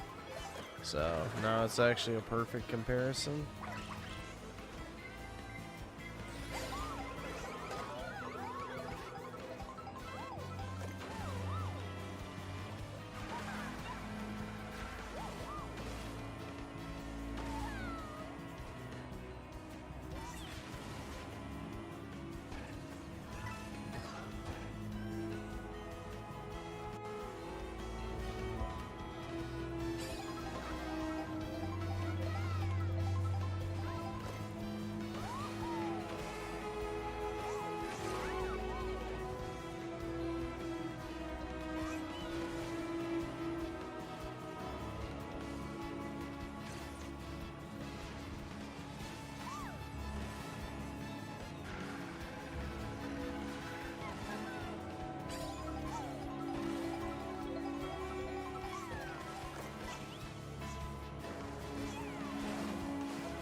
Dude, the videos will make me even more tired, so... Also, you didn't send for any, so... Sit down and shut the fuck up.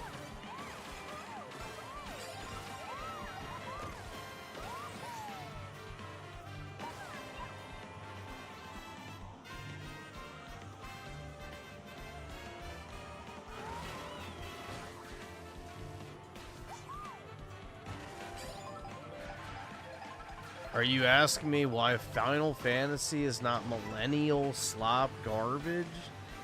First of all, it's not slop. Second of all, it's not garbage. Third, it's not the same thing as fucking Western media. So, completely different category.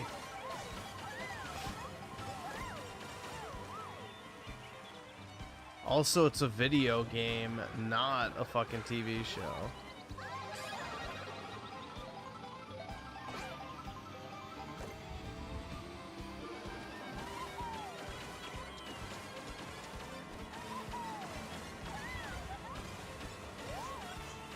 Also, I didn't say that the Clone Wars was millennial slop garbage. I said it's slop made for kids that millennials love. Like My Little Pony. My Little Pony was made for children. But, you know, autistic, retarded millennial men, you know, obsess over it. Same thing with fucking the Clone Wars. It was a show made for literal fucking toddlers. And a bunch of grown-ass men are like, dude, it's so good.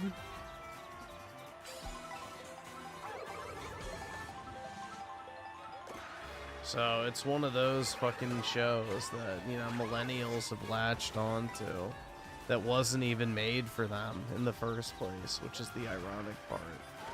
So yeah, it's for the Funko Pop crowd. The Peter Pan syndrome millennials that, you know, have to consume.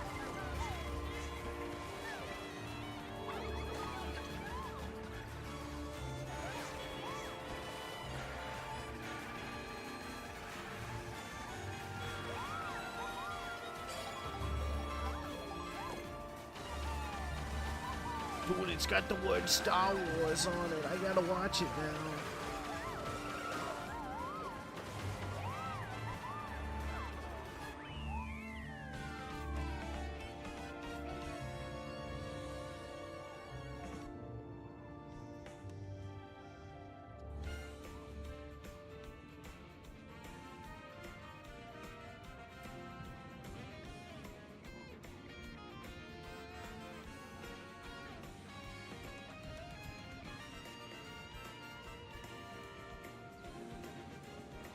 But yeah, I hate Star Wars The Clone Wars. It's gay kid slop, and you'll never change my mind.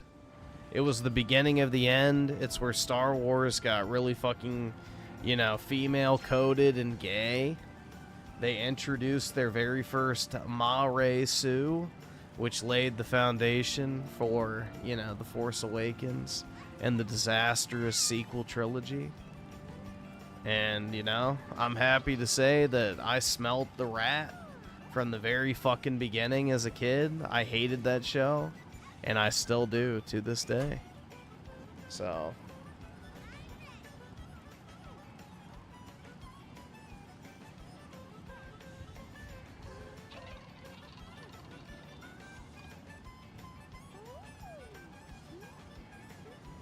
oh.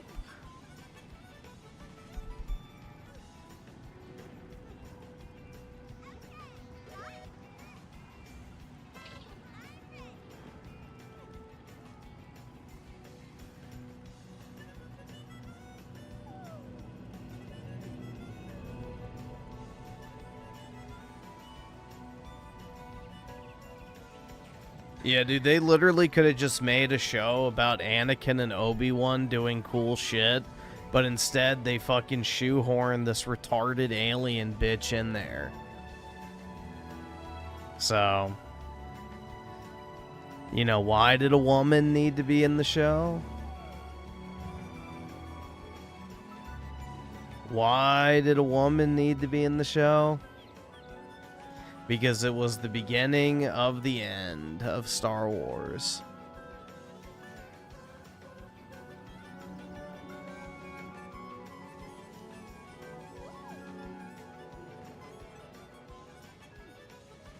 All right, That sounds awesome. Thanks, incredibly big guy. gay. Not really.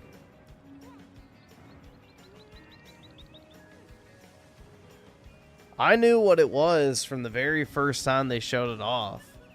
You know, Star Wars was always teenage boy coded. Like, Star Wars is literally the male fantasy. And them inserting a fucking Mary Sue, obnoxious, bratty, you know, uncooperative female Jedi into the series, it's pretty obvious that they were trying. Like, even as a kid, I fucking knew that shit. Like, even as a kid, I knew what was fucking going on with that. So... is Leia a Mary Sue? Not really, because she literally has to be rescued, so no. She's kind of a bitch, but...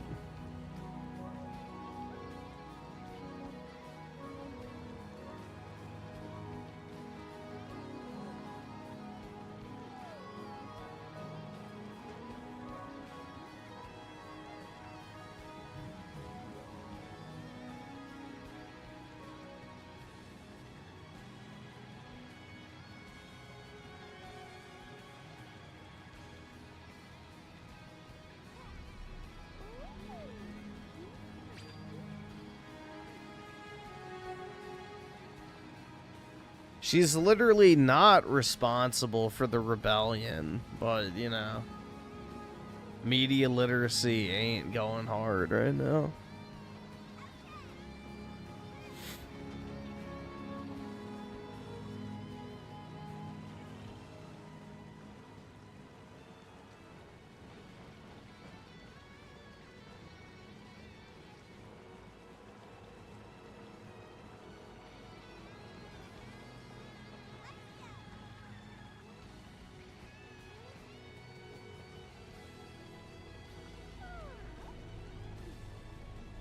Yeah, exactly, because her family ruled a planet. So, that's the thing. It wasn't that she was, like, the head of the rebellion or any of that shit. You know, her family was a part of the rebellion, and by extension, her. Especially after the planet got nuked. So...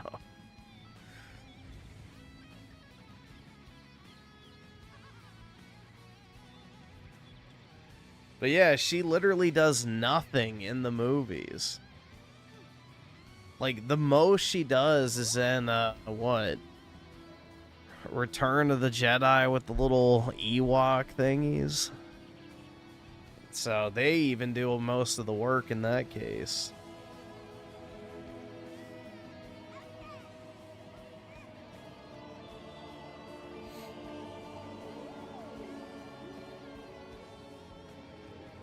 It'd be like if she pulled out a fucking lightsaber and, you know, chopped the Emperor down. That's a Mary Sue.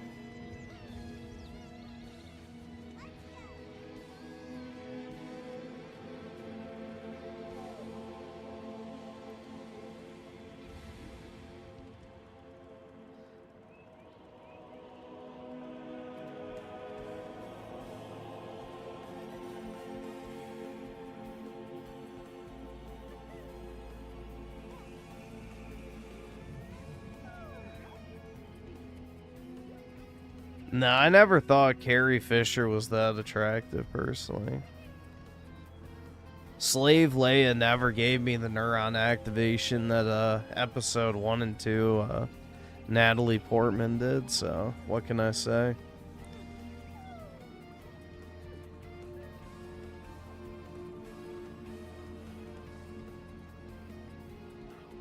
Ahsoka was a good character. Yeah, the know-it-all woman who is immediately good at everything, has to teach the men a lesson constantly, and, you know, never actually has any real flaws that prevent her from doing anything. Ah, yes. Peak character.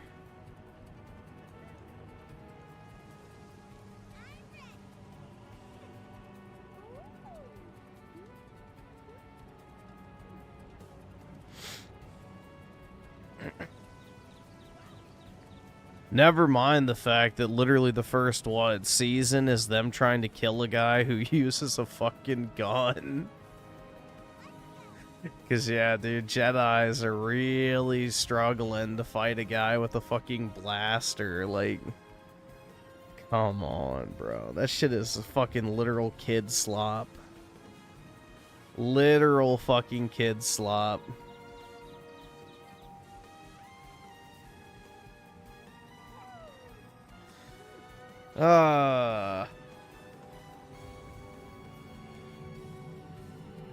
Boba Fett isn't a thing?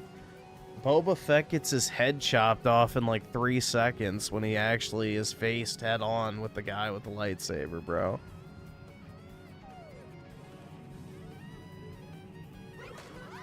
Or Jango Fett, my bad. Other one. I mean, Boba Fett also gets fucking murked almost immediately, too, so, yeah. He's not really a force to be reckoned with, either.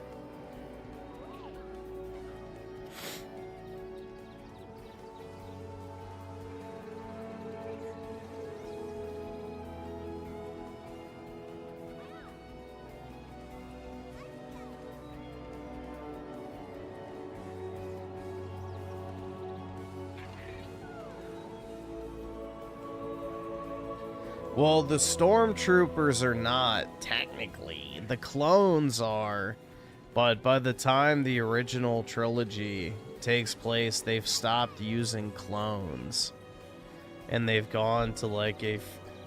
Which, you know, again, it's just because George didn't write it originally that way. But yeah, by the time they get to the original trilogy, they've stopped using the clones. They've started drafting people, pretty much.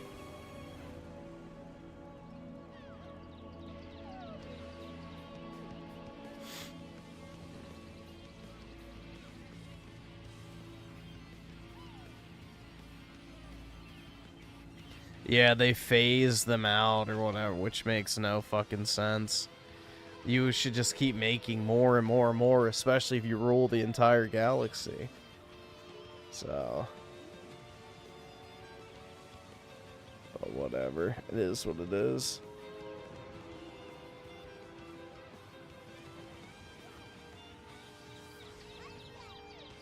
I think that was like the cope for the stormtrooper aim, is like most stormtroopers weren't properly trained or whatever. I don't fucking know.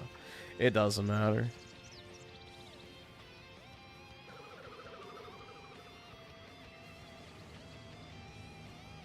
Let's see. Oski Waski the 5. Griffin, can we take one picture of all the baddies? I guess. What, do I need to like pose or some shit? I don't even remember how to do that.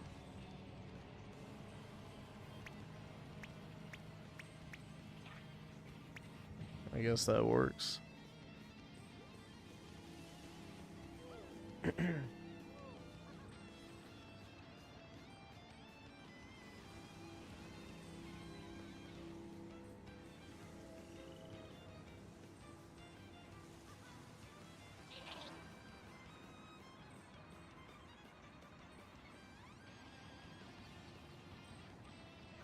Oh my god, dude, I never realized the Empire was a play on the Nazi. I know, dude, isn't that crazy? The gray uniforms and shit. I never saw that coming.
Griff, you probably hate Young Shell.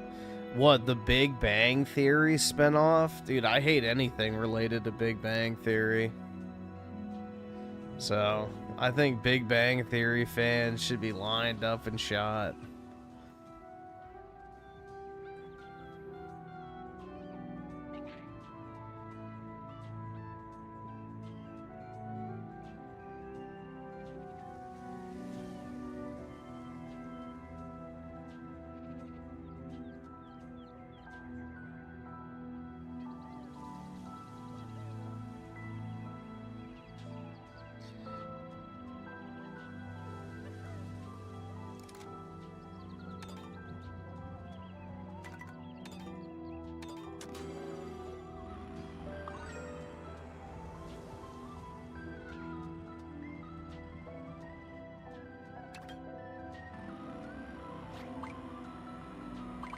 Yeah, I keep getting clips of young Sheldon on fucking Twitter. So no matter how many times I hit not interested, it keeps trying to get me to fucking watch that dog shit. Which probably means they're paying to promote it.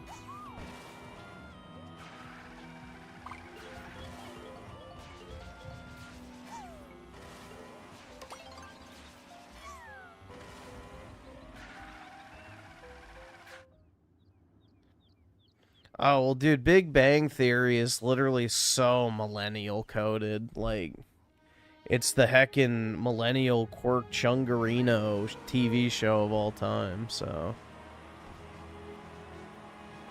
Millennials love that shit. They relate to it.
Uh-oh.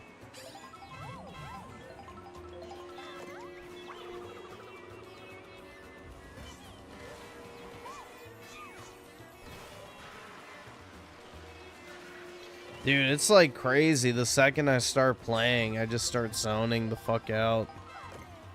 But this is exactly what happens when I play a game I don't like to a lesser extent. Like, obviously, I'm just really fucking tired right now, so it doesn't matter what I'm playing. I'm gonna start zoning out. But when I'm, like, normal and I'm playing a game that I don't like, this is basically what happens, just on a lower scale.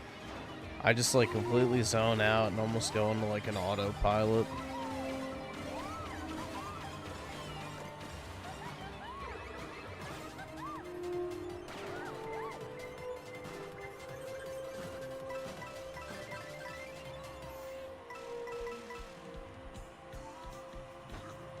Nah, Halo was making me sleepy too, man. That's the reason why I swapped over.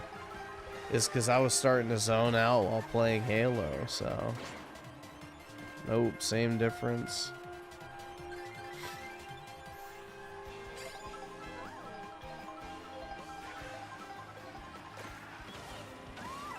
You hope I shit myself on stream? Wow, that's nice.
Oh no.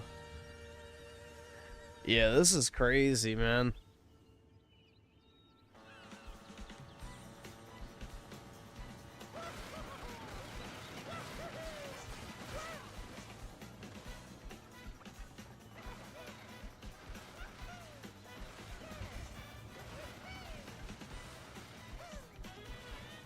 Titanfall 2's campaign was mediocre at best. It only had one good level.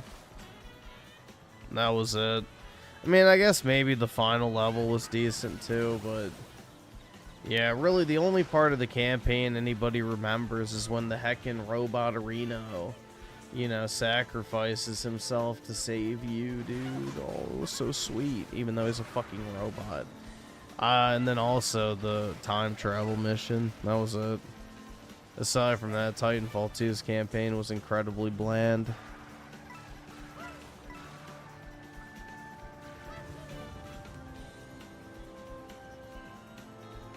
Dude, my heckin' robot AI companion just sacrificed himself to save me.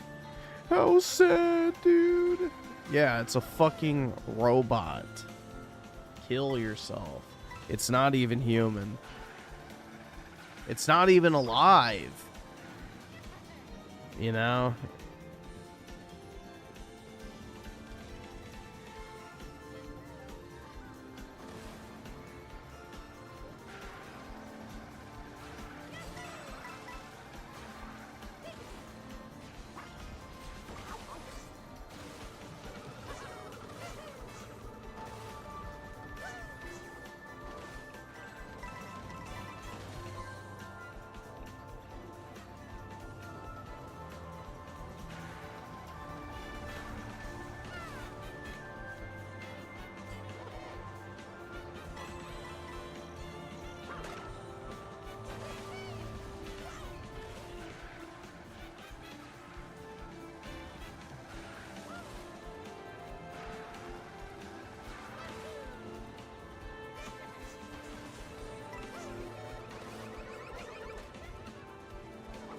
Yeah, but Titanfall 2 was a massive disappointment.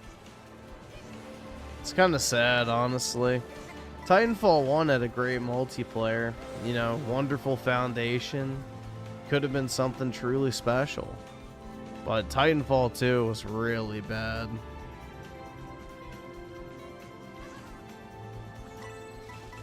You know, they ruined the multiplayer by getting rid of the rechargeable Titan shield, so you could use your Titan for like maybe 20 seconds. And no rechargeable health. On top of that, they added like the hero shooter class-based system, instead of just letting you change your loadout and customize your frame accordingly. So you had to use like some pre-baked class, which fucking blew. And then on top of that, the multiplayer maps were kind of just meh. You know, the guns didn't feel as good. I don't know. Titanfall 1 multiplayer was way better. I definitely enjoyed it a lot more.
Dude, there's not a single soul in the world that recognizes the name Blisk from Titanfall. Sorry to say. Not a single soul even knows who the fuck that is.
Am I just rage baiting? Nope.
Yeah, it's pretty crazy that they're not even bothering to do the Black Ops 1 and 2 ports on PC, Xbox, or Switch 2, just PS4.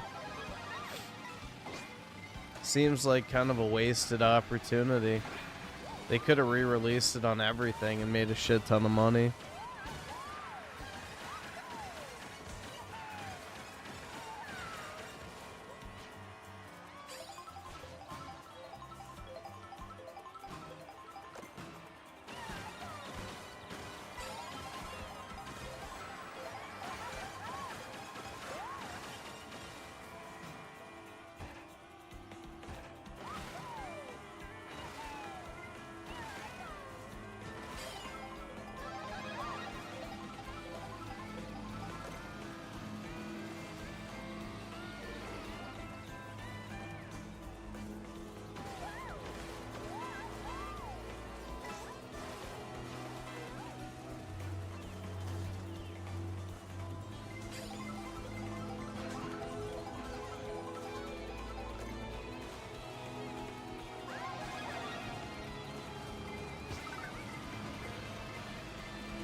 I'm trying, guys. Jeez. This shit's brutal.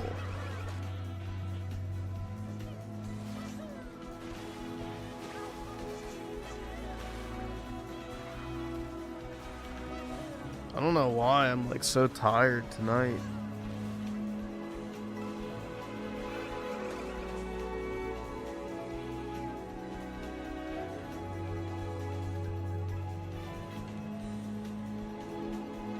I've already taken 2 caffeine pills, so I don't know. I don't think a third one would even do anything at this point.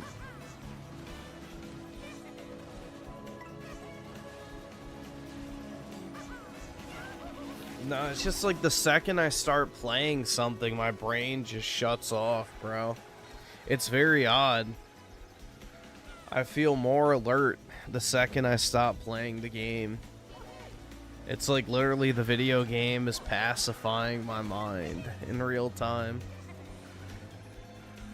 So, it's pretty brutal, dude. It's pretty brutal. I don't know. Definitely cooked tonight.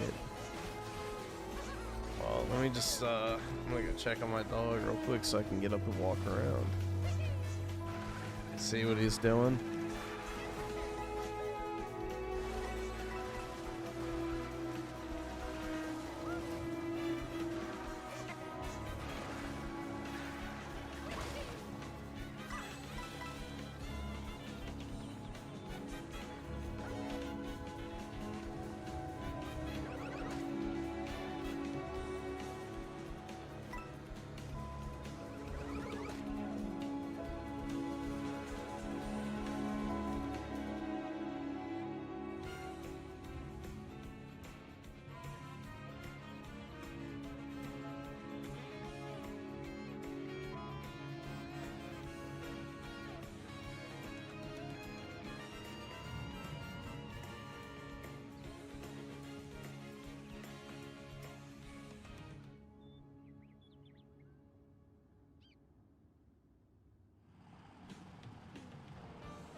All right.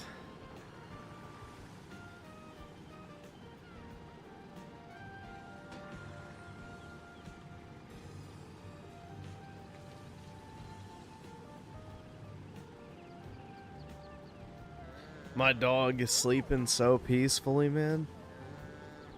Lucky.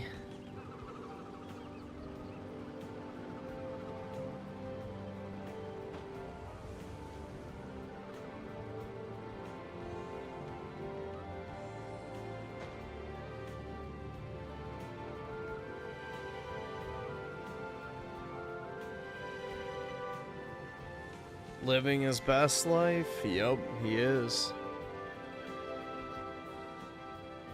He's just laying on the bed, sprawled out, the ceiling fan blowing on him.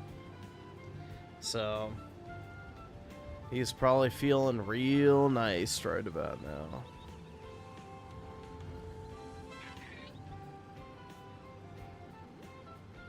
What's that like? Not like everybody knows what that's like at all, huh? Gee, what's that like?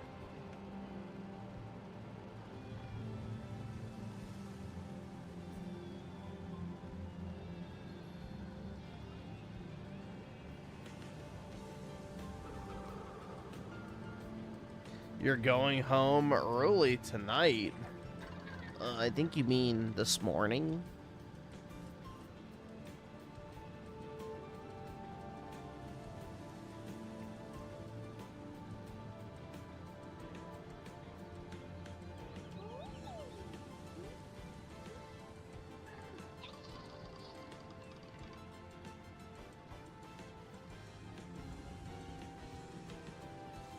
Uh-oh, my dog's up. Get my revolver. Why is that? Oh, here he comes.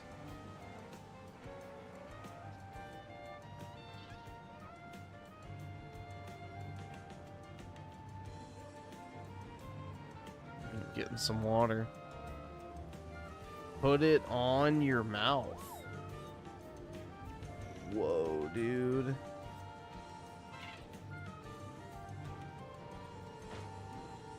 The Smith and Wesson retirement plan, is that what you're suggesting?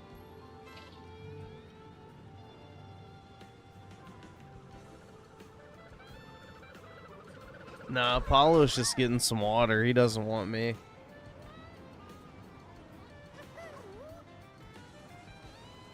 He's chugging his water down. Yes, you'll be able to sleep forever. Exactly, dude.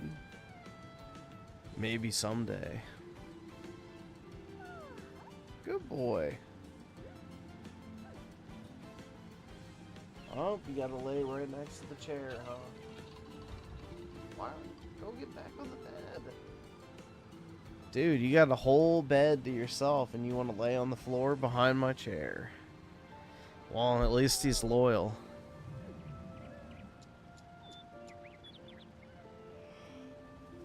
At least he's loyal, dude. Ugh.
Let's see.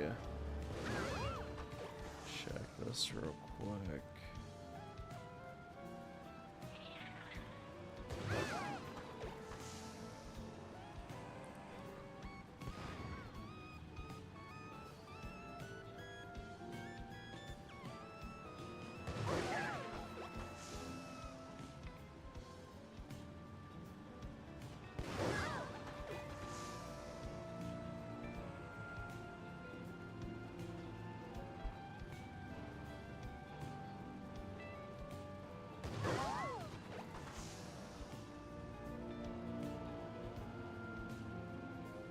Let's see.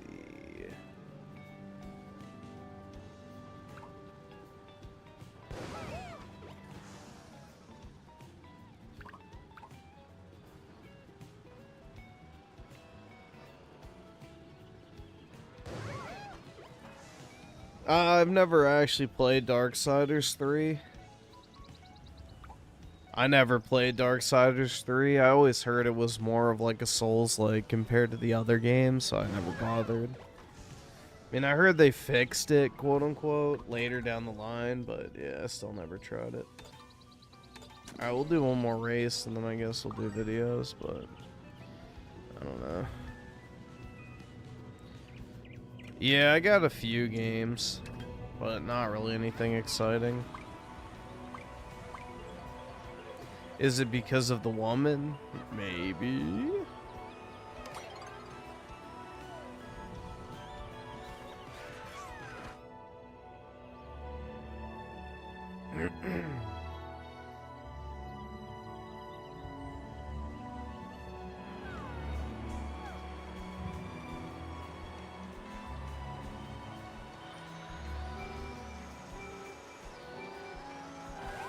I'm gonna try Jew pizza when I get home. Is there such a thing as Jew pizza?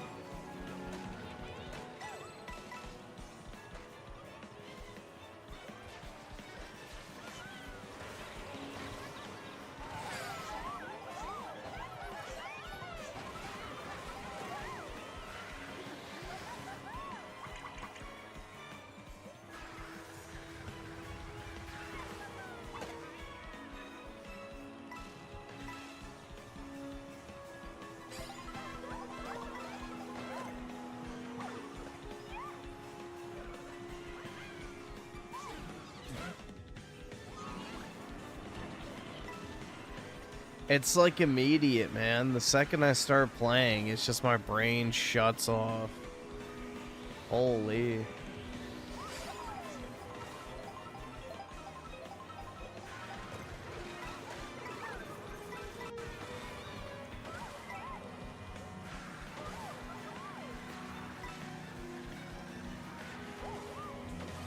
Like, this is what happens whenever I try to play video games off stream. It's like, I just immediately get super tired and just want to sleep.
Yeah, I haven't slept in like, what, 38 hours, so... There's also that little caveat, too. So it's not even that it's just, like, late. It's also I haven't slept in over a day, almost 2 days. So...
How do I function at my job? Pure willpower.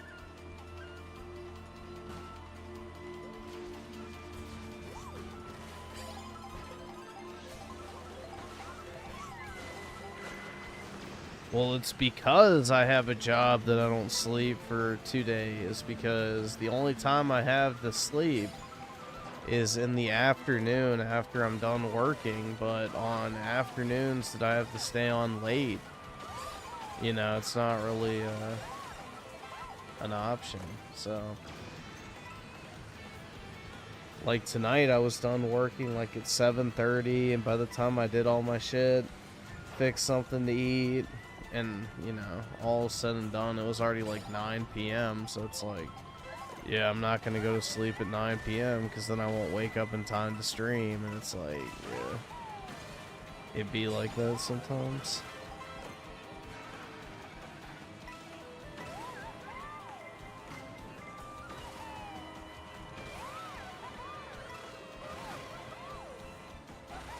It is what it is, man.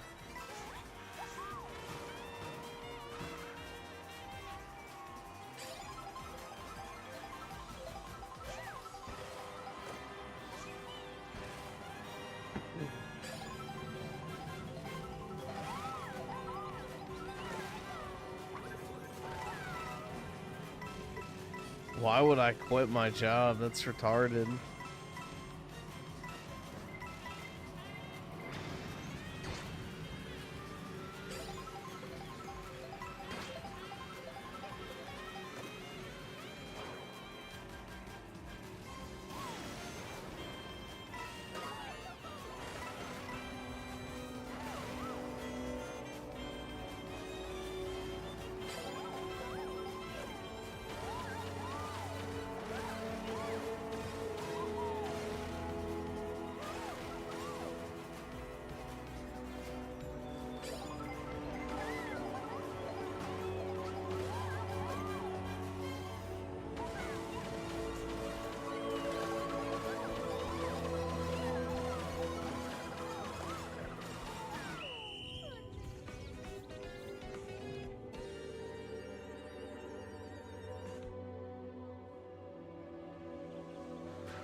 You could just beg for money on stream. Oh yeah, dude, that's a great way to live.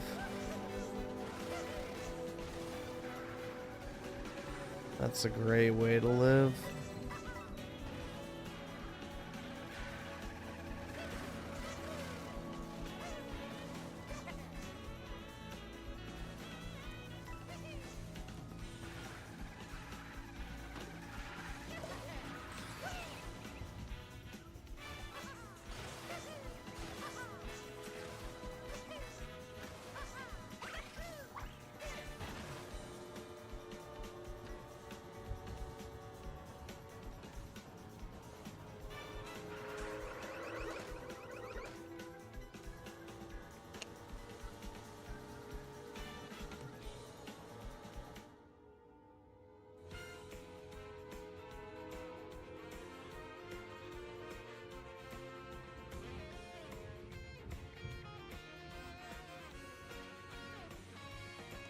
Yeah, we have Raymond shit to watch, which is gonna be painful, man. Nah, guys, Griffin just needs to sell a $2,500 Pokemon vending. Wait, is that an actual thing? Who's this? Jar Chomp Collectibles. He's selling a $2,500. Is this like a YouTuber? There's no way, bro. You don't need a course to sell fucking cards. He's the fucking Andrew Tate of trading cards, dude. Retard.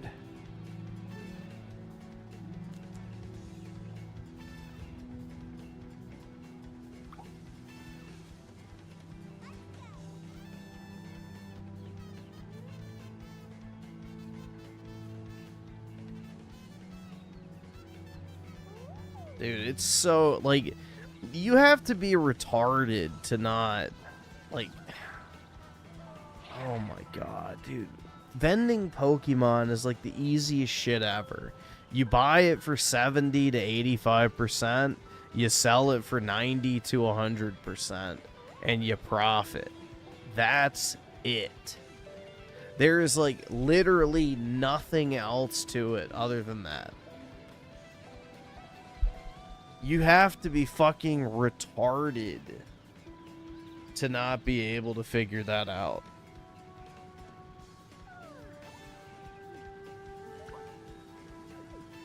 Like, you're better off spending $2,500, you know, on a trial run of buying and selling inventory, instead of wasting it on some fucking retard's course.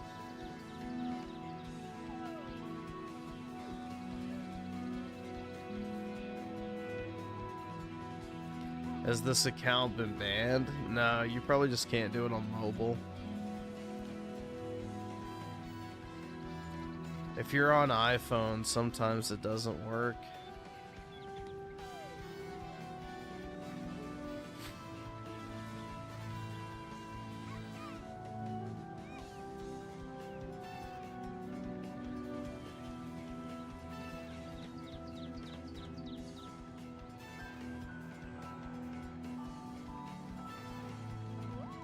Oh, apparently it's 3,500. Oh, maybe we should watch. This is a short video. Yeah, it's only like 10 minutes. Here, I guess we can watch that. That's fine. That's fucking crazy, man. What a joke. I give out like actual good advice on cards for free. So, I don't know, man. That's insanely Jewish. Like, oy vey, goyim. You have to pay me 2,500 schmeckles in order for me to tell you which trading cards to buy. I'm a professional vendor, so you should yield to my expert opinion. Oh my god, dude. It's just pathetic. Absolutely pathetic. Like, I can understand, like, if you had, like, a paid Discord or something, where it's, like, you know, $10, and you can join and, like, ask questions, and it's, like, a gated community of, like, actual legitimate vendors and resellers and shit, and, you know, you can trade inventory with people. Like, that I would understand. You know, that's actually a good business model, like, having, like, a walled garden community in order to have, like, you know, a way to wheel and deal with each other in a private setting, but also, you know, with a wide enough net cast. But 25 hundo to watch some fucking retard tell you that you should buy for 75% and sell for 95? Good lord.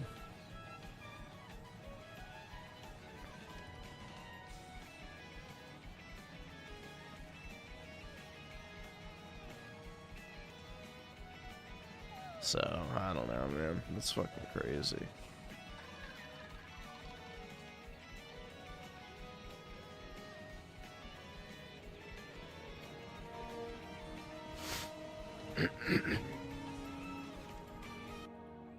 Yeah, dude, the Forex and day trading videos are fucking retarded.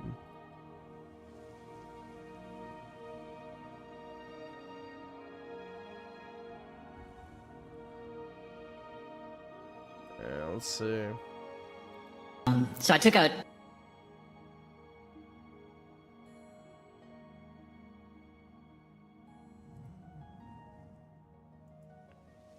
We'll see what this is. I don't know who this guy is, but we'll watch. 2 loans to get here today. I don't even have money for a hotel. Give him a big hand, guys. Homeless dude.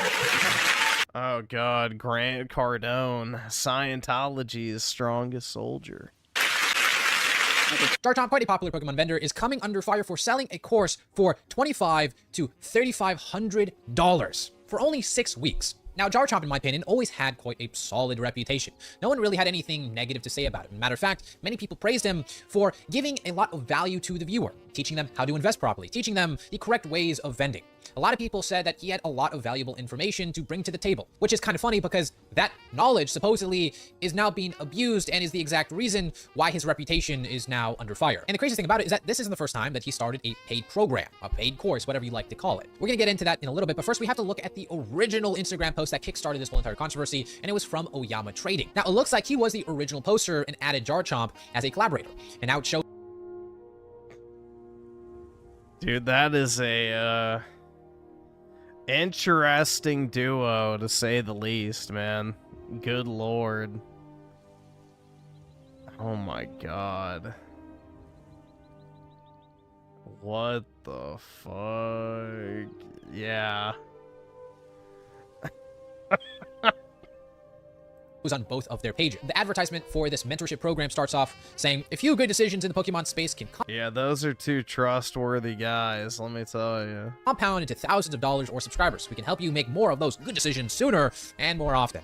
Another page says, Cohort 2 is a 6 or 8 week live program led by Jarchomp Collectibles and Oyama Trading. This is not a course, which is a bit funny because definitionally this is exactly a course. Now, don't get me wrong, this also can be referred to as a program, but a lot of people who are saying it's a course aren't inherently wrong. And there's quite an obvious reason why they're trying to distance themselves from the word course. It's because it has a negative connotation to it, because you have these multi-millionaire content creators who do courses that ultimately end up being complete scams, or at the very least, ripoffs that do not present a tangible benefit to the person that is signing up. I just find it a bit funny how they're trying to emphasize that this isn't a course. To me personally, that oozes an ulterior motive. It goes on by saying that the clients that signed up for the first version of this program benefited exponentially. It says they grew their inventories from $0 to $15,000 to $50,000, which is also kind of crazy. Imagine having an inventory of $15,000.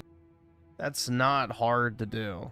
That's already quite good. If you have $15,000, I have more than that on my fucking wall right now. Ooh. $15,000 worth of Pokemon products 1 year ago, that naturally would go up to 50K. Okay, they say that the clients it's probably more than that now. started and scaled Instagram and YouTube, expanded their networks, made friends, and had a blast. Yes. That's why I'm paying the $2,500, by the way. It's just to, you know, make some new friends, man. Yeah.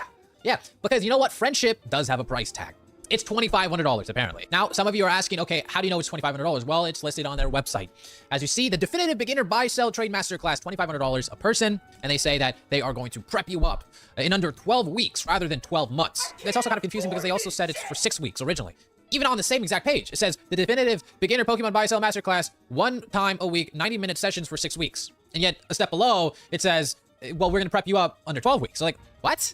How does that make fucking sense? So is it 12 weeks? Is it 6 weeks? What is it? Under this option, it says this topic selection and depth may feel too basic for folks who have vended more than 5 card shows and or have already sold over $50,000 worth of Pokemon cards in a 12-month period. So you're telling me that if I went to 5 card shows, I essentially have $2,500 to $3,500 worth of knowledge. Huh.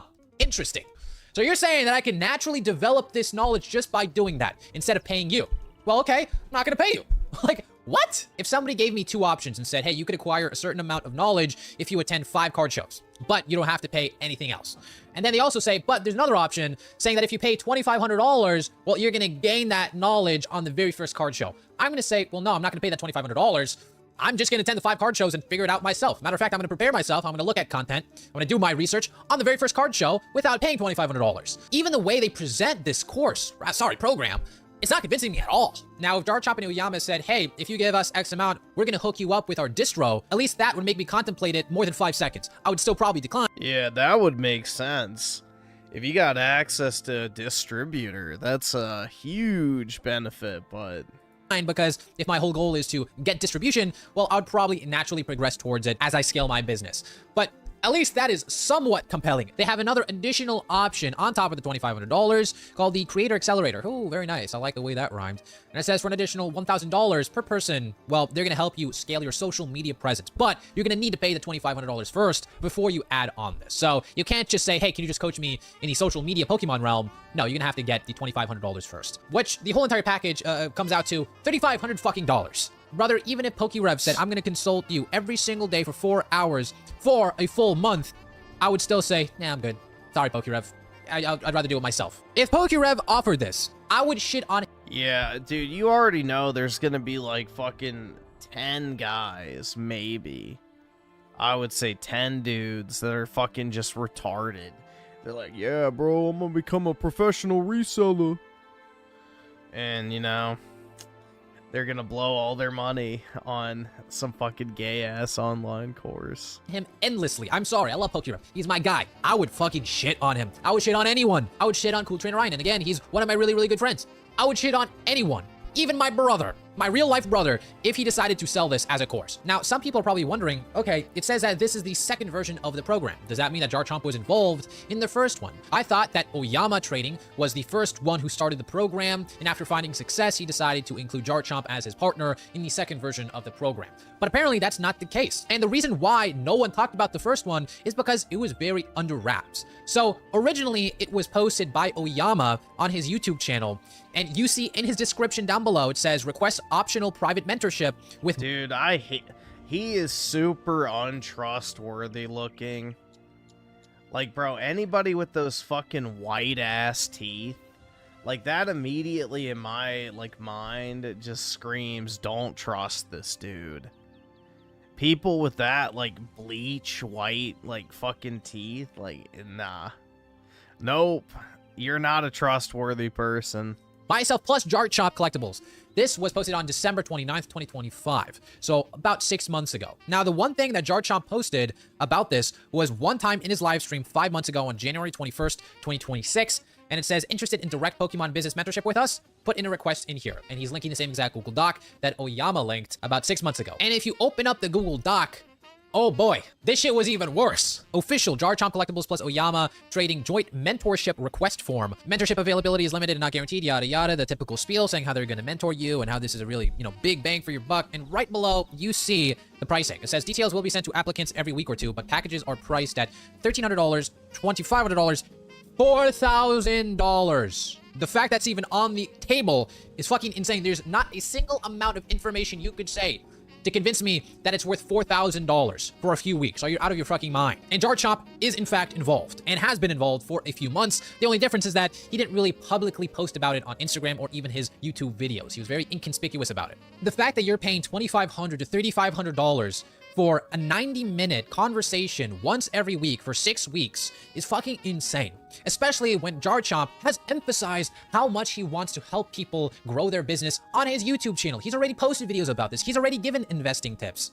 Which just makes the situation far weirder, because I guarantee you, if you watch every single Jar Chomp video on his YouTube channel talking about investing tips and so on and so forth, you're gonna gain more knowledge than if you just bought the $2,500, $3,500 program that he set up. I guarantee you even more, if you spent those 90 minutes... More than hookers charge? Well, I guess it depends on the quality of the pussy, but yeah. Dude, I can't imagine paying for this type of shit. Again, it's as simple as buy at 70 to 85%, sell for 95%, target, profit, done. Once a week, just searching YouTube, watching other people vend, how they do it, watching investor bros, although I don't like every single one, they do have some good knowledge if that's your goal. Just watching a vendor POV video, 90 minutes, once a week is going to give you more knowledge. Dude, one sentence, one fucking sentence. You go online, comp the card, pay 70 to 85% of the value, and then sell it for around 95% of the value. Your net is your profit. It's that fucking easy. There you go. There's your 35 hundo in advice right there. Guarantee you that. Talking with ChatGPT, 90 minutes once a week is going to give you more knowledge. And people are saying, well, how dare you enforce what other people can and cannot spend their money on? Listen, you do you guys. If you want to spend $2,500, $3,500 on this, go for it. But let me just tell you right now, you're kind of getting ripped off. Maybe not scammed, depending on how you look at it, but you're getting ripped off. You can acquire the same amount of knowledge far more efficiently and far cheaper. This is not a matter of opinion. This is objective reality. There's so many ways of obtaining that amount of knowledge without spending a shitload of money. Dude, even Hustlers University wasn't this expensive. Hell, even Jar Chomp himself on his YouTube channel. His free videos are going to give you more knowledge about how vending works, what to do, what not to do, than signing up for his course. That is why I find this so litigious, so scummy. It's because you're essentially trying to take advantage of somebody's lack of knowledge, incompetence, rather than pointing them in the right direction. I'm not going to have respect for anyone who does that. I've always been against courses. I think they're fucking horrible, especially when you have a path where you could achieve that knowledge without paying. Okay, maybe some courses are worth it. Maybe they're offering a certain amount of knowledge. Yeah, but he's just repeating himself now. I was hoping we could hear from the guy promoting it. What's his name? George. Let's see if he has a video plugging it.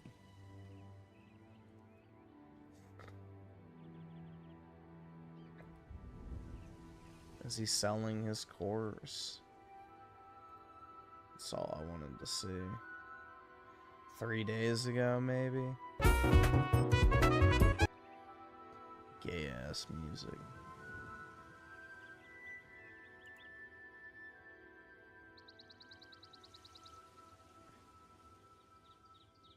I don't see it on here. I have no fucking clue.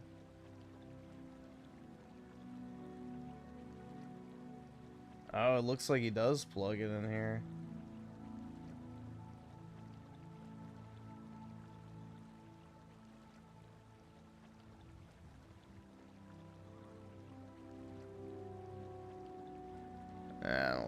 care. Whatever.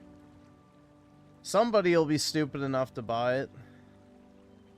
So...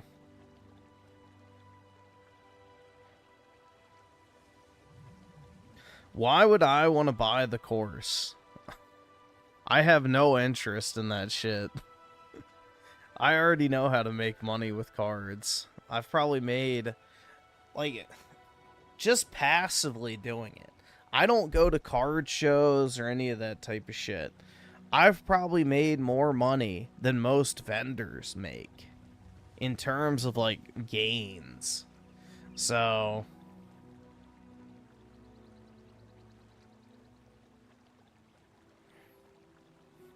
I don't really need any advice from, you know, slop tuber, whatever. Like, oh, dude, I'm famous, so people sell me their shit for cheap.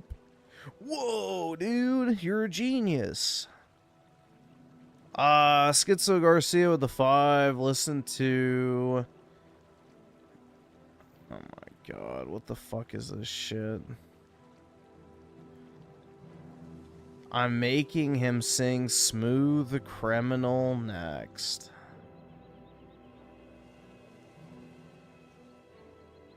Oh my god.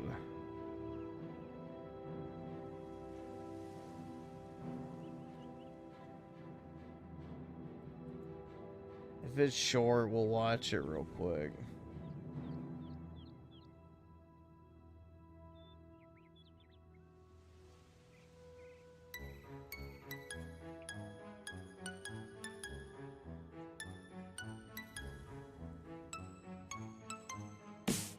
Waiting every night to finally roam and invite newcomers to play with us. For many years we've been all alone. We're forced to be still and play the same songs we've known since that day. The bosser took our life away. Now we're stuck here to decay.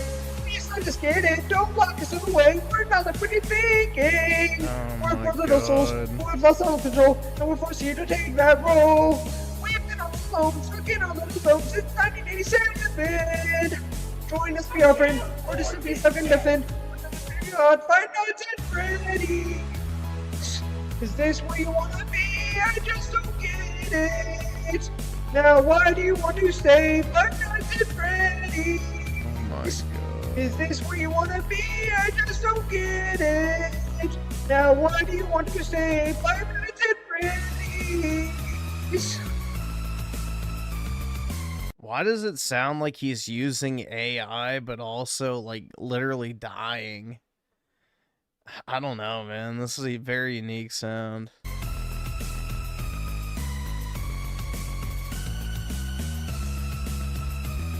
Like, he sounds so winded.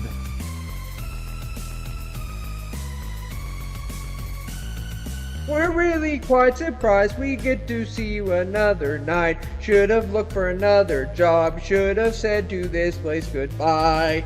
It's like there's so much more. Maybe you've been in this place before. We remember a face like yours. Seem acquainted with those doors. Just kidding. Don't lock us away. We're not like what you're thinking. We're poor little souls. We're lost self-control. And we're forced you to take that role. Alone, just in our little zone since 1987. Going to be our friend, or just be stuck in the vent. Girl, you only got 5 minutes of Freddy. Is this where you wanna be? I just don't get it. Now why do you want to stay? 5 minutes of Freddy. Is this where you wanna be? I just don't get it. Now why do you want to stay? 5 minutes of Freddy.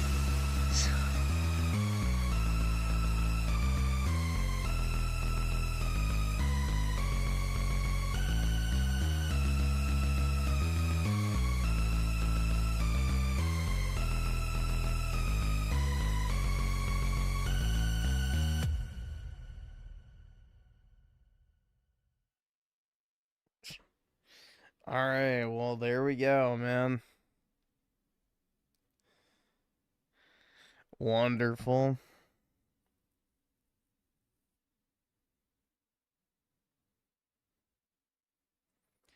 How exciting. Let's see. Raymond with the 2. Let me guess. You put it on a hard drive.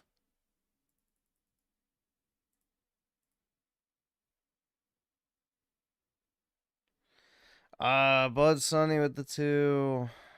Oh, God. A movie review? Bruh. Trying to put me to sleep. Stop.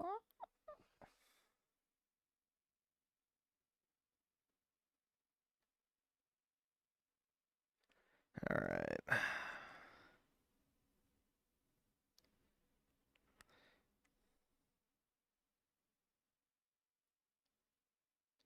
You had to make a new account because the SchizoGarcia name scared him away. He's a sensitive guy, huh?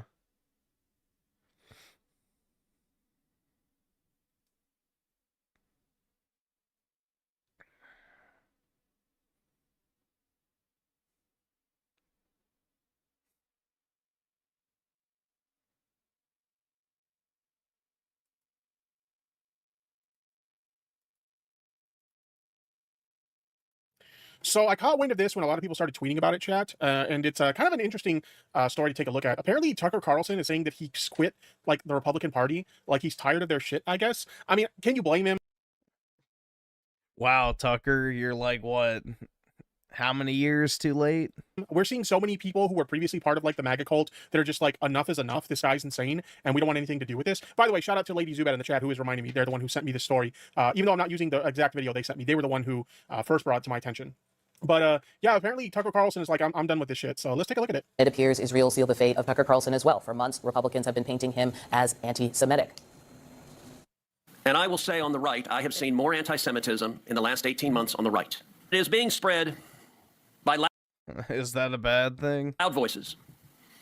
The most consequential of whom... This is like a common thing, like, where it seems like anybody who criticizes the actions of Israel, they end up getting labeled as, like, anti-Semitic. And this doesn't just happen, like, on the right, like we're seeing this example, it's happening on the right, but it happens to people on the left as well, where some people are getting labeled as anti-Semitic for being critical of Israel. And it's like, it shouldn't be that hard to understand that, like, it doesn't make you anti-Semitic to be critical of the actions of, like, the Israeli state, right? Like, I don't understand how people can't separate those two things. You could be critical of Israel, but also not be anti-Semitic. It just, I don't know, this seems really easy to me. It's Tucker Carlson. I believe Tucker Carlson is the single most dangerous demagogue in this country.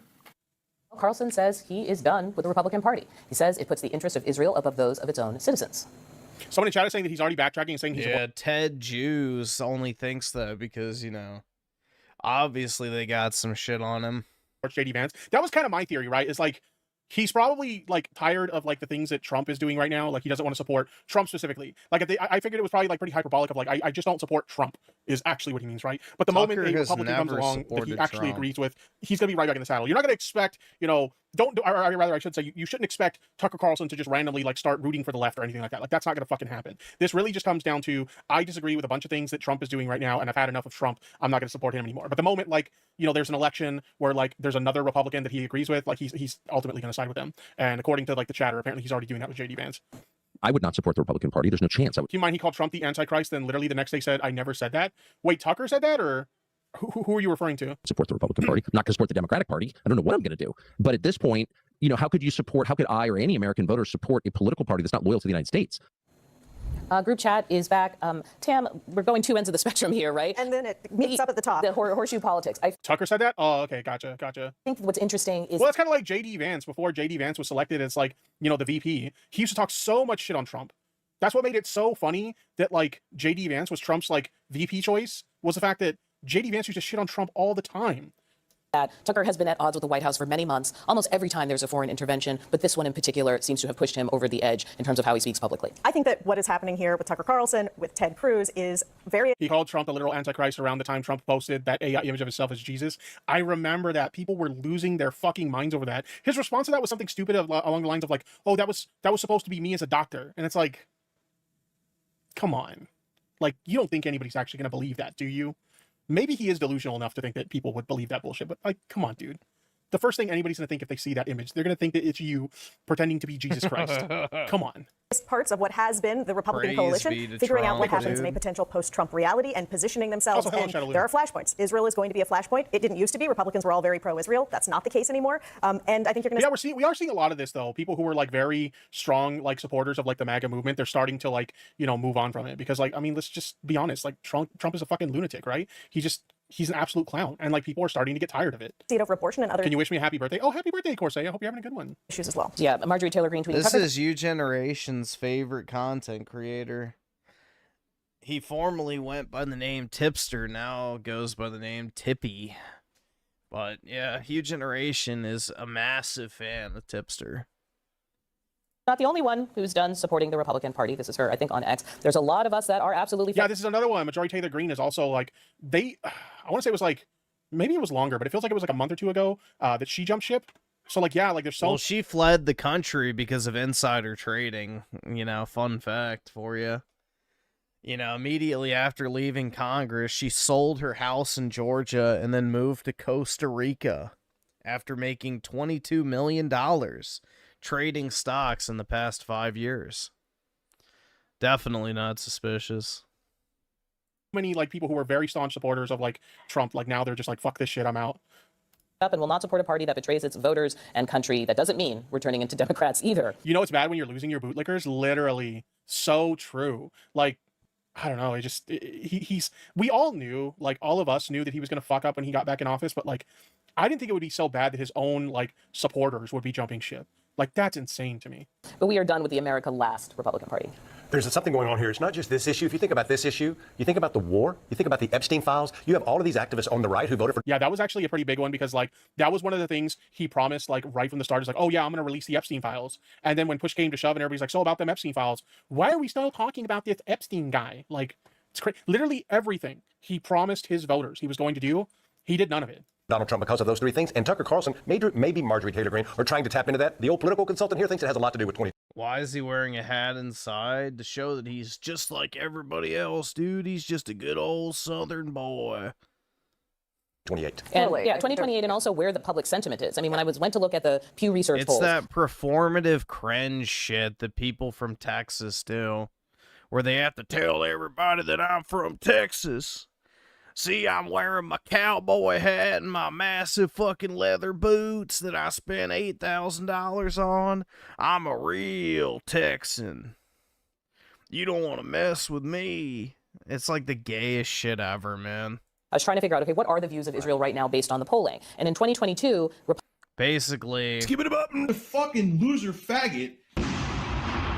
Republicans were at 27% with an unfavorable view of Israel. Now they're at 41%, which means it's almost doubled. And meanwhile, Democrats, of course, we know, in 2022, 53%. Now they're at 80%. So a Mamdani or a Tucker, they're speaking to the people who moved in this shift from 2020. I'm really hoping, like, the Mamdani thing is a sign that, like, more people would be interested in having, something other than the Democrats on the left as like a viable option to vote for when it comes to like other elections, especially like the presidential election. Because right now, like up to this point, it just seems like Democrats have been like essentially the only real choice, right? So I'm hoping that Mamdani is a sign of, the times are changing. I fucking love that man. Yo, same. To now. Israel is what they're fighting right now, but I think it's very important to say they're against any sort of foreign conflict. I don't think it's just Israel. I think it would be if we were, obviously no one on the Republican side wanted us to be in Ukraine either. So I think but I agree with Chuck in regards But he's not leaving over Venezuela. Like, it feels as though... No, but we're not at war. I mean, that was like something very quick. We don't have a lot of troops on the ground. We're not... And anyway, I think that's a little bit different, but I get your point. I also think that Marjorie Taylor Greene and Tucker are trying to figure out a path in regards to 2028. I think they're both testing the grounds of running. But also one of the questions I have... Oh, God. Holy shit. Can you imagine that? Tucker Carlson running for president in 2028? Dear God, no. Is there are 4 or 5 potential Jewish candidates on the Democrat side that would run in 2028. One of them, my dear friend Josh Shapiro. How does that happen? I mean, they're like the Dems are trying to go left of the left of the left with Israel. This has relevance in Democratic and primaries for both parties in 2028. When you have multiple people running, more than 4 or 5, you can win the nomination with 30%. Keep in mind, you just need that 30%, and Tucker Carlson knows that. Just to be clear, I think it's just to give it to what Tucker Carlson's been saying lately, Israel is the foreign country to which he appears to be referring there. But is he right, whatever the driver may be, that there are a lot of other people that are out? I think there's absolutely a problem for the Trump coalition, and the reasons are real around... I mean, we've seen it. We've seen, like, people that were, like, part of the administration, they're backing out now. We've seen people who are close to Trump, or they were, like, big, vocal, like, supporters and people who endorsed him that are backing out. We're even seeing some of the people in his own like voter base, like actual like members of the MAGA movement, who are coming forward and saying, this is not, you know, these things that Trump is, you know, prioritizing in his own mind, these are not the kind of things I voted for. So yeah, we are seeing a bunch of people back out and say, yeah, enough is enough. Opposition to another forever war. And you know, you win elections by addition, not subtraction. And let's remember, the last time you had a major split in the Republican Party, Bill Clinton won 2 presidential elections with less than a majority of the American people. He won in 1992 with 43% and in 1996 with 49%. And the reason was Ross Perot. And it allowed a Democrat to win with less than a majority. And for a party, my own, that is struggling building a majority coalition, having that serious a split in the Republican one is a real opportunity. It doesn't excuse us from redesigning and rebuilding the party into something more majoritarian, but I'll tell you what, it's a problem if you're a Republican. I would argue that Tucker Carlson already did not belong to the Republican Party because he belongs to MAGA, okay? And that there in and of itself. No, he does not. See, I don't know if I would agree with that. Like, it seems like he's just had enough of like, that's his whole problem, right? When he says he's... Even Tipster knows that's not true. Tucker has never been MAGA. Ever. Leaving the Republican Party, as I said. There's shit going back all the way to 2016 to 2021, even, you know, today, where he says he's the fucking Antichrist. Like, okay, yeah, sure, dude. Before, it's a hyperbolic thing, because the moment there's like a Republican candidate that he supports, he's going to jump right back on board. This is an issue with MAGA and Trump specifically. He's tired of this MAGA bullshit, and he's ready to like move on from that. That's what this is about. He's been ready to move on from Trump since 2015, so nothing's changed on that front. Because again, as I said before, you're not going to see Tucker Carlson, you know, rooting for the Dems now. Like, that's not going to fucking happen. It's literally just, I've had it with this current administration. That's what this comes down to. Fracturing within the Republican Party, but I would also argue that there's a fracturing within the Democratic Party. I mean, you have the far left, the AOC people on this side, you have the more moderates. What we really need, and Tucker Carlson won't be joining this, and neither will Marjorie Taylor Greene, who also says she's leaving the Republican Party, are independents. I mean, the majority of Americans are somewhere in the middle. And I would beg politicians to try. No, they're not. That's such a lie. Just because people aren't registered to a party does not mean they're somewhere in the middle. That is such a cope, bro. Just because you're not a registered Republican or Democrat does not mean you're a fucking centrist. It just means that you haven't registered for one party or the other. Like, that's such a cope when people say, oh, everybody's in the middle. Yeah. You know, it could either go one way or the other. Like, okay, dude, sure. And find common ground somewhere in the middle and stop all this fracturing. Tucker also says he the last thing we need is a bunch of centrist fence sitters right now. No, thank you. Not support Republicans. That's essentially like, I know that like the mainstream media would argue otherwise, but that's essentially what Democrats are right now. They're just like centrist fence sitters. It seems to be largely over issues surrounding Israel. My question to you is, do you regret or welcome this move from Tucker Carlson? Well, my party, to be the party of the majority, wants people to view us in a more positive way against our opponents, and those opponents have entirely different views and ideas. So I think that what Tucker didn't say, and I have not talked to him, are you going to vote? Because when you have to place your vote, it somewhat changes your mind on who you're then going to vote for, and you can reassess that. But no, I don't want to redo anything with Tucker. What I want to say is he's entitled to his opinion. It's been a stormy romance, no doubt about that. But there are people who find... I mean, this is what happens when, like, the past several years, the whole, like, playbook of your party has been backing an insane guy. Like, of course, like, once people start to realize that they made a mistake, it's going to cause fracturing. It's going to cause a lot of infighting and shit like that. Like, at some point, you have to realize, yeah, maybe backing this lunatic wasn't the right idea. And I think it's a little bit too late to come to that conclusion. You probably should have recognized this a lot sooner. Express opinions. The irony of fucking Tipster calling anyone else a lunatic is, like, fucking insane, bro. I can't afford like, good lord, man. Should you really be talking, bud? Like, come on. Of all people.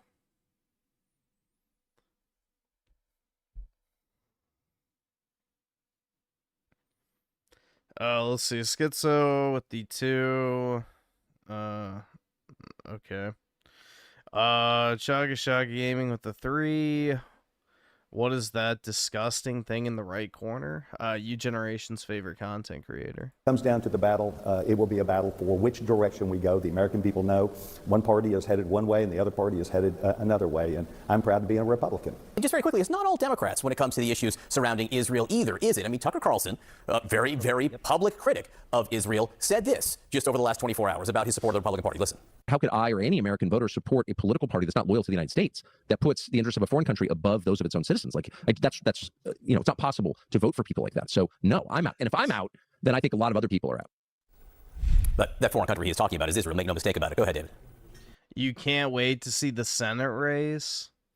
If you think that's even going to be remotely close for the Democrats, bro, I got a bridge to sell you. Yeah, John, you and I, this may not be... If even Ted Cruz can win by a 10-point margin, yeah, no. Terribly surprising to us who have watched sort of Tucker Carlson's evolution here, but just think about if you and I were having this conversation, I don't know, a few years ago, that Tucker Carlson just totally disowns any association with the Republican Party. He's been a front man for the Republican Party for 35 years. Yeah, I just don't see that. I don't see this actually happening. I see it as I said moments ago, I really think he's just fed up with Trump and MAGA. That's really what it comes down to. I think he said, and this is... He's being extremely hyperbolic, and it's getting him a lot of attention, so...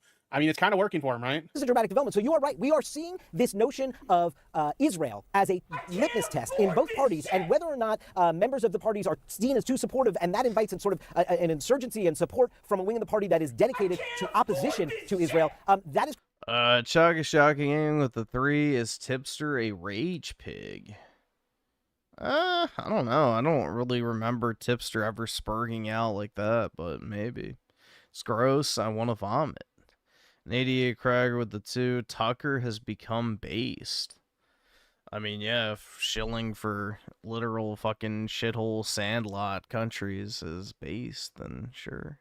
Creating a real divide within each of these parties. I think we see in the polling, this is a bigger, more pronounced problem right now on the Democratic side than it is on the Republican side, but it is there too, no doubt. All right. Gotcha. Yeah, I don't know. I think that he's just being like super hyperbolic. I don't think he actually has any intention of like completely severing himself from the Republican Party. I know I've said this already earlier in this segment, but the moment there's a candidate that he supports in the Republican Party, he's coming right back. He's being a drama queen. Yeah, essentially.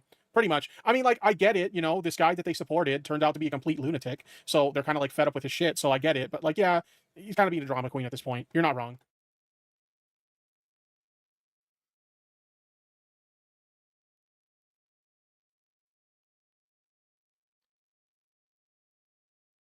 Are you team Israel? Dude, I genuinely could not give a single fuck what happens to Israel.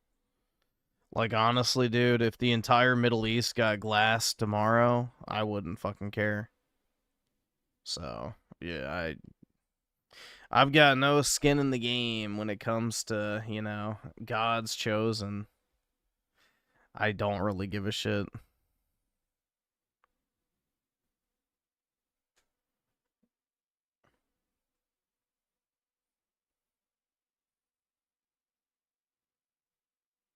You know, fan fiction does not affect my worldview. Oscu the 2. Oh my god, dude, what happened? The Jabba the Hutt. Yeah, he's just... It's revolting to look at. I mean, it's not as bad as Jim Sterling, but it's still pretty damn bad.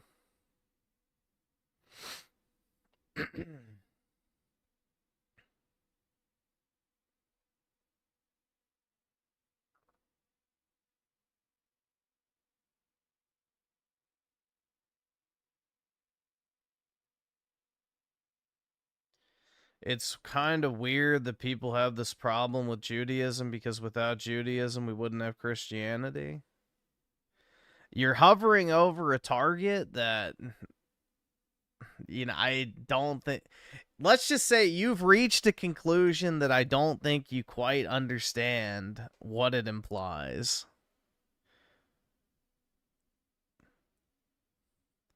Without Judaism, we wouldn't have Christianity. Now, put that in inverse, and maybe you can start to see what's going on.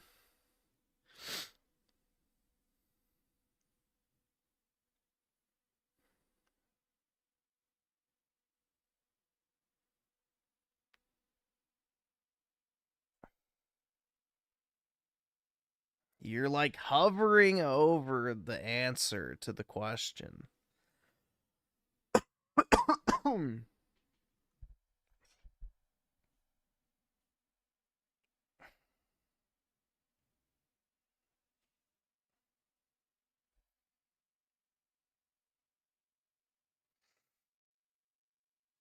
Why are a lot of troons fat? Because they're usually autistic retards. I don't know.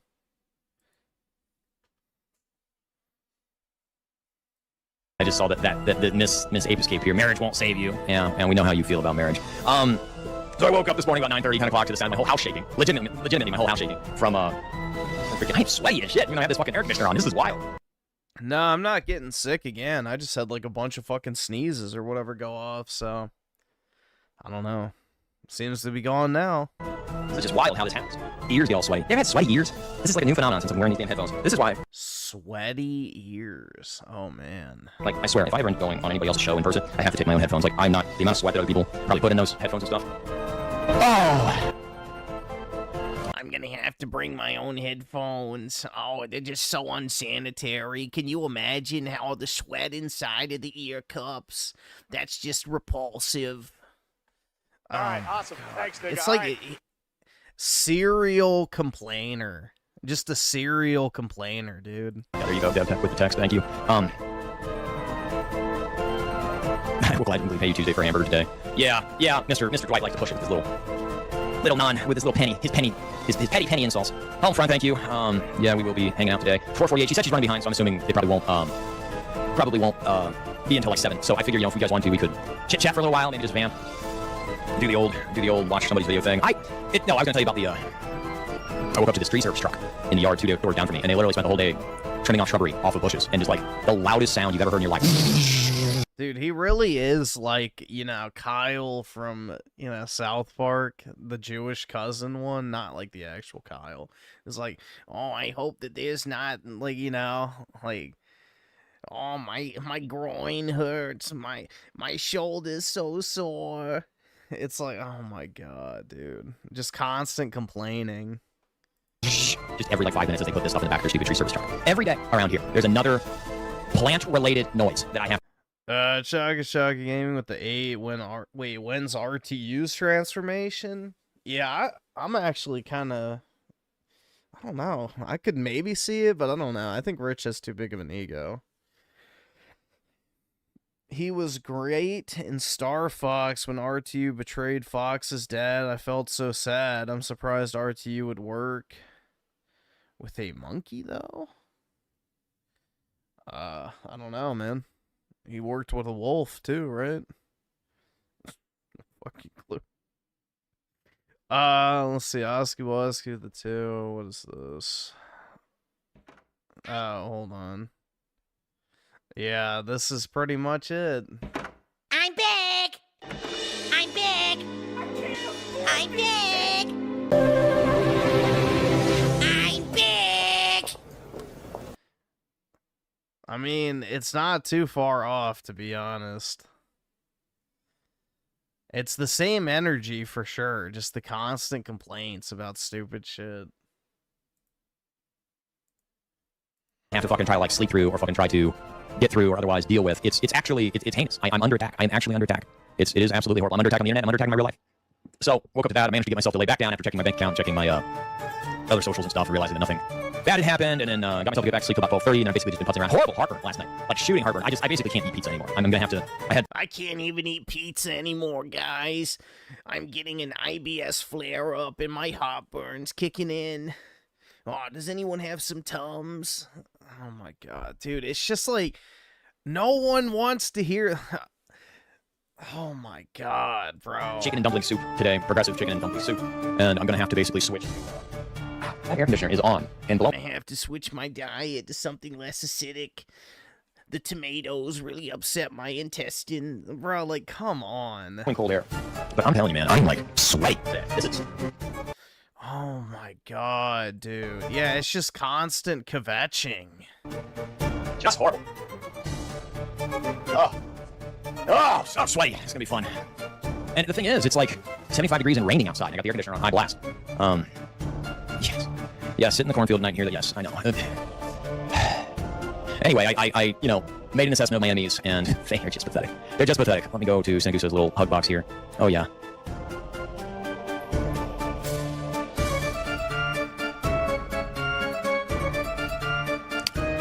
Yeah, I love how just openly in their comment sections, they just... Illegal activity, just doxing, harassing, whatever they want to do. Doesn't matter. Anyway, anyway, sorry about all the distractions last night. Very annoying. Well, what do you guys want to do? While we wait, should we give Chad a little bit of support? He's got a 29-minute video, and we've got well over an hour to kill at this point. No, I don't wish anybody... No, listen. These people need to be reminded that it's really pathetic that they literally, like, they yell at me about getting a job, but they literally spend every second of their day thinking about me, some bald guy that lives in Ohio, that literally doesn't do anything but beg on the internet for money. That's all I do. Like, I don't do anything wrong. There's nothing about me that's, like, I would argue that I actually do more net positive for the world than any of their derrieres could even dream of. And yet they hate me because I had a voice on the internet that they took away. So, it's, you know, it's very interesting that all these people are just professionally unemployed to the point where that's all they have time to do. And I'm assuming that we're going to have plenty of haterade tonight to try to swim through. I don't wish people into the corner. I want to be very clear. I don't wish harm on anybody. I think I've been very clear about that. These people are assuming that I'm more altruistic than they are, and that's why they're getting away with this. It's very blatant terroristic threats and inhumane, degenerate fucking bullying activity. It's straight illegal to post people's social security numbers, but, you know, that's beside the point. And I think everybody platforming these people are culpable. I think that once a little bit of light gets put on all this and things are illuminated a little bit more, there's going to be some creators that are quaking in their boots. Because, quite frankly, they've enabled and emboldened this bad behavior. And YouTube in general, I can't wait for YouTube to end up having some kind of class action, somebody big, something massive happens to somebody big, and then the inevitable class action happens. You don't think that shit would have already happened? It's because the amount of... It is so obvious to me that somebody at YouTube looked at me and said, no, we don't like you. Because about a year ago, I got a thumb put on the scale of my growth potential, and I was completely shadowed in. And pretty much No, it's because there's a million channels like yours. You got your, like, initial boost in the algorithm, they promoted your channel for a while, and then 85 other black pill channels popped up to talk about the exact same shit, and then they promote those instead. That's just how the algorithm works. So, that is the ebbs and flow of fucking YouTube. It's how it's always been. You know, one day you're being promoted, the next you're not. Especially when you're in a crowded fucking marketplace of very similar videos. You know, middle-aged man talks about his life problems is not exactly a unique genre. Chaka Shaka Gaming with the 3. Griffin has bonitis and diabetes and doesn't cry. That's right. I try to keep my kvetching down to a minimum. That interacted with me realized that I was a flight risk. And in fact, I've been awake for, 40 hours at this point. So I'd like to think I'm not complaining too much. Then they basically have allowed all of my personal information to be posted on the platform. And then, of course, these little weasels hide behind plausible deniability. And then, oh, your name's public. Your address is public. Your stuff's public. Yeah, my social security number is not public. Yeah, but you should, okay. Technically, yes, it's public, but people who are posting that shit know what they're doing, and it's fucked up. Like, come on. Have a little bit of internet etiquette, people. You don't need to take it to that level. You know, point and laugh all you want, make fun of them, whatever, but, digging up and posting personal info is gay. Like, it just makes you look worse than him in that instance, especially from an outside perspective looking in. You're giving him the victimhood that he wants. So, not the ideal move. And that's a very obvious shot across the bow that we have you. And I don't negotiate with terrorists. Let's put it that way. All right? I make a couple $100s a night. It's basically equivalent to an office job. I talk and I entertain, and at most I have 180 people in here on any given night. I don't do anything illegal. I'm not defaming anybody. I'm not harassing anybody. I watch content. If you're going to tell me that I kvetch about... Well, dude, the only reason I play old Capcom games is because people literally donate for me to play them to kvetch about them. So, I got to give people what they want. Griffin Gobblecock Gaming isn't harassing me every single night. He makes $100. By his own admission, said he makes $100 a night that he features me. Which, by the way, let's put some zeros behind this one tonight, huh? Dude, when have I ever said that shit? I have never once said that I make $100 every single time I talk about him. I wish that was the case. Please, if you can honestly look me straight in the eye and tell me that Griffin, Ambolic, Sinaguso, who else? Those damn sock pup accounts, all of these people using my name and posting my clips and posting harassing, disgusting edits of me. Non-stop, to the point where Griffin doesn't even play my clips, he just plays the fucking chipmunk voice version of me. If you're gonna literally look me in the eye and tell me that I harass people and they don't, you're just a disingenuous fuck. Like, I don't negotiate with people that hate me. This is something I realized. I was watching this, gave them the benefit of the doubt. They're just evil people. They're evil people who have hopped on this mob mentality definition that they've somehow decided that I am to be mocked relentlessly on the internet until I somehow scurry off of it with my tail between my legs, begging for mercy. I have an email in my inbox right now from this chud. I don't know who it is. Oh, if you just got dog food and got war dog hole and got down on your knees and ate it out of a can, that would satisfy me and that would restore honor. H-O-N-O-U-R. Yeah. Same guy that emails me every single address of every place I've ever lived at. Right. Again, I don't know what I did. but somebody at YouTube decided that they didn't like me hard. Some lefty blue hair, probably dark branded affiliated, because they were the first ones that were on me, and they've been the most ardent detractors the whole time. Still members on my YouTube channel. I can still see their name, everything. Yeah, I would say I've been incredibly fair to Raymond through this entire thing. You know, I've gone out of my way to tell people to not harass him multiple times. Like, even just, less than 2 minutes ago. So, I don't know. I'd say I'm doing the complete opposite of harassing, but... yeah, it's like DSP. He can't stand the fact that people react to his content. It's like, well, dude, you're posting publicly, so... watching me like a hawk. I'm sure all of this other stuff is just disseminated down from then. But there are people that are paid full-time to watch a group of us, probably in batch, and probably like, dissent monitoring or something like that. And, I'm not going to argue with people that hate me, because they don't come at it with good faith. They don't come at it with anything other than we want to destroy you. And that's the key difference between me and a leftist, a statist, a totalitarian, a ideologue, whatever you want to call them. That's the main difference between me and them. Is I don't actually have an interest in destroying anyone, whereas clearly you do, and I'm not gonna negotiate with that. I'm not gonna take that. I'm gonna keep doing what I'm going to do, and if the law has to get involved, the law will get involved. Period. That's how this is gonna go. I haven't done anything wrong. I make cultural commentary from a moral, realist perspective because I actually do believe there is right and wrong, and I have atoned for my sins. And I'm very aware of the things that I've done wrong in my life and the way that I have failed, and the results that they're very real. Well, yeah, it was 2+ months that I didn't have my computer, so. Yeah. Results in my life that have culminated from my failure. I'm hyper aware of this. I know where I fall short. And I've admitted to that. See, what they do is they see that admission, and they think it's that's you giving an inch and they want to take the rest. It's not even taking a mile, they just take the rest. For the lulz. And they hide behind anonymity, and yes, there is a certain amount of psychological operation there where if they poke and prod the populace enough from the guise of anonymity, that the populace then begs for, the outlawing of anonymity. Because I show my face on the internet. So they think that means it's fair game to put everything else of me on the internet. And I think I'm making a very salient point here. I think I'm making a point that is right. I think I'm saying my piece about this because they very much, it's a two-pronged thing. They want people to beg for the end of anonymity on the internet, problem, reaction, solution. They want people to beg for more dictatorial control over speech. They want, because all those mean trolls on the internet. Remember, the KKK is completely infiltrated by the FBI. So any white supremacist group or anyone publicly purporting to be a white supremacist on the internet or in real life, and especially any of these groups of like 4 or 5 young guys that march around with Nazi flags in like downtown Nashville or whatever, they're feds. They are absolutely COINTELPRO federal assets, nations. The CIA, they run all this stuff clandestinely. You're not going to tell me that the vast majority of the trolls, detractors, assailants, and haters on the internet, which 50% of the internet is AI bots anyway, you're not going to tell me these large voices that seek to destroy you aren't government? That's right, dude. I'm a fed. Okay.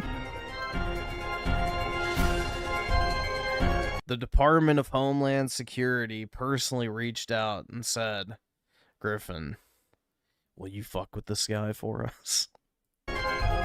So, I mean, that's my little... Yeah, Gretchen Whitmer kidnapped. Yeah, exactly. The kidnapping plot. They're trying to play the same thing with that poor 19-year-old guy that supposedly they got in bars because his parents ratted him out because supposedly he was allegedly planning to fly drones with explosives into the 250 thing. So now, of course, they have, if you're critical of UFC at the 250, then you're a terrorist. It's just anything they can do. It's fucking V for Vendetta, man. It's V for Vendetta. And at a certain point, you have to ask yourself, okay, what are you willing to live for? Because every day they take more and more and more and more and more. They take more of your dignity. They take more of your rights. They take more of your security. They've absolutely taken away your peace of mind. They've taken away your wealth, your ability to earn anything. They've taken away women. They've taken away everything from you. At a certain point, you have to ask yourself, can I have my values? Can I have my morals? Can I sleep at night? Of course, now I'm sure I have a stomach ulcer because my acid reflux was... I mean, I was basically sitting up last night trying to sleep. And it's a disingenuous argument when they say, well, just go get a job and stop doing it. There are no jobs. You know what I mean? Like, you know that. Just go out and make friends, go out and have a social life. There is no social life. Most of what you're going to do, especially once you reach a certain age, is going to be spent... There are no jobs. Dude, then how are the people who donate to you every single night getting that money? And that's why you hear such a... Yeah, I know Griffin lives in D.C. Like, well, allegedly. I don't know. I don't actually know that. That's just ignore that I said that. I am really tired of... No. I literally have said many times I live in D.C. Look, I'm not wrong. I'm not wrong. That's why they took away... Nor I said that. My platforms. Like it's some secret, man. That's why they try to silence me through intimidation every single day. I don't know what's next, but I know they'll try to escalate it. Yeah, that's right, dude. I'm gonna file the class action RICO case. Oh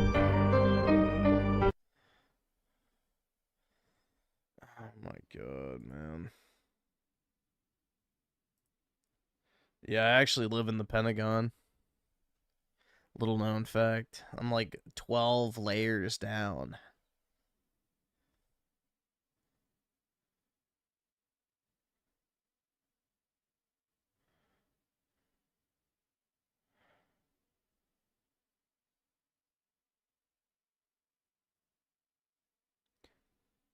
Griffin works with Trump. I wish. That'd be kind of cool.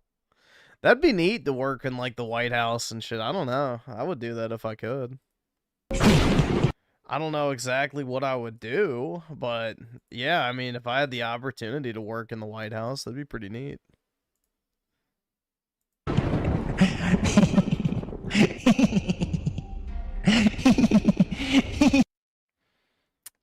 Yours truly with the 2. He loves Kino, though, so it's okay if it happens to other... Yeah, exactly. That's the thing. Like, he loves watching other people get shit on, but, you know... It's literally Phil, bro. It's literally Phil.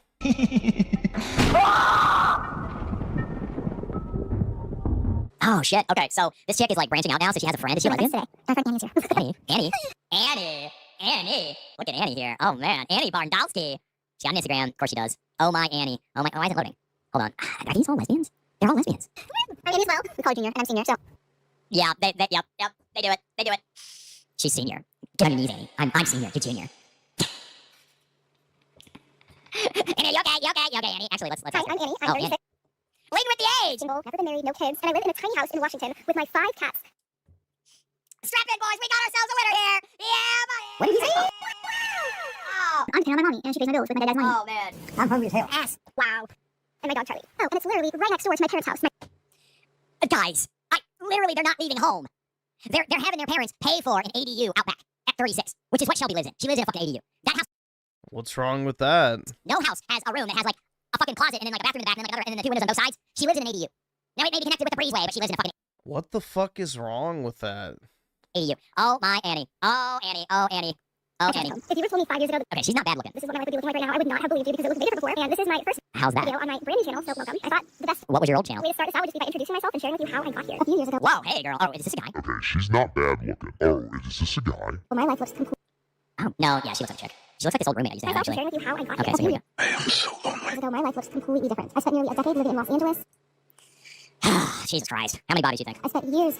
He watched this an hour after it was uploaded with 99 subs, bro. Is this not, like, weird? I don't know. Rebuilding my life. Here we go. Gotta do the weightlifting thing. Getting out of a very toxic relationship. Toxic relationship. Oh, my God. Come on. Los Angeles? Which porn studio do you think she shot with? Serious question. She said she was trying to be living in Los Angeles for a decade, and she's in a toxic failed relationship. How much porn do you think she shot? Oh, man. And, she got a cross on her finger. What does that fucking tattoo mean? Where's it? Yeah, the emotional damage, right? Emotional damage. Emotional damage! Do we or do we not have fun on this stream? Is this not just fun? Like, let's be honest here. I built an online business and a life. She's hitting all the millennial woman. So she lived in LA in her 20s. Let me guess, from like 23 to 33, moved back in with her parents, realized she wasn't ever going to be able to afford a house or anything. And she could not find a man because her standards are, she lives in LA, her standards are the moon. And her parents were like, fine, we'll take out a HELOC and build you a house in the backyard. Yeah, he skinwalks PPP quite frequently. Shut the fuck up. Like, stop crying in my house. Because, you know. And honestly, for a whoa, that's giving me vertigo. While I was happy. Is that your boy toy? Than I've ever been. I felt hopeful and excited. Well, she is a cutie. She's, yeah. I felt like... Oh, she was on the news. You know, news girls are the hottest women. Even the fat ones are like, they're on another level of presentation. It's... I was actually becoming the person I... Wow, yeah, she's a hottie. Look at that. Oh, my lord. My lord. Oh. I'm hungry as hell. She's pretty. She's. God damn it, I like that blonde. But along the way... Oh, no. Dad didn't commit. Oh, no. Existential crisis when I turned 30 now. I have an existential crisis every year. Things change. So... Oh, she's so sad. God damn. Hey, you're not okay. You're not okay.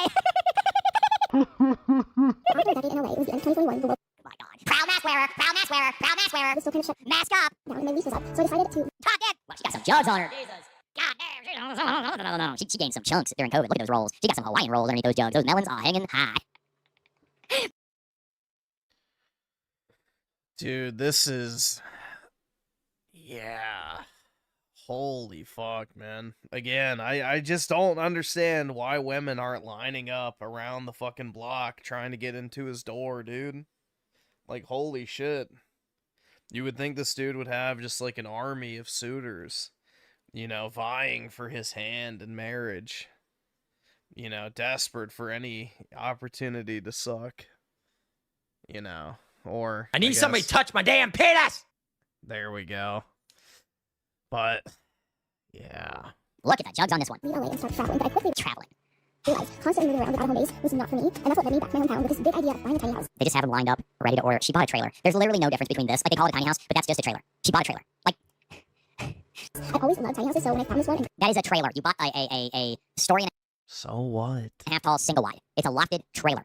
It's not even a trailer because it has T111 for the siding. Like, got it, I felt so excited and proud of myself, but part of me felt embarrassed because even though it was my decision, I she didn't have any steps. thought people might judge me. Watch her try to climb into it. Oh, she moved back to her hometown. She's... Why is that funny? And listen to this framing. Oh, you moved back into your hometown. All these women think this way. They literally think the big city is the only, like moving back home is failure. Yes, all the single women are in big cities. The only reason women move to the suburbs or rural areas is because either they already got married or they can't afford to live in the city anymore. But yeah, all women want to live in the city.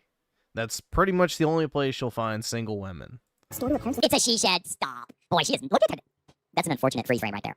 That's an unfortunate freeze frame. That's unfortunate. Look at that. Ass. Anyone's actually saying... It's amazing. Oh, see, she just said it. Not that anyone was actually saying that. She's just in her own head. Most of it was happening in my own head because for so long success felt like getting out of my hometown and doing something with my life. You and every other millennial. She got nice perky tits for 35. That's really not bad. I found myself rebuilding my life from scratch mentally, physically. She got hair down. What? Oh my god. She has a goddamn pink bunny pajama outfit. Ralphie, you look like a pink nightmare. It was soap poisoning. Oh, she looks like a pink nightmare. I cannot believe she has a fucking Ralphie bunny outfit on. Just look at that ass. It's like in her crack. What? Do women find that comfortable? Like having the clothing just like. This is just painful. Stuffed in her crack. Like I was at the store the other day and there's this couple, there's a kid and stuff, and a woman was wearing these sweatpants, but it looked like somebody grabbed her cheeks and shoved her sweatpant cloth up her ass. And it's like, that cannot be comfortable to walk around with pieces of shit in your ass coming out on your fucking sweatpant cloth. Like, how? She's doing that because she's trying to get Pieces of shit in your ass coming out on your sweatpant cloth. No, Raymond, it's called wiping. man. She's trying to get a man. I mean, and I have been fighting it. She got a giant beanbag chair. For so long, feeling like I got myself trapped here. And it's funny because I know so many people romanticize living. She got one of those wood chairs. Tiny house in the woods, and there's parts that I love about it, but because I've been fighting it for so long, it's been hard to feel happy. This is what they say. She took the phone. She's laying in the oh yeah, daydreaming. Hold on, this is what she did. This is what she did. It's this. It's this. You can see the shadow of the phone on her face. Oh, I'm sleeping. Daydreaming. Oh, what is her name? Annie? Jesus Christ, Annie. Jesus. But lately, dramatic much? I've let myself surrender and release all. She released 3, 2, 1. You may release up. This is Sarate with your jaywalk countdown. Please look at the movie. Girl on the screen, sir. You're naughty boy. Your small penis humiliation jaywalk countdown is here. You're naughty boy. Please. 5, 4, 3, 2, 1. Please release up. Those expectations and where I think I should be. She's wearing a blanket. Dude, her parents' house is bigger than that damn thing. Like, look at this. In life, and recently, this little life has started to actually feel like home. I mean, like, good for you, but how much did you pay for that thing? Hold on. Seattle tiny homes. Let's see. Is this it? Is that it? Modulars. Yeah, that's it. That's the thing. Okay, let's see. How much are these? Financing. Now how do I get in touch? I wonder how much these things cost. How much? Oh, come on. $92,000 to $150,000. 92 to 100, and that's the model. That's the exact model. She just bought a gray one. 92 to $150,000. Oh, that's not that bad. Oh my God. Let me guess. They sell them financing it like. Let's see. You can get a mortgage on it. Oh my God. How much student debt do you think she has? That's heinous. Because that's what she bought. That is absolutely what she bought. See this? That's absolutely what she bought. That's absolutely what she That's not even that expensive. I don't know. Bought. I guarantee you that was $92,000 at least. It has started to actually feel like home. And she got nice stuff. This girl is expensive. She bought it on Klarna. With 92% Pretty well because I use protein shake instead of creamer. I'll give you some protein shake. Out, but still good. So if I'm being honest, the last few years were really tough. I went through another. Oh, she is rough looking up close. She's pretty. She's. God damn it, I like that blonde. Okay, she's not. Not bad looking. She got nice perky tits for 35. She got some Hawaiian rolls underneath those jugs. Those melons are hanging high. Really bad heart rate and burnout and depression, like all of my grandparents died, and my dog that I had since I was 15 died. They all died. Whoa. Jesus Christ, come on. Her grandparents died, then her dog died, and then it's like within 1 year on top of all of that, and I just got to this point where I had to burn my entire life down. I'm like, I'm starting from scratch, cleaning everything. I didn't want to be seen, I didn't want to be perceived, but perceived alert. Why do they all say that? Where did guys? Okay, I know we have females in the audience. Where did this perceive thing come from? Why do they all say that now? Every single one of them, to a T, they say perceive. Now you have 5 fucking cats and another dog and a $92,000 trailer. All right, got to this point where I don't want to fight anymore. I don't want to give up on life. I feel better, but I still don't have my spark back. I don't have it together. I'm figuring it out, but I wanted to share the journey of rebuilding my life, and that's why I started this. So welcome if you're not. Oh, she uploaded this 2 hours ago, dude. She already has 100 subscribers. She recorded this video, like, yesterday. She uploaded this 2 hours ago. It has... How did he find this video, then? Like, he's acting like it's a huge shock that she already has 100 subs. But it's like, okay, then how did you know about it? I'm gonna lose my mind. I'm gonna lose my fucking mind. She's already on my fucking page on YouTube, and she's fucking... Oh my god. Stage of life too. Let's rebuild our lives together. Who knows? Hold on. I think we should do an animal... I don't know, bro. Like, as someone who doesn't browse YouTube looking for niche e-girls to watch, I imagine it'd be pretty hard to find someone's first upload within an hour of them uploading it with sub 100, you know, YouTube subscribers. I don't know, dude. Shaka Gaming with the 8. I hate you, Griffin, for introducing me to the sleazeball. Even as a teenager, I wasn't as hard up as this. He needs to grow up. Good luck, man. You know, he's a case of arrested development because, you know, he's mad basically that he was drunk during his youth and as a result feels like, you know, time should have stayed still. I don't know. It is what it is. But yeah, I agree. I can't imagine acting like this at his age. In Resident Evil Zombifier 2, anyone that does what he does is no man. Yeah, this is not masculine behavior whatsoever. But I don't know, dude.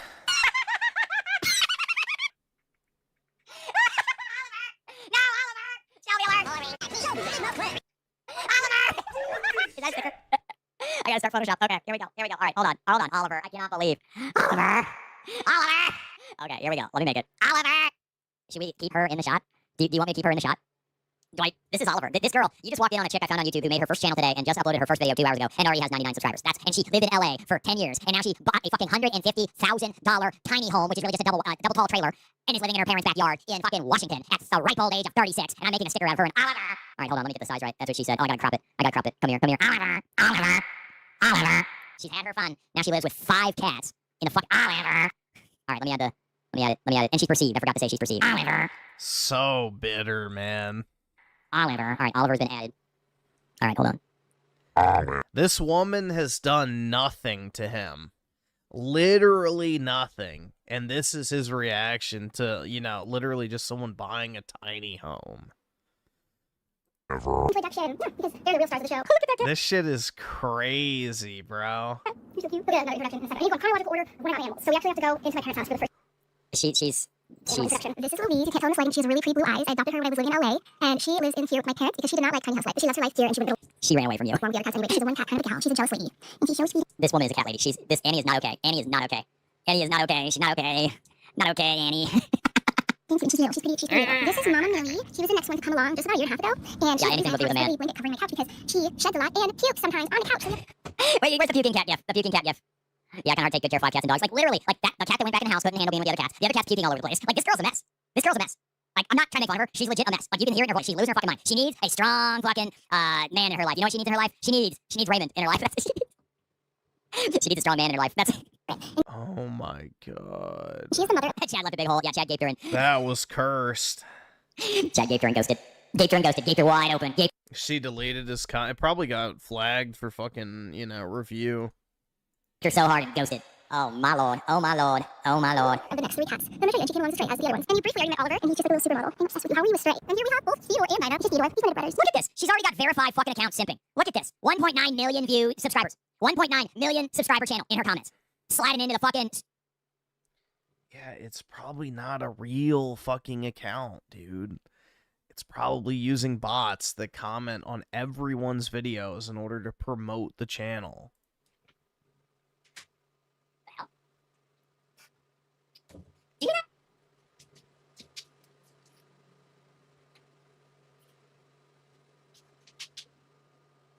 Something crashed. Something made a noise. Yeah, it's probably one of those bot accounts that just comments on every new video. SchizoGarcia with the 2. Play Sonic. Says... Huh? Okay. Let me see if I can find it. The fuck?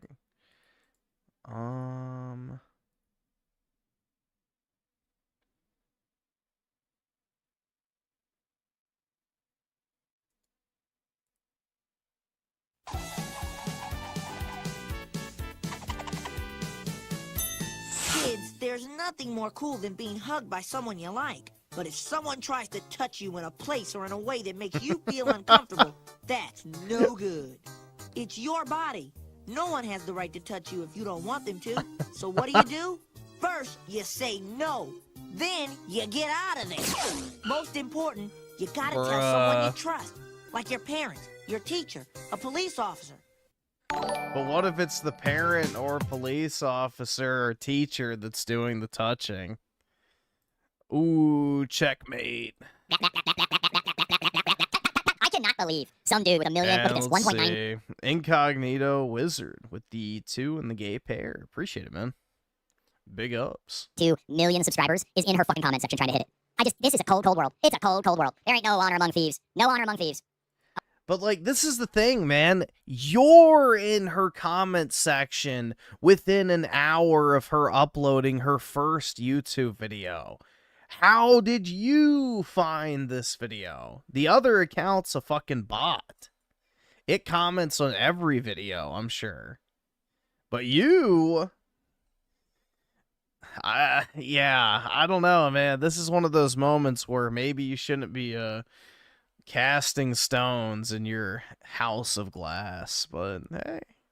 Oh my god. Oh yeah, check this girl out. She bought a freaking $150,000 tiny home to put in her parents' backyard, and now she made a YouTube channel. She's already got over 100 subscribers, and she uploaded her first video a freaking 2 hours ago.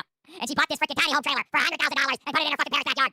This is Dinah. Dinah, And she's crazy. such a cute face. She was so scared when she first came. She's showing her ass. Look at that. I had to convince her to fall in love with me. Yeah, Mr. Masters Shree Arkansas is trying to hit.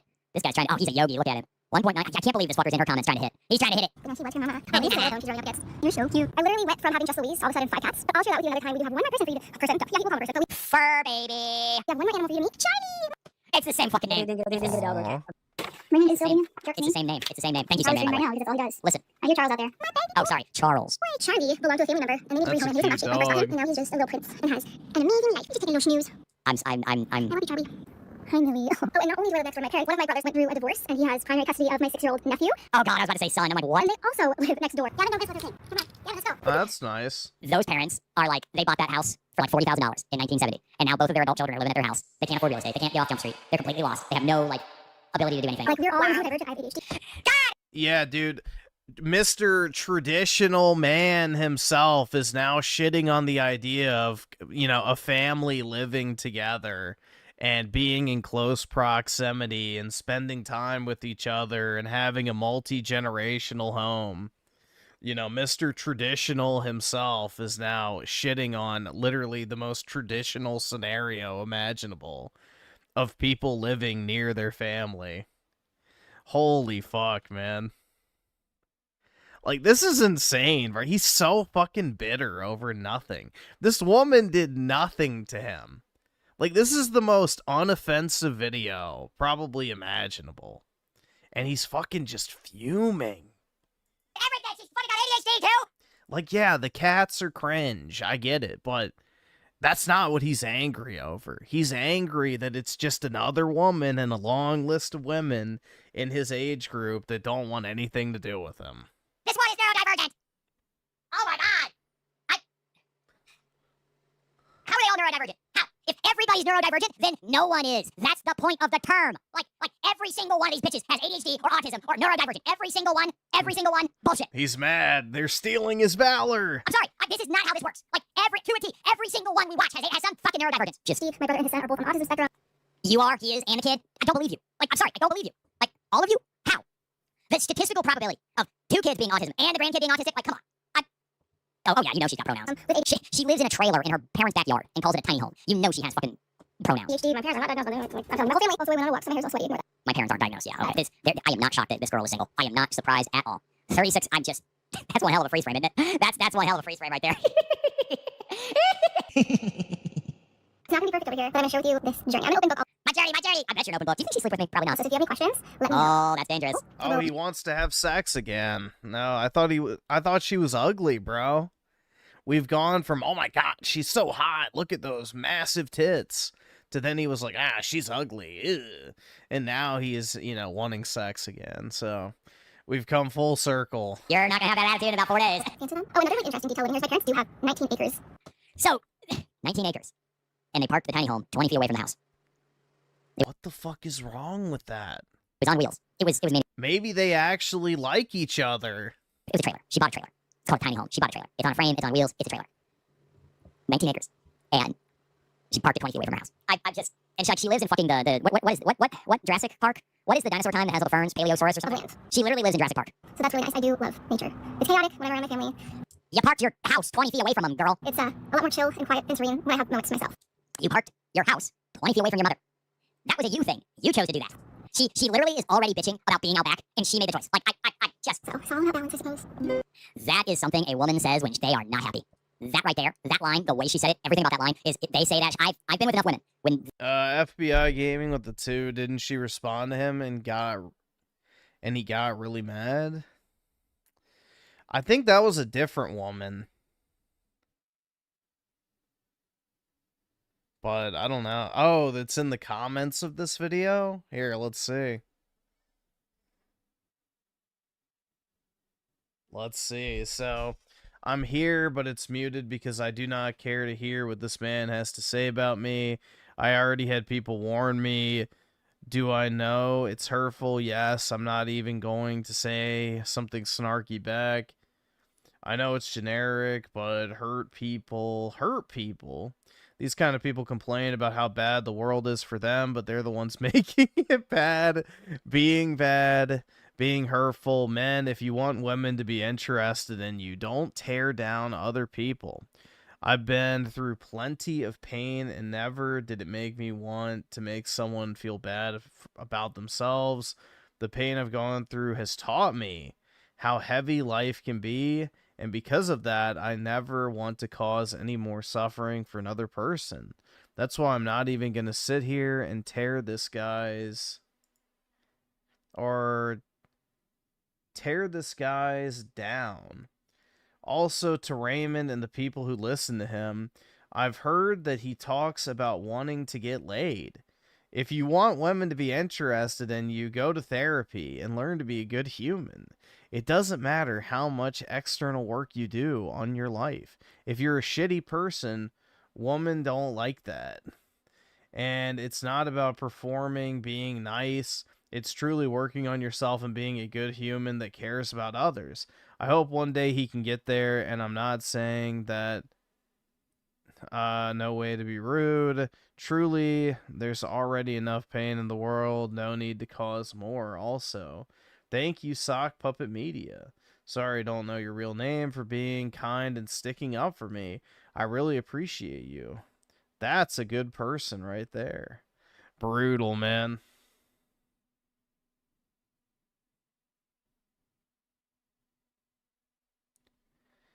Oh my god. Jesus, bro. Again, this woman did nothing to him. What the hell did she even do to him to, like, warrant this type of... it's just creepy, for one. It's very fucking creepy. Did he... Yeah, we can see if he replied.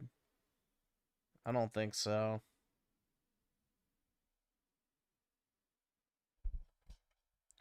Yeah, it doesn't look like it.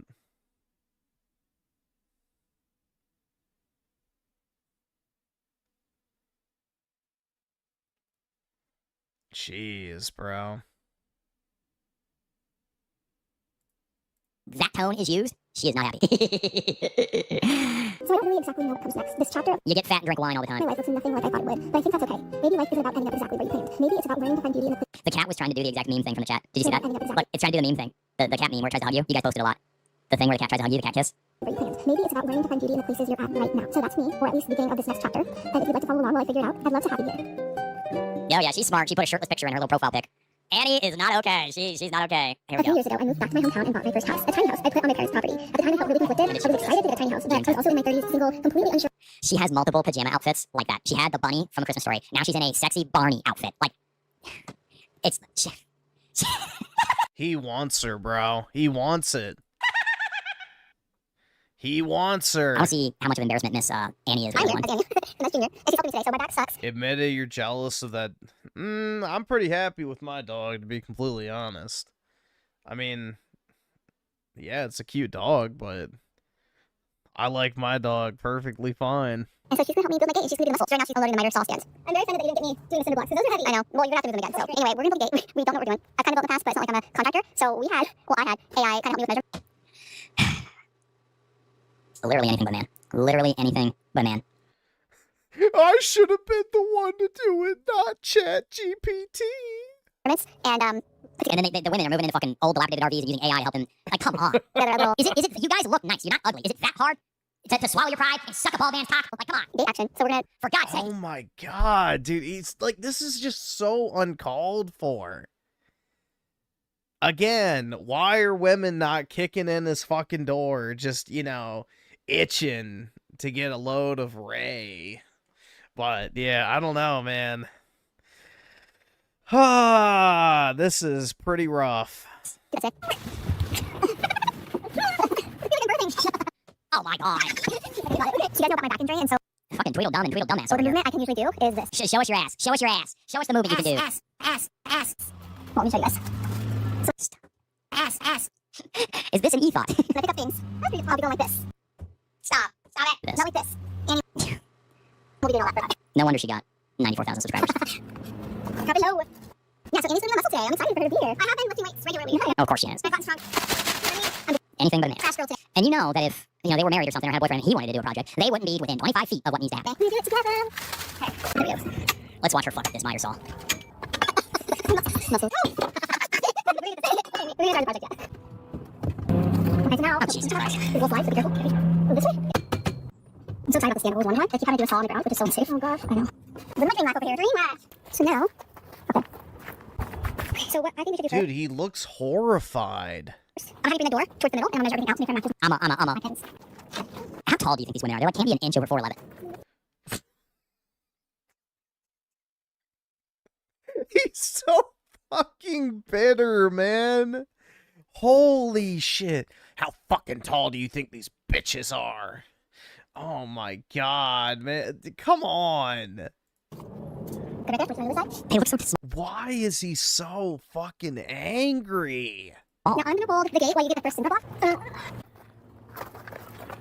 This is like such harmless this is like wholesome as wholesome content gets. And he's like just fuming. Like literally just fuming over nothing. Oh, she looks old in that shot. Dude, he's so fucking bitter. She looks especially Asian from the side, from like a little bit of a distance and kind of far away. So this works. Yeah, she won't take anything under 6'3" for a man. No, you can't. You're not supposed to do it from the top. That was embarrassing. You're not supposed to do it from the top like that. You pull it out.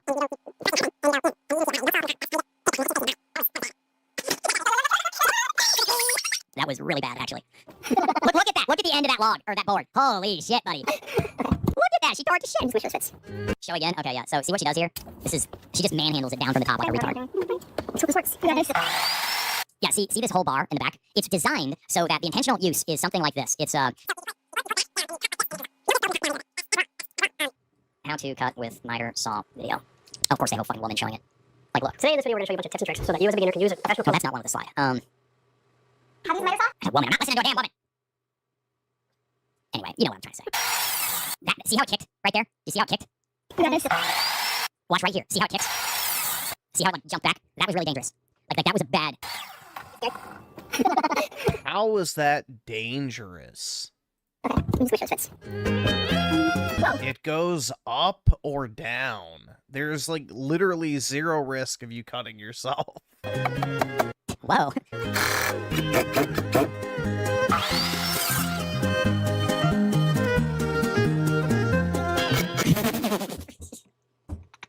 It's like an oil painting.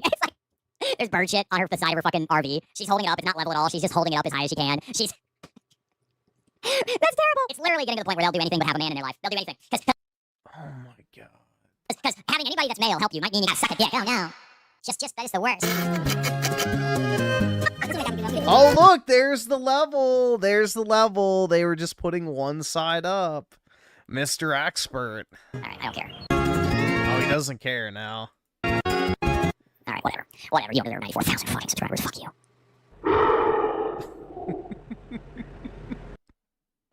Dude, that is like insane.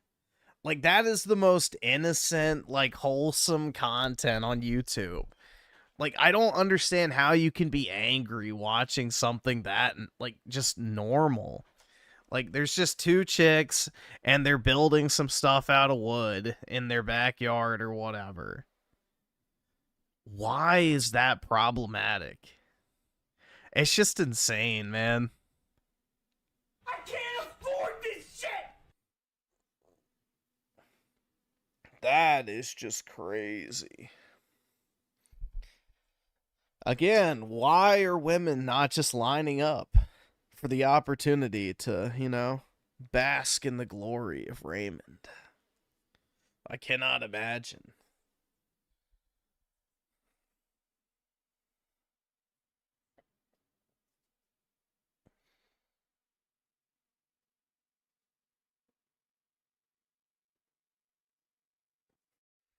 I don't know, dude.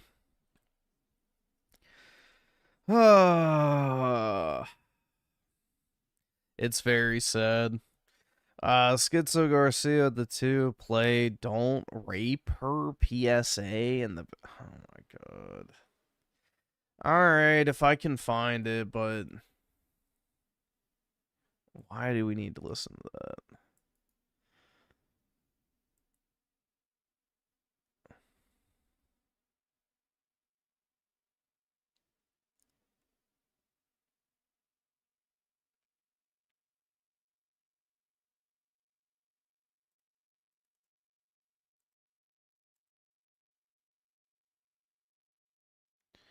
I don't see it.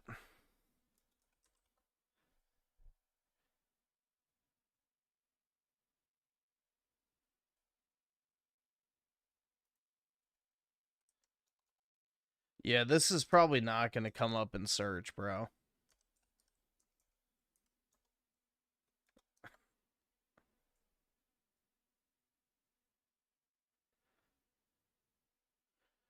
Rape crisis PSA? Don't be a rapist PSA? I don't know. That's alright. We don't need to watch a rape PSA. That's... It's okay. I think we can go without that. SchizoGarcia with the 5. Annie, are you okay? Are you okay? Are you okay, Annie? You've been struck by a smooth bald cell. Dude, it's just... I'm pretty sure we watched him react to this comment now that I think about it, so... I don't know, man. This is just... This is spiraling.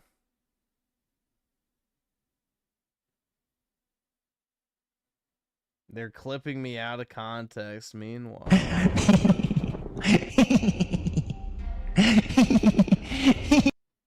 Oh my god. Brutal, man.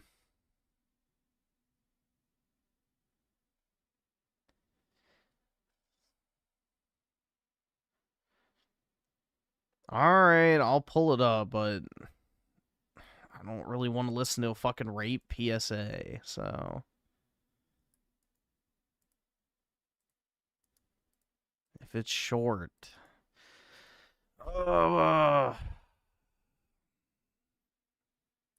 Don't rape her? Okay, I think I see it. Hey everyone. We all know that sexual assault is a real and serious problem. So here are 10 ways to prevent it. If a woman is walking alone at night don't rape her. If a woman is walking alone in the daytime, don't rape her. If you see a pretty woman at a party, don't rape her. If that woman looks like she's had too much to drink, don't rape her. If you see a woman wearing a short skirt, low-cut top, or high heels, don't rape her. don't rape her. Don't rape her. If a woman accepts a drink from you, They need to don't play rape this her. in Europe. If you meet a woman online, And then meet her in real life, don't rape her. if a woman is passed out in her bed, your bed, Or anyone's bed. don't rape her. If a woman doesn't want anything to do with you, don't rape her. And finally, if a woman says no or refuses your advances at any time, don't rape her. Don't let the burden of preventing sexual assault fall solely on women. Men, it's time to take a stand. Translate that to Arabic. That needs to be broadcasted in every major European city.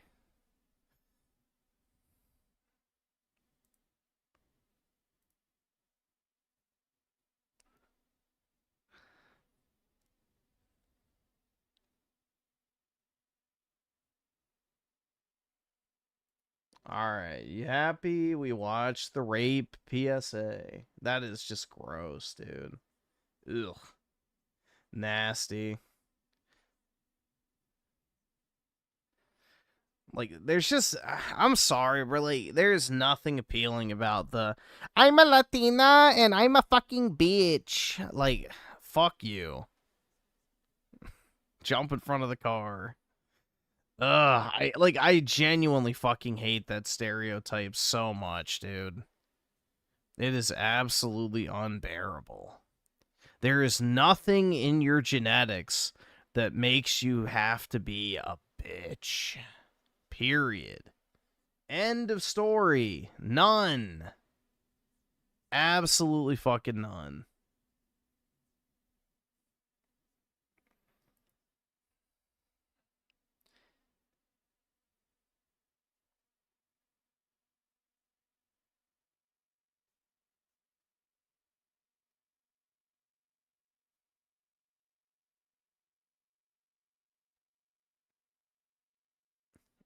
What?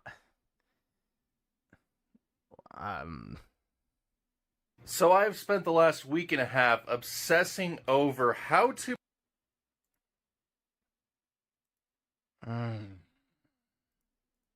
make physical PC games to replicate the cartridge-like experience of classic game systems or the Switch on my PC, because I just really love cartridges and I love the experience and the seamlessness of it. And I mean, while PC is perfectly seamless as it is, I like to overcomplicate things and make physical cartridges, and I have figured it out. I have made it happen on a couple different storage mediums, and it is as seamless as... Man discovers SD cards. Great. Okay, next. Who fucking cares? I swear to God, man. Oh my God. A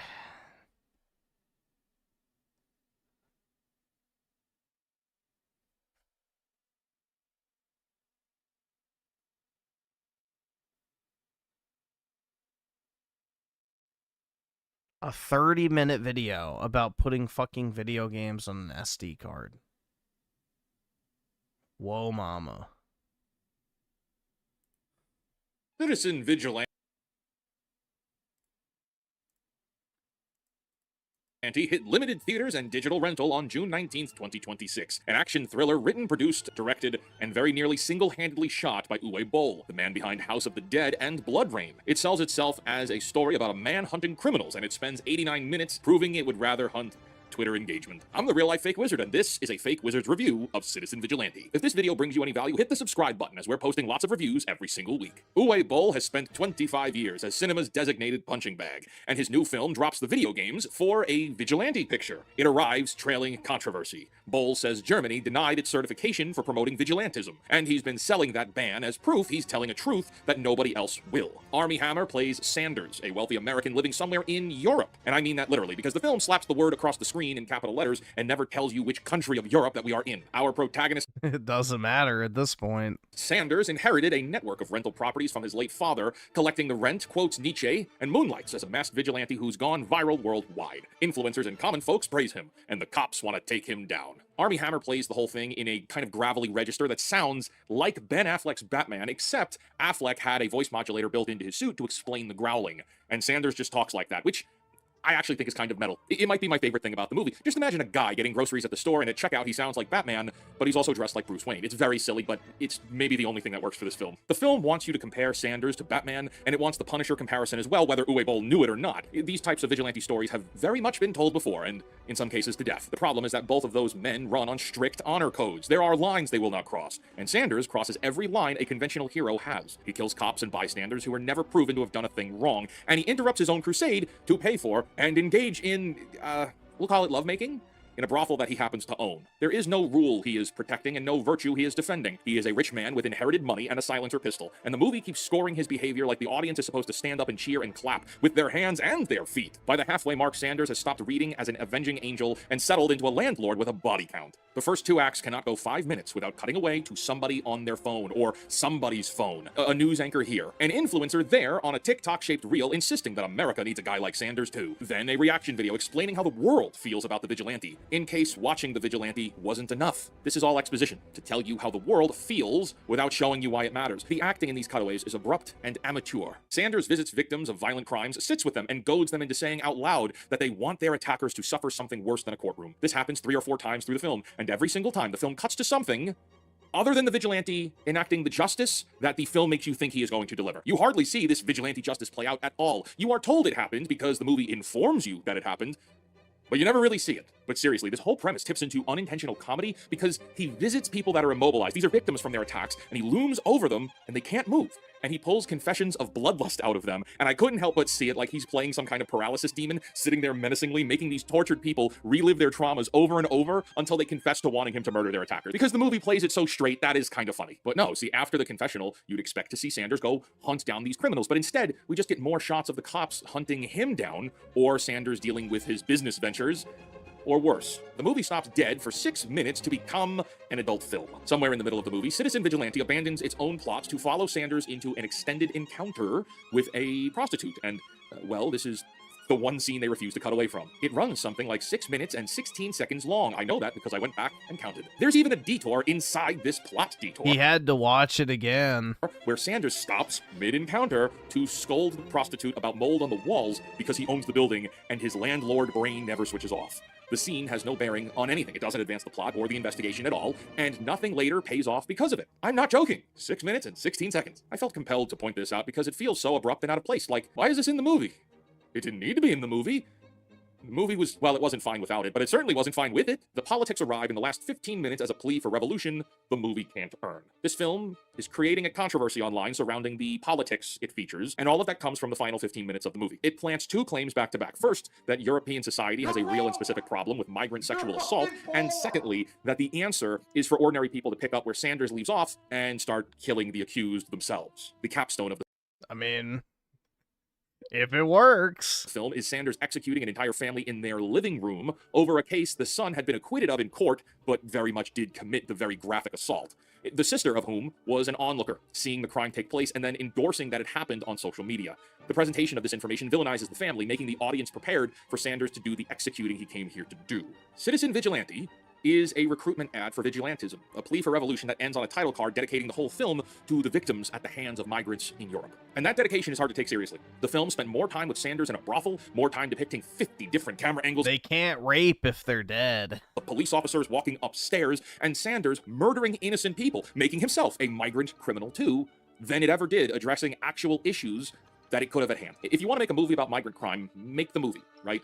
This, instead, with its on-the-nose dialogue, plays more like it was written and created for and by Gen X and boomers who are still getting their political opinions from Facebook memes. The singular good, and I use the term good loosely, thing about this is Armie Hammer. This dude thinks that boomers endorse killing criminals? Dude, boomers are always like, they need to go to prison. Yeah, no, bullshit.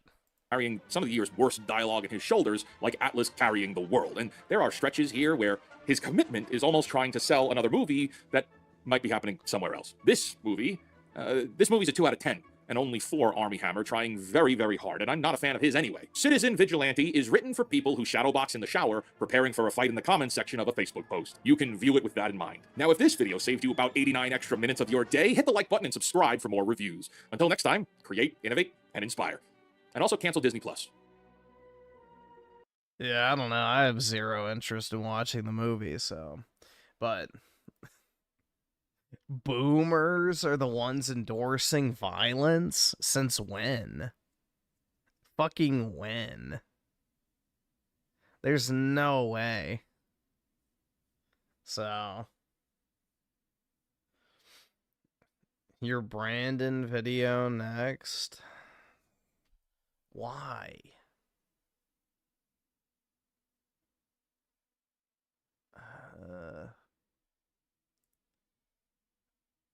I don't fucking know.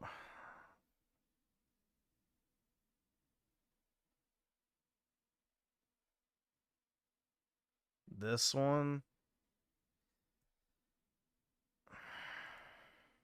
I want to be the best there ever was. Defeat all the rest, yeah, that's my cause. Electro, Diglett, Nidoran, Mickey, Venusaur, Rattata, Fearow, Pidgey, Seeking, Guilty on Dragonite, Ghastly, Plunge on Vaporeon, pulling out Butterfree, catch 'em, gotta catch 'em all. Get mine! I search across the land, look far and wide. Relief from my hands, the power that's inside. Animal, Poliwag, Nidorino, Golduck, Ivysaur, Grimer, Victreebel, Moltres, Nidoking, Farfetch, Abra, Jigglypuff, Springer, Rhyhorn, Clefable, Wigglytuff. Catch 'em, gotta catch 'em all. Gotta catch 'em all, fucking fun!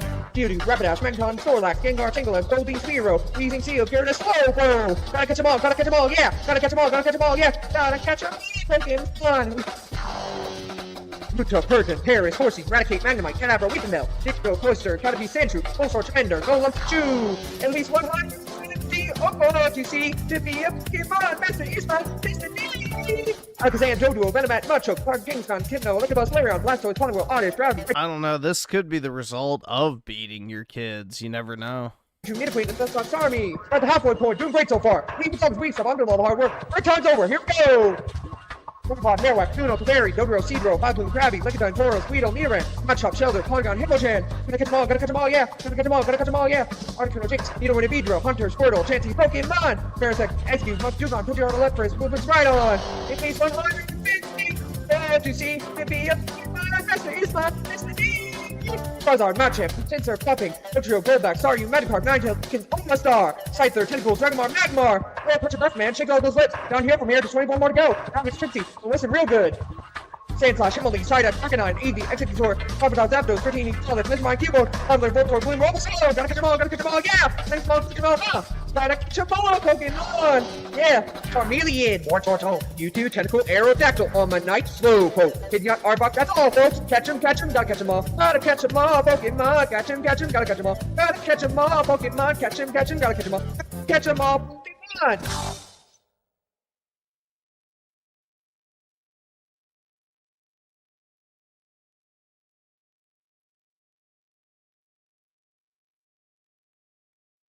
Was it worth it?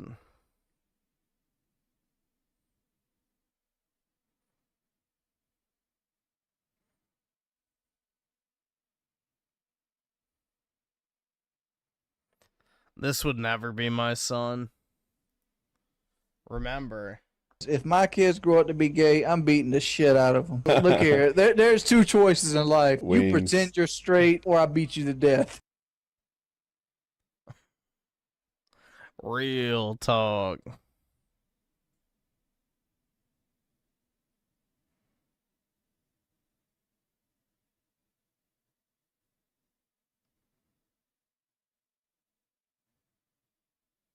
Dude, he's already starting to troon. Uh-oh. He's wearing a blonde wig. Uh-oh. The writing's on the wall, man. When men look for excuses to dress like a woman on the internet, it's only a matter of time.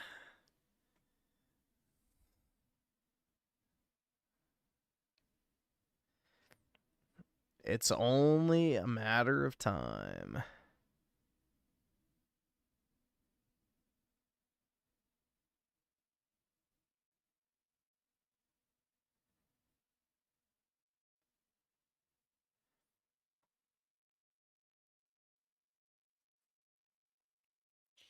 You know, nothing has ever prompted me to want to dress up like a woman. So, you know, I don't really understand why you would want to do that, but I can only think of one reason.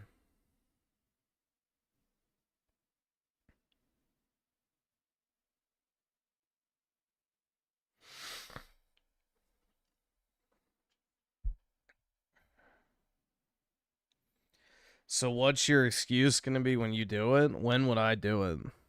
What reason on the fucking, you know, face of this earth would cause me to dress up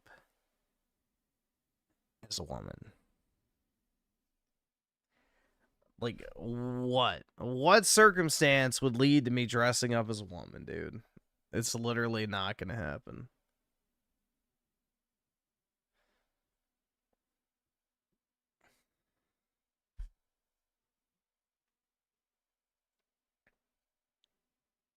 A super chat? Fuck no. Also, I don't have a face cam on, so how would you even know? I could just say I did and never do it. Ooh. Checkmate. But yeah, no. Why would I... Not... Again, this is a huge assumption that I would even do it if you donated for me to do it.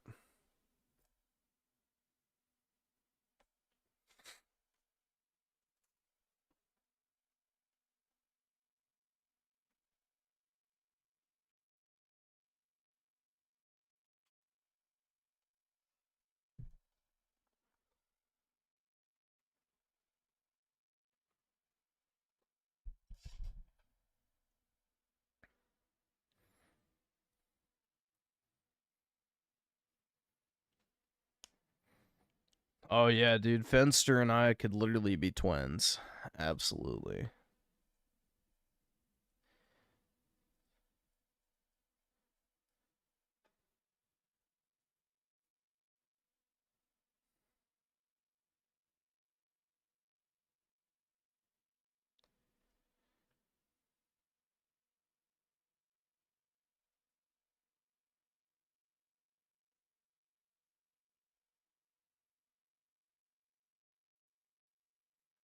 Dickers did it again? What? We'll see. Flags a channel? ASMR channel and stream there, because if I get a strike there, it still So fucks do you all think your if channels. you just owned Flagging Anna, there wouldn't have been any drama? Same with Mundane Matt. If he just owned it, it would have been fine. Where is there drama? Why are you giving me so much money to go over the same point over and over again? Listen, I'm going to put a billboard of my flag history up in Times Square that's non-existent. Would you? There you go. Now listen, delete and. Oh, see, this is the non-existent. It said thank you for reporting. I'm gonna say you're sending unwanted commercial content and spam. See, I'm technically flagging you right there, because it's true. It is unwanted content and spam. Cry about it. Thank you for your money. Thanks for the money, dummy. It's not like I could go over to my AS.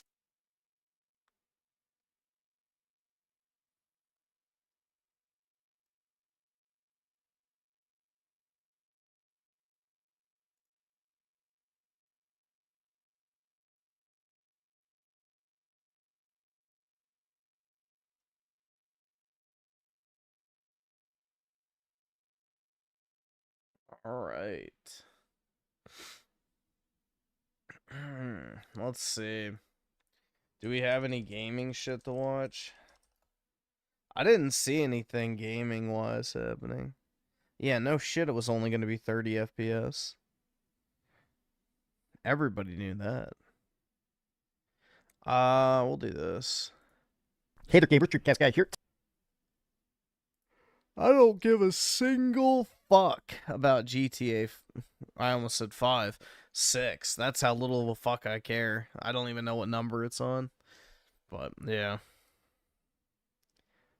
Everybody with a brain knew that game was going to be 30 FPS. Like, Rockstar only cares about graphics. They don't care about gameplay.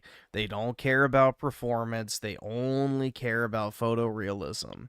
So, absolutely, they will sacrifice performance in pursuit of higher resolution and, you know, graphics whoring. Today we're talking about the death of Xbox because something very, very weird has just happened. It's actually a two-pronged thing, which is first and foremost, Xbox is basically begging people to actually buy games because right now it is very well known with all the studio closures, with all the gutting, with all the crazy firings and stuff, Xbox is currently just shutting down in a major, major way. And a lot of that comes down to the failure of Xbox Game Pass. For the last 10 years, I have been very vocally against this expensive experiment by Team Green, where Xbox has been saying, don't buy games ever. Just get Game Pass. It doesn't matter if you have Game Pass on your phone or your TV or you have it on the console itself. Doesn't matter. Just get Game Pass. And what this trained people to do is never buy games ever. And you can look at the numbers, right? It's not just that the Xbox console is extremely dead. It is the fact that straight up people don't buy anything, even big AAA stuff. There is no point even. They do buy big AAA stuff. You know, the Madden and FIFA and NBA 2K crowd is still on Xbox, but yeah, obviously there's way more people on PlayStation these days. Bother putting a game on Xbox because even when they do, Final Fantasy's everything, first party, third party, nothing at all sells on Xbox. And I feel like that's because of their marketing. Well, they've started to just straight up beg people, please buy the new Call of Duty because it is not on Game Pass. Now I want to break that down. And also, there is an extra wrinkle to this, which is that Game Pass has always been first party and third party, that Xbox themselves actually approaches indie developers and Ubisoft and stuff, all sorts of different people, and says, hey, can you put your games on Game Pass? Booster the value of it. Apparently, they've stopped. They have officially told all developers, we're not putting anything new on Xbox Game Pass ever again. Let's break this down because honestly, this is definitely the end period to Xbox. Let's get into it. Hi, hope you're having a great day. Well, I used to actually be one of the few people who bought games on Xbox, believe it or not. You know, it was my primary platform for quite some time. You know, even during the Goy Pass days on Xbox One X, I still bought plenty of games. So, I was never the problem. Good, please give this video a like, subscribe if you haven't already. Now, let's start with this. Official Call of Duty ad on Facebook. This is absolutely real. People have verified it. It's that's kind of why it's low resolution. There's better qualities of it, but this is real. Lock-in campaign early access, not on Xbox Game Pass. Now, when Asha Sharma took over of Xbox, one of the first things she did was lower the price of Game Pass, but removed Call of Duty from the service. And they basically explicitly said, like, Microsoft bought Activision Blizzard for $70 billion. And when that happened, they basically admitted the fact that ever since then, Call of Duty has not sold at all. The sales of Call of Duty have gotten apocalyptically bad. But what is the problem is that it's not just, hey, Activision Blizzard is not able to sell games for the first time ever. It's that Call of Duty was made to be the money maker. Call of Duty was supposed to be the easy W, the giant profit printing machine. So when other Game Pass games didn't do as well, it still break even. When instead what this did is Game Pass drugged down Call of Duty somehow. It actually stopped the sales of Call of Duty for the first time ever. And now they're starting to be this.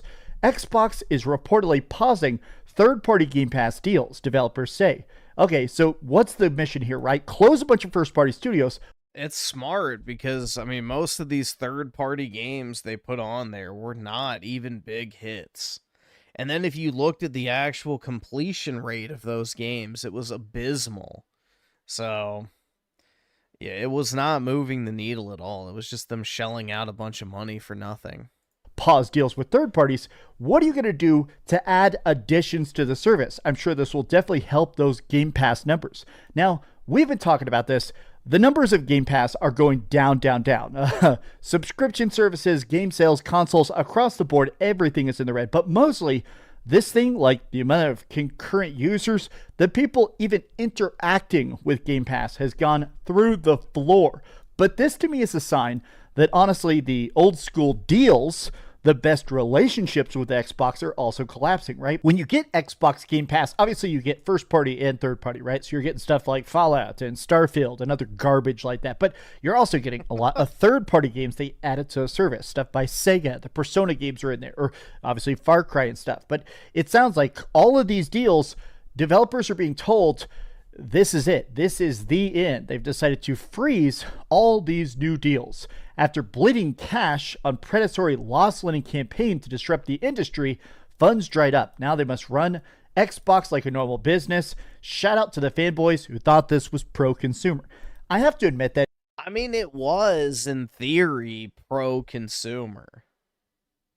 I don't really think that's ever been the argument. You could argue whether it's a good value. You could argue whether it was a good idea. You could argue whether it would sabotage their own first-party studios. But having more options to play games is inherently pro-consumer. That was never the issue with Goyim Pass. You know, it was never an anti-consumer offering.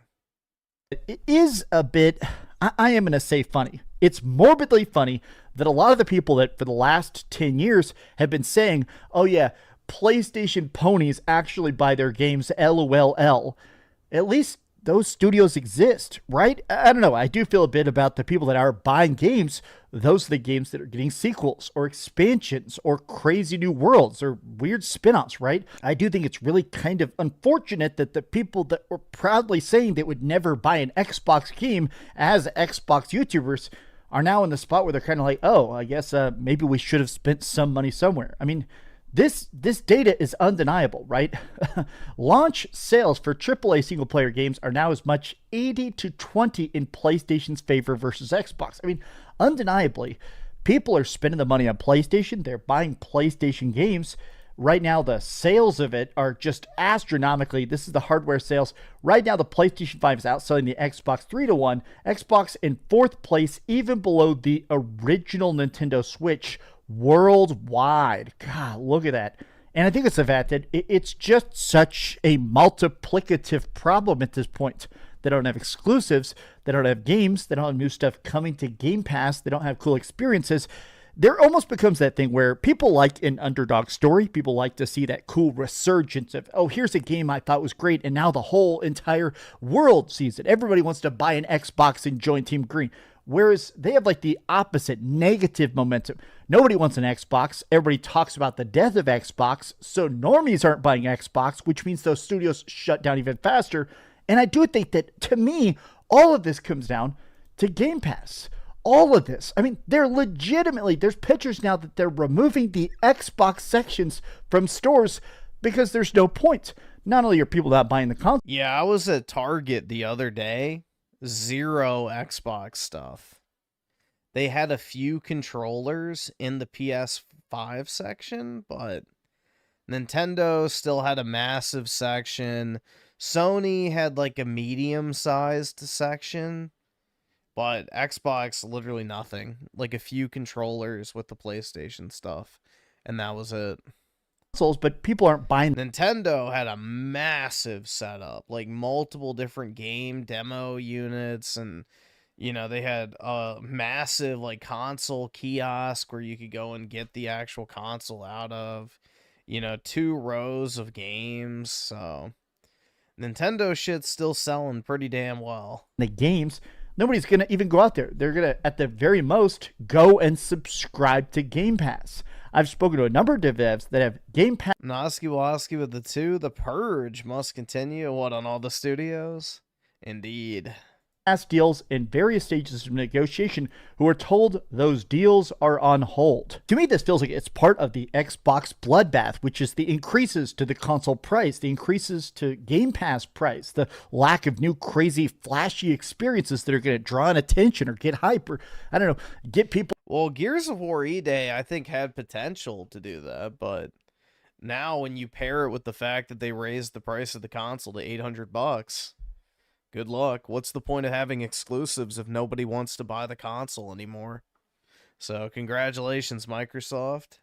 Well done.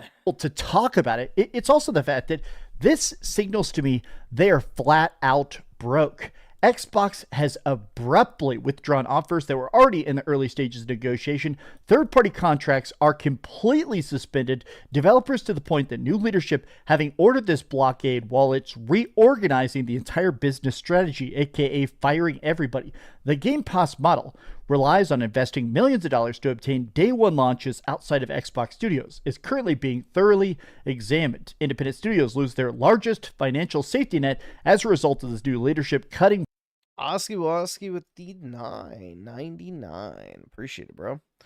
About a week or so ago, I went to Target and saw that they had 2 aisles dedicated to Nintendo and another aisle that was half PS5 and half Xbox. It's good to be a Nintendo fan. Yeah, Nintendo's really the only platform that still has a high rate of physical purchases, so it makes sense. They were like 50-50 for the Switch generation, when Xbox was like 90-10, and I think PlayStation was 80 or 85%. So, you know, Nintendo really is the last bastion of like that traditional gaming experience. So, pretty soon it's just going to be completely phased out entirely, and, you know, it'll probably only be Nintendo left. I don't think Nintendo will ever truly abandon physical media because of how, you know, important, I guess, that aspect to their business it is. Because given their pedigree as like a toy company before they ever even got into video games, you know, the Japanese especially have an appreciation for physical products, not just video games, but yeah, I don't really see Nintendo ever abandoning physical unless it just gets to a point where it literally doesn't sell anymore. So, next generation, PS6, probably no disc drive. Same thing with Xbox, so it might be the case sooner rather than later. Back on spinning, and Xbox confirms the era of unchecked expansion is over. Now, there's been a lot of talk from indies that Game Pass has really helped them out. A lot of times, say you spent $1 million making your indie game, right? That's a pretty normal amount to spend on an indie game. $1 million to make an indie game. And then Game Pass, a lot of times apparently would approach those indie devs and say, hey, we want this day and date in our service. We'll pay you $500,000 in cash right now. And a lot of people said that money really helps. You know, you're going to get a lot once the game starts selling, but a lot of times when you're really close to the finish line, that's when you're the most broke. That's when you need the advertising money. That's when you need those marketing pushes. That's when you really need $500,000 can suddenly help a game that is flat broke suddenly make at least that first initial amount of that big lump sum back that really helps pay the bills. And basically a lot of indie devs have said, awesome. like, Thanks, Game big guy. Pass dying is going to kill Xbox, but it's also going to end up hurting a lot of indies that use this as a nice social safety net. There was a way where you could approach Xbox and say, hey, we have this idea for Balatro or Vampire Survivors or all sorts of stuff, right? Tons of really good indies made money using the Xbox formula, and now it's just gone. And it's hard not to see this as just a giant systematic failing to just how bad Xbox really is. At this point, when you're marketing the games that aren't coming to your service, things are bad. These have been some off-the-cuff thoughts. How do you feel about the current state of Xbox, and how do you feel about this whole mess specifically? Tell me your thoughts in the comments down below. And if you enjoyed this video, be sure to give it a like, subscribe if you haven't already, and please keep dreaming. Oh, God. Another Xbox bloodbath. Surprise. Thanks so much for watching that video. If you want to see something else, you can always click this link to see what I put up last, or, you know, subscribe we'll watch and see this what's one coming. next. Hey, the gamer trick. Let's see. SchizoGarcia with the 2. I highly doubt I'm going to be able to find that, but I will look. Sneed Feed with the 5. Heard about the new insider news coming out soon that will make Xbox hated for a while. they're still going to blame Phil. Oh, I'm sure, yeah. But I don't know, man. It is what it is at this point. You know, I always thought that Asha Sharma was being brought in as like the hospice nurse. You know, she's here to press the pillow down on the face of Xbox and put it out of its misery, but to do it gently so that they don't see it coming.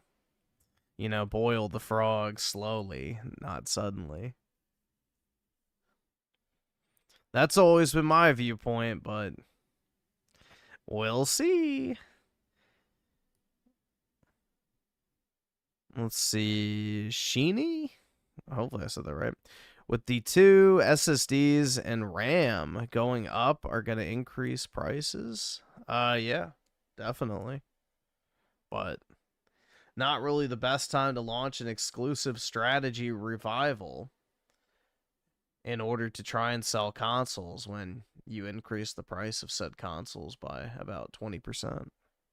So, I don't know. Seems like bad timing if you ask me. Sounds like they should have just made it multiplat at that point, but I don't know.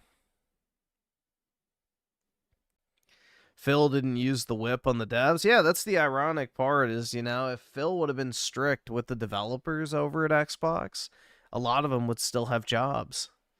You know, if he told them, no, this is a shit idea, you're not making that, you're going to make this instead, or, you know, let's get to fucking work. It's been 2 years. What are y'all doing? Chop, chop.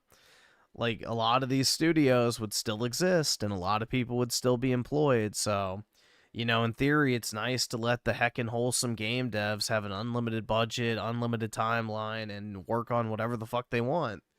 But when it doesn't pan out as anticipated, there will be consequences for that, and what happens more often than not in pretty much any industry when you have an entire business unit that fails that miserably, they all get shit canned. So, I don't know, man. It's just poor management from the top down. And that's basically the story of Xbox. Piss poor management from the top down. Cast Guy here. Today we're talking about the PlayStation 6 because the CEO of PlayStation just did a very long Q&A talking to investors about how they're hindered the current gen, the price increases, and what they're doing with PlayStation 6. And it's not great. They straight up say the PlayStation 6 is going to be very, very expensive. We're talking literally taking out loans to buy it, but they're... Oh my god. If you have to take out a loan to buy a video game console, don't buy it. I'm glad we cleared that up. Weird in that they're sort of saying that this is probably going to be a good thing. They're trying to claim people want the PlayStation 6 even if they can't afford it. Their goal is to basically try and make it almost more like a PC mindset. You'd spend $2,000 on a good gaming PC. That sort of seems to be their idea, is let's make a system so good you don't mind if it costs literally thousands of dollars. And I have to admit, literally thousands of dollars. Who here wants to place a bet now that it is not going to be literally thousands of dollars? You know, call me crazy, but I don't think it's going to cost literally thousands of dollars. That just right off the top, I feel like this is going to be a massive, massive mistake. It feels like everybody is sort of trying to mentally digest the idea of systems that now... I don't think they should even release the PS6 yet, because I don't think most people feel like the PS5 generation has even gotten off to a proper start yet. So, this generation has been incredibly disappointing, especially from the first-party output of Microsoft and Sony. And, you know, third-party, not too much better, but... You know, overall, I don't think anyone feels like this generation has even gotten started yet. I don't know why we're rushing out new hardware at this point when, you know, in reality, it's going to be, you know, truly diminishing returns when it comes to more powerful console hardware. Unless they actually finally prioritize frame rate, but we can dream. cost like as much as a car did back in 2008. But it's also the fact that these companies now are talking about the fact that they just can't do anything cheap, that they can't subsidize, they can't budget cut, they can't reduce prices. Everything has to be as maximally expensive as any consumer can possibly even save up to buy. This industry feels like it's hitting a very strange point where games aren't selling because people can't afford the hardware, and the hardware isn't selling because people can't afford even the beginning phases of it. Let's get into this. I really want to break down the entire quote because it is a lot to kind of digest, and I have to just say that it just seems like this is such an avoidable mistake, in my opinion. But let's get into it. Hi, hope you're having a great day. If you could please give this video a like and subscribe if you haven't already. So, it looks like the PlayStation 6 is going to cost about $1,000 for Sony to make, which likely means it's going to cost much more than that at retail. Now, not necessarily.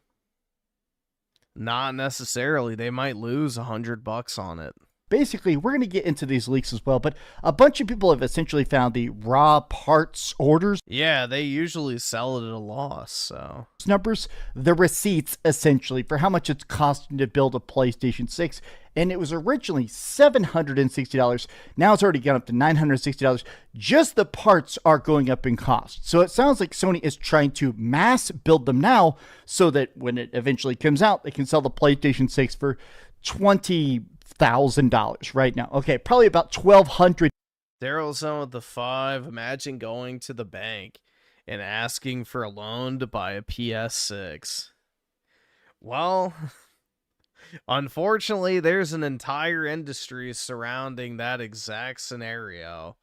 Like the errands and the rent-a-centers and places like that.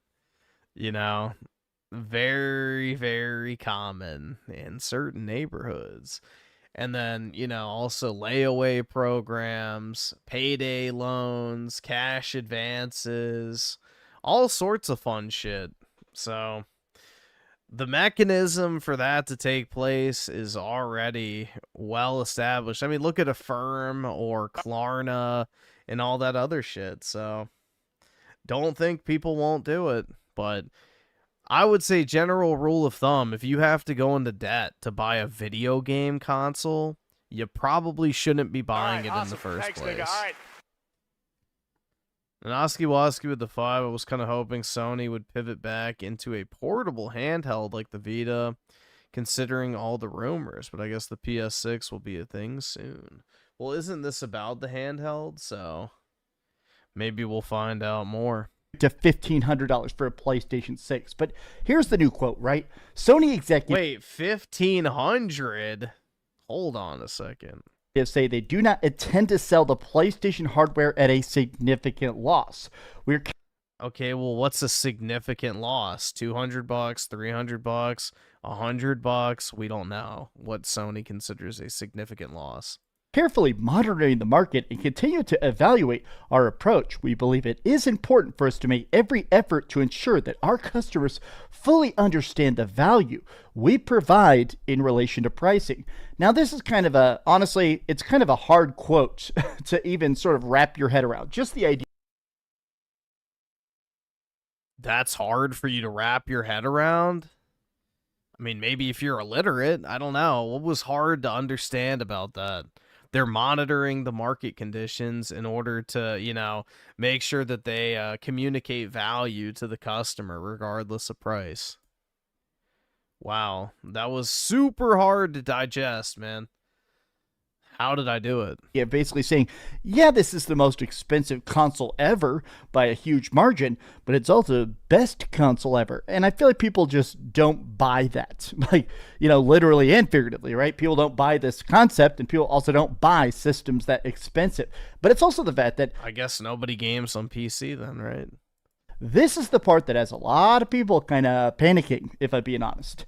Typically, you sell a system at a loss. Everybody does it. Well, for the most part, everybody does it. From the very start, with PlayStation 1, 2, 3, the original Xbox 360, the goal was you sell it as cheap as you possibly can. Like, this is obviously the Nintendo Switch. too, right? Nintendo Switch 2 costs $500, but with the Nintendo Switch 1, they would straight up try to sell it as cheap as they possibly could. Hey, we want you to get that software. We want you to buy... No, they did not. Nintendo never dropped the price of the Switch 1, ever. That thing never went on sale once. In fact, they raised the price of the Switch 1 recently. What is he talking about? The Switch 1 never went on sale. They might have bundled Mario Kart during the holiday season, but that's it. The Switch was never once discounted. Again, revisionist history here. Star Fox, we want you to buy all of our games, right? That's where they make the money. So usually, you literally mark it down to the point in which it almost hurts you. If you're making a system for $550, like that was the original cost to produce a PlayStation 4, you sell it as cheap as you possibly can. That way they buy it and buy the software and get everybody else to buy the hardware. And then it makes it where you have this infinite cycle of money printer. They're basically saying now, at this point, their goal is to sell it at the minimalist... Nope, Switch Lite never went on sale either. ...loss possible. If it costs, $1,000 to make, sell it for $960, right?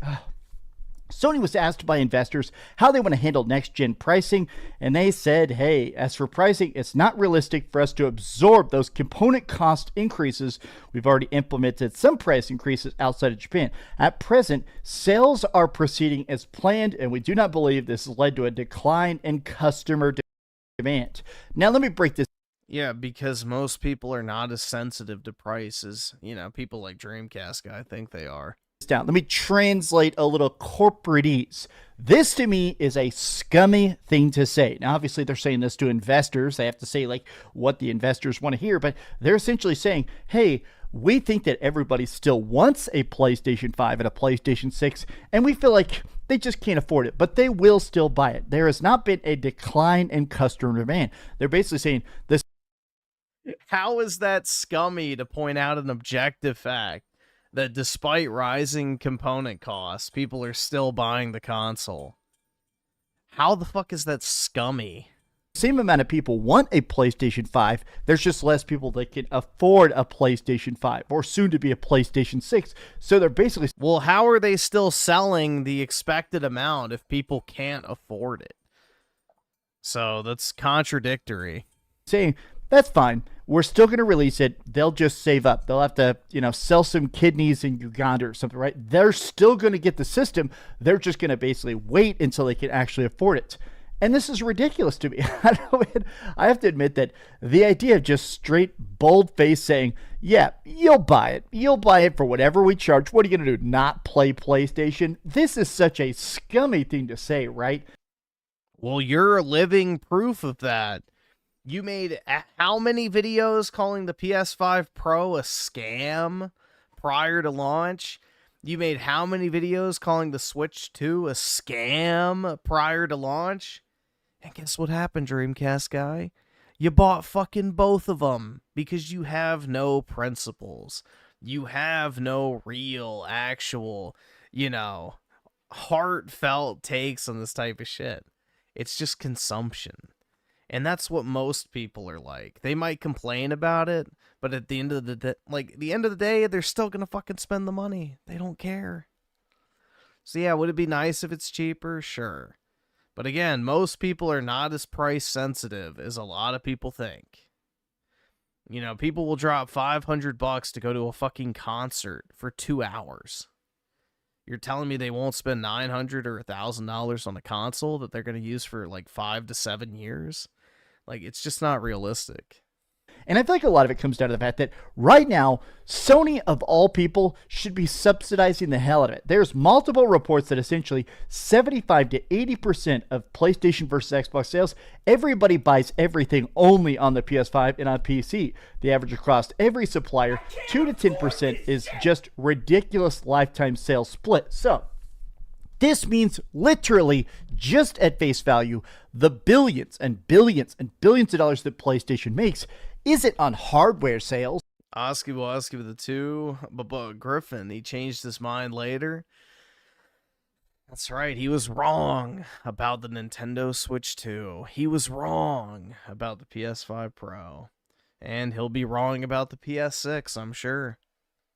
So it's not collector's edition controllers, it's software. It's third-party software. It is legitimately, PlayStation is just sitting back and soaking up the Benjamins while everybody else actually makes the games that are selling. And even then they're like, yeah, we should also scam them on the console. You should sell this thing as cheap as you possibly can because these people are making your money. Do you really think these people are going to keep optimizing games, selling it, advertising it best on PlayStation 5, best on PlayStation 6, if you guys are charging an arm and a leg for it? Like, when I see these splits, even at best case scenario 80-20 splits, it is wild to consider the fact that right now, not only is PS5 the default console, but going into PlayStation 6, it feels like nobody is excited about the idea of even this next graphical push, the lack of exclusives, and also just that massive, massive price tag. This is wild. Now, the weird extra wrinkle to this is that next gen is not just going to be one system. There's actually been multiple leaks that in a lot of ways PlayStation is terrified of the Nintendo Switch 2 because this thing is beefy. I have to admit that I play my Nintendo Switch 2 not nearly as much as my PlayStation, but the Switch 2 does have surprisingly good freaking graphics, and it sounds like Sony is afraid of it. I thought it was a scam, Dreamcast guy. I thought you never wanted to talk about the Switch 2 again after you did your review of it. But here we are again. About the idea of having such a powerful handheld device. So the PlayStation 6 actually to come in two separate flavors, a standard home console version, you know, basically a PlayStation 5 Pro, and the other part of it is essentially going to be a dedicated mobile handheld, something you can play on the go. Think of it as like a PlayStation Vita had a illicit baby with a PlayStation 5. But the talk is that they're straight up saying an illicit baby? What is the difference between a baby and an illicit baby? Yes, we're going to try and make a handheld experience. We aim to provide tailored users beyond the living room, which traditionally have been the primary use environment. This is the thing, is they're supposed to basically make it where PlayStation is everywhere. But if we're talking prices in the 4-digit range, I don't think anybody's going to buy. Like, the rumor is that the handheld is going to be about $800, which even then is astronomical. I'd buy it if it's nice, personally. If it's actually a good handheld, I'll pick it up. And then on top of that, okay, so I'll be able to play PlayStation 5 games. I'd actually be more likely to use that than the actual console itself. Natively on the go. Sounds cool in concept. What's the battery life going to be like? What's the install size going to be? But on top of that, it's the type of thing. You know, like if Xbox actually put out a handheld that played your backwards compatible 360 games, I would pick that shit up in a heartbeat. But never actually materialized. I'm like, okay, if it's going to cost me $1,200 for my PlayStation 6 console edition, am I really going to buy an $800 add-on so that I can play some of these games portably? Look, man, I like portable gaming a lot. I think handheld gaming is the coolest thing ever, but it just does not seem at all even sane to try and pitch this as a... He's going to buy it day one. Place your bets now, guys. Will Dreamcast guy buy the handheld PlayStation 6 day one? I think so. An accessible version of gaming. At present, sales are proceeding as planned. As a principle, we don't want to sell things at a loss. At this time, we're carefully monitoring the market to try and evaluate our approach. It sounds like essentially what they're trying to do is drop this as soon as possible so people can start saving up to buy it. The threat from the expensive PlayStation 6 looms as manufacturer pricing is reporting as high as $960 as of late March, increased from $200 according to Kepler L2. This to me, if we're already looking at this big of a price increase, if we're already looking at financial points via corporate meetings and stuff, I think that this is going to be a very bad 2027. The talk is that essentially they still want to release it in 2027, and I like this term. Lethal forecast. After the recent Xbox price hikes and the increased cost of the Valve Steam Machine, industry analysts are already warning that the next generation of consoles could easily be set above $1,000. And I feel like these talking points of, oh, you just got to fully understand the value, that's not enough. Even the gamers that are locked in, that are able to afford this stuff, I feel like you're going to start to this thing where console makers are going to figure out that developers aim at the lowest common denominator, right? If 150 million people have a PlayStation 5 and 10 people have a PlayStation 6, they're going to make everything for the PS5. Everything will be optimized. It's going to be front loaded. It's going to be perfected on the PS5, and it'll just be like a PlayStation 6 graphics patch. Because after all, that's where the sales are going to be. Sony has put themselves into a very, very, very, very stupid position of just trying to basically say, hey, put up or shut up. With a price tag that big, it's very, very easy to just walk away. Or hell, even to just buy a He won't walk away. PlayStation 5 as good as possible, right? A launch edition with no disc drive. People would rather play any version of PS5 over an incredibly expensive version of a PlayStation 6, handheld or not. But these have just been some off-the-cuff thoughts. How do you feel about the future of PlayStation 6? And how do you feel about this very pricey price tag? Do you feel all right about this absorbed financial cost? Tell me your thoughts in the comments down below. And if you could, please give this video a like, subscribe if you haven't already, and please keep dreaming. I am curious. I have to admit, I'm very, very curious about that handheld PlayStation 6. We'll just see if it's... Oh, he absolutely wants it. Well, anywhere as powerful as the leaks make it out to be.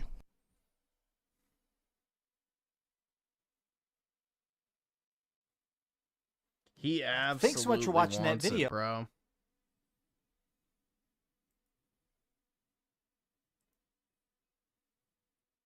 I can't afford this shit!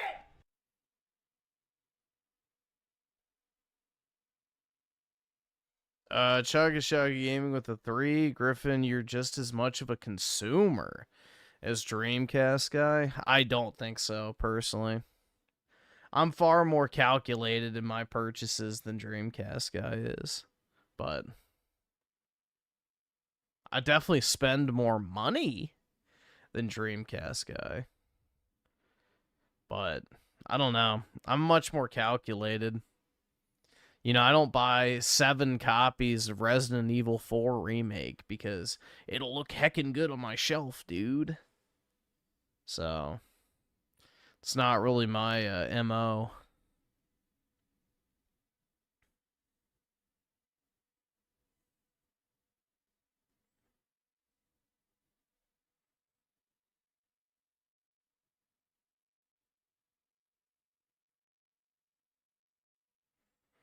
Need more. Wait, no, need more Tifa cards. Well, I do have a lot of Tifa cards. So.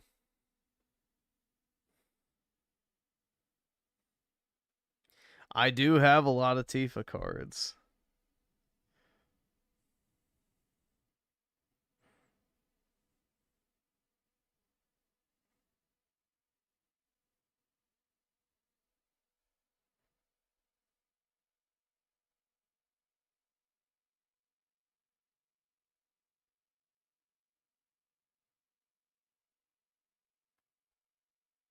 Well, let's put it this way. Dreamcast guy would probably be a lot better off if he spent all of his money on Pokemon cards or Yu-Gi-Oh cards or even Final Fantasy cards than buying a bunch of old games that, you know, don't really hold their value.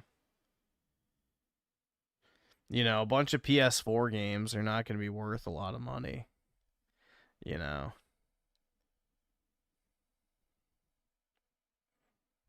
Even PS3 stuff, most of that's still worth absolutely nothing compared to what you had to buy it for new.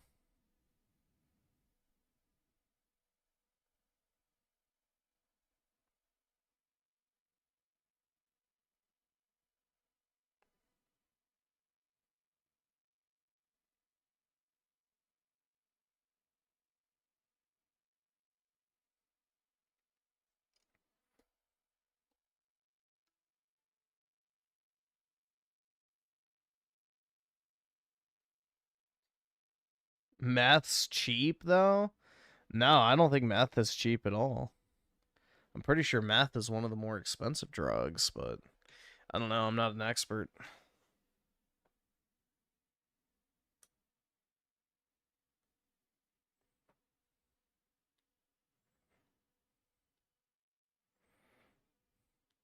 No clue.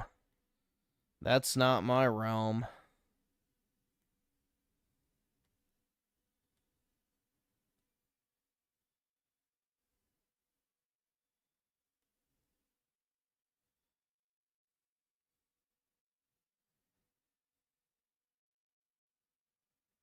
Shocky Gaming with the 3, but Griffin, you're more diabetic than Dreamcast guy.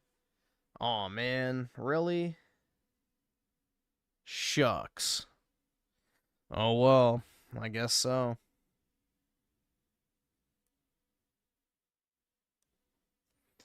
What a shame. Here, let's look it up.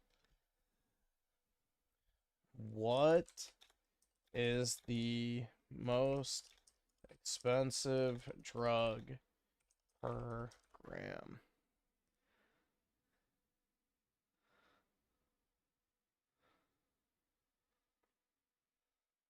Hold on.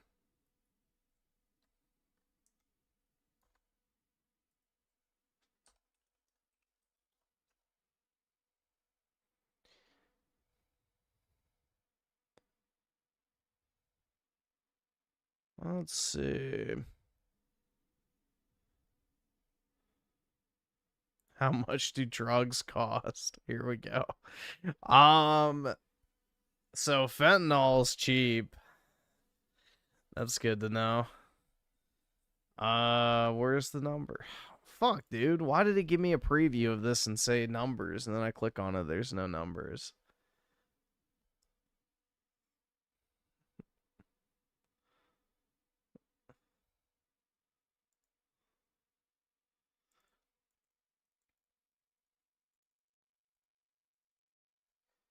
Price per gram cocaine, meth, heroin.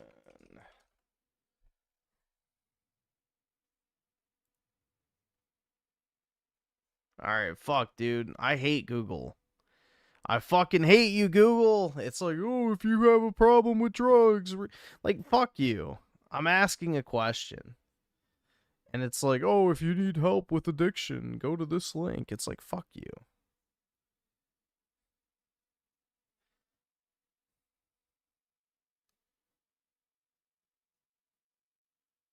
Yeah, I've never used a drug in my life, so it obviously doesn't know me.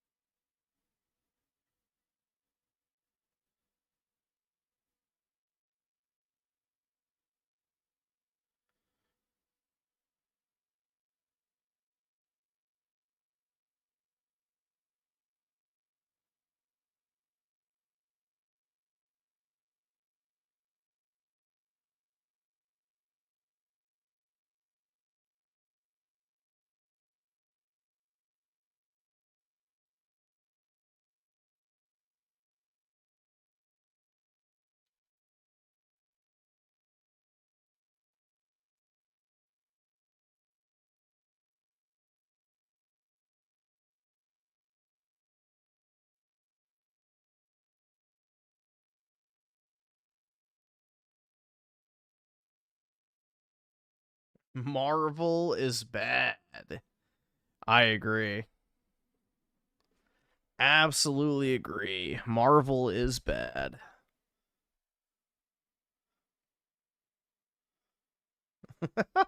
Mormons believe the Garden of Eden is in Missouri?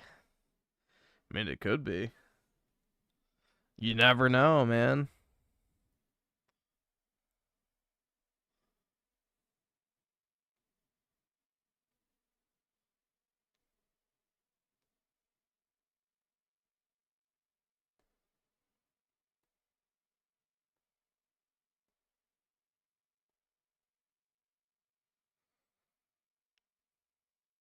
SchizoGarcia with the 5, 400 for a gram of coke, 200 for a gram of meth, 150 for a gram of base, and then 350 to 400 for an ounce of pot, about 250 for mushrooms. I was a very bad teen.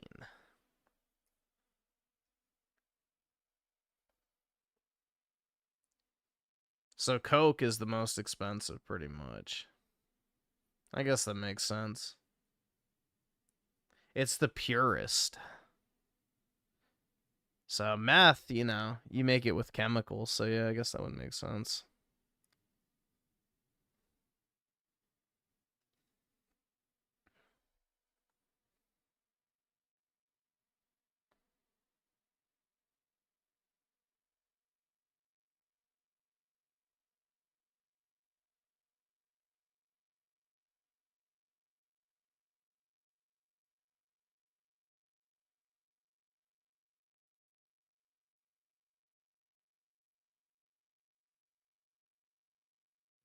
Nah, Coke is an extract from a leaf. So it's more natural than fucking meth. So yeah, like you use chemicals in the extraction process, but it's a naturally occurring, you know, substance. Meth, there's nothing natural about it at all.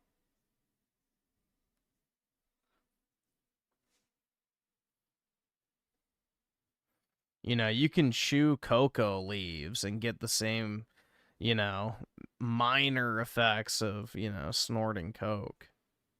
It's not as strong, but it's still there.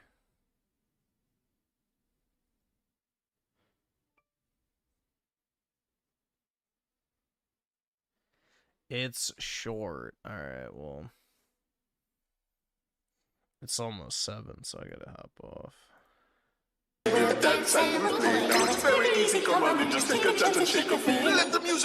Is this Chaka Shaka? Move you can do it. Don't be shy, let the Hey mate, your mum's got T-Rex. dance, dance, dance.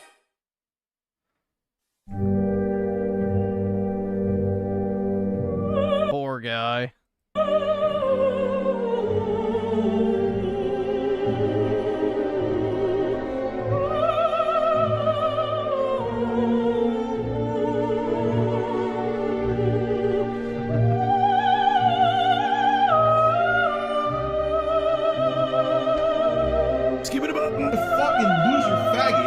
If my kids grow up to be gay, I'm beating the shit out of them. Look here, there's two choices in life. You pretend you're straight, or I beat you to death.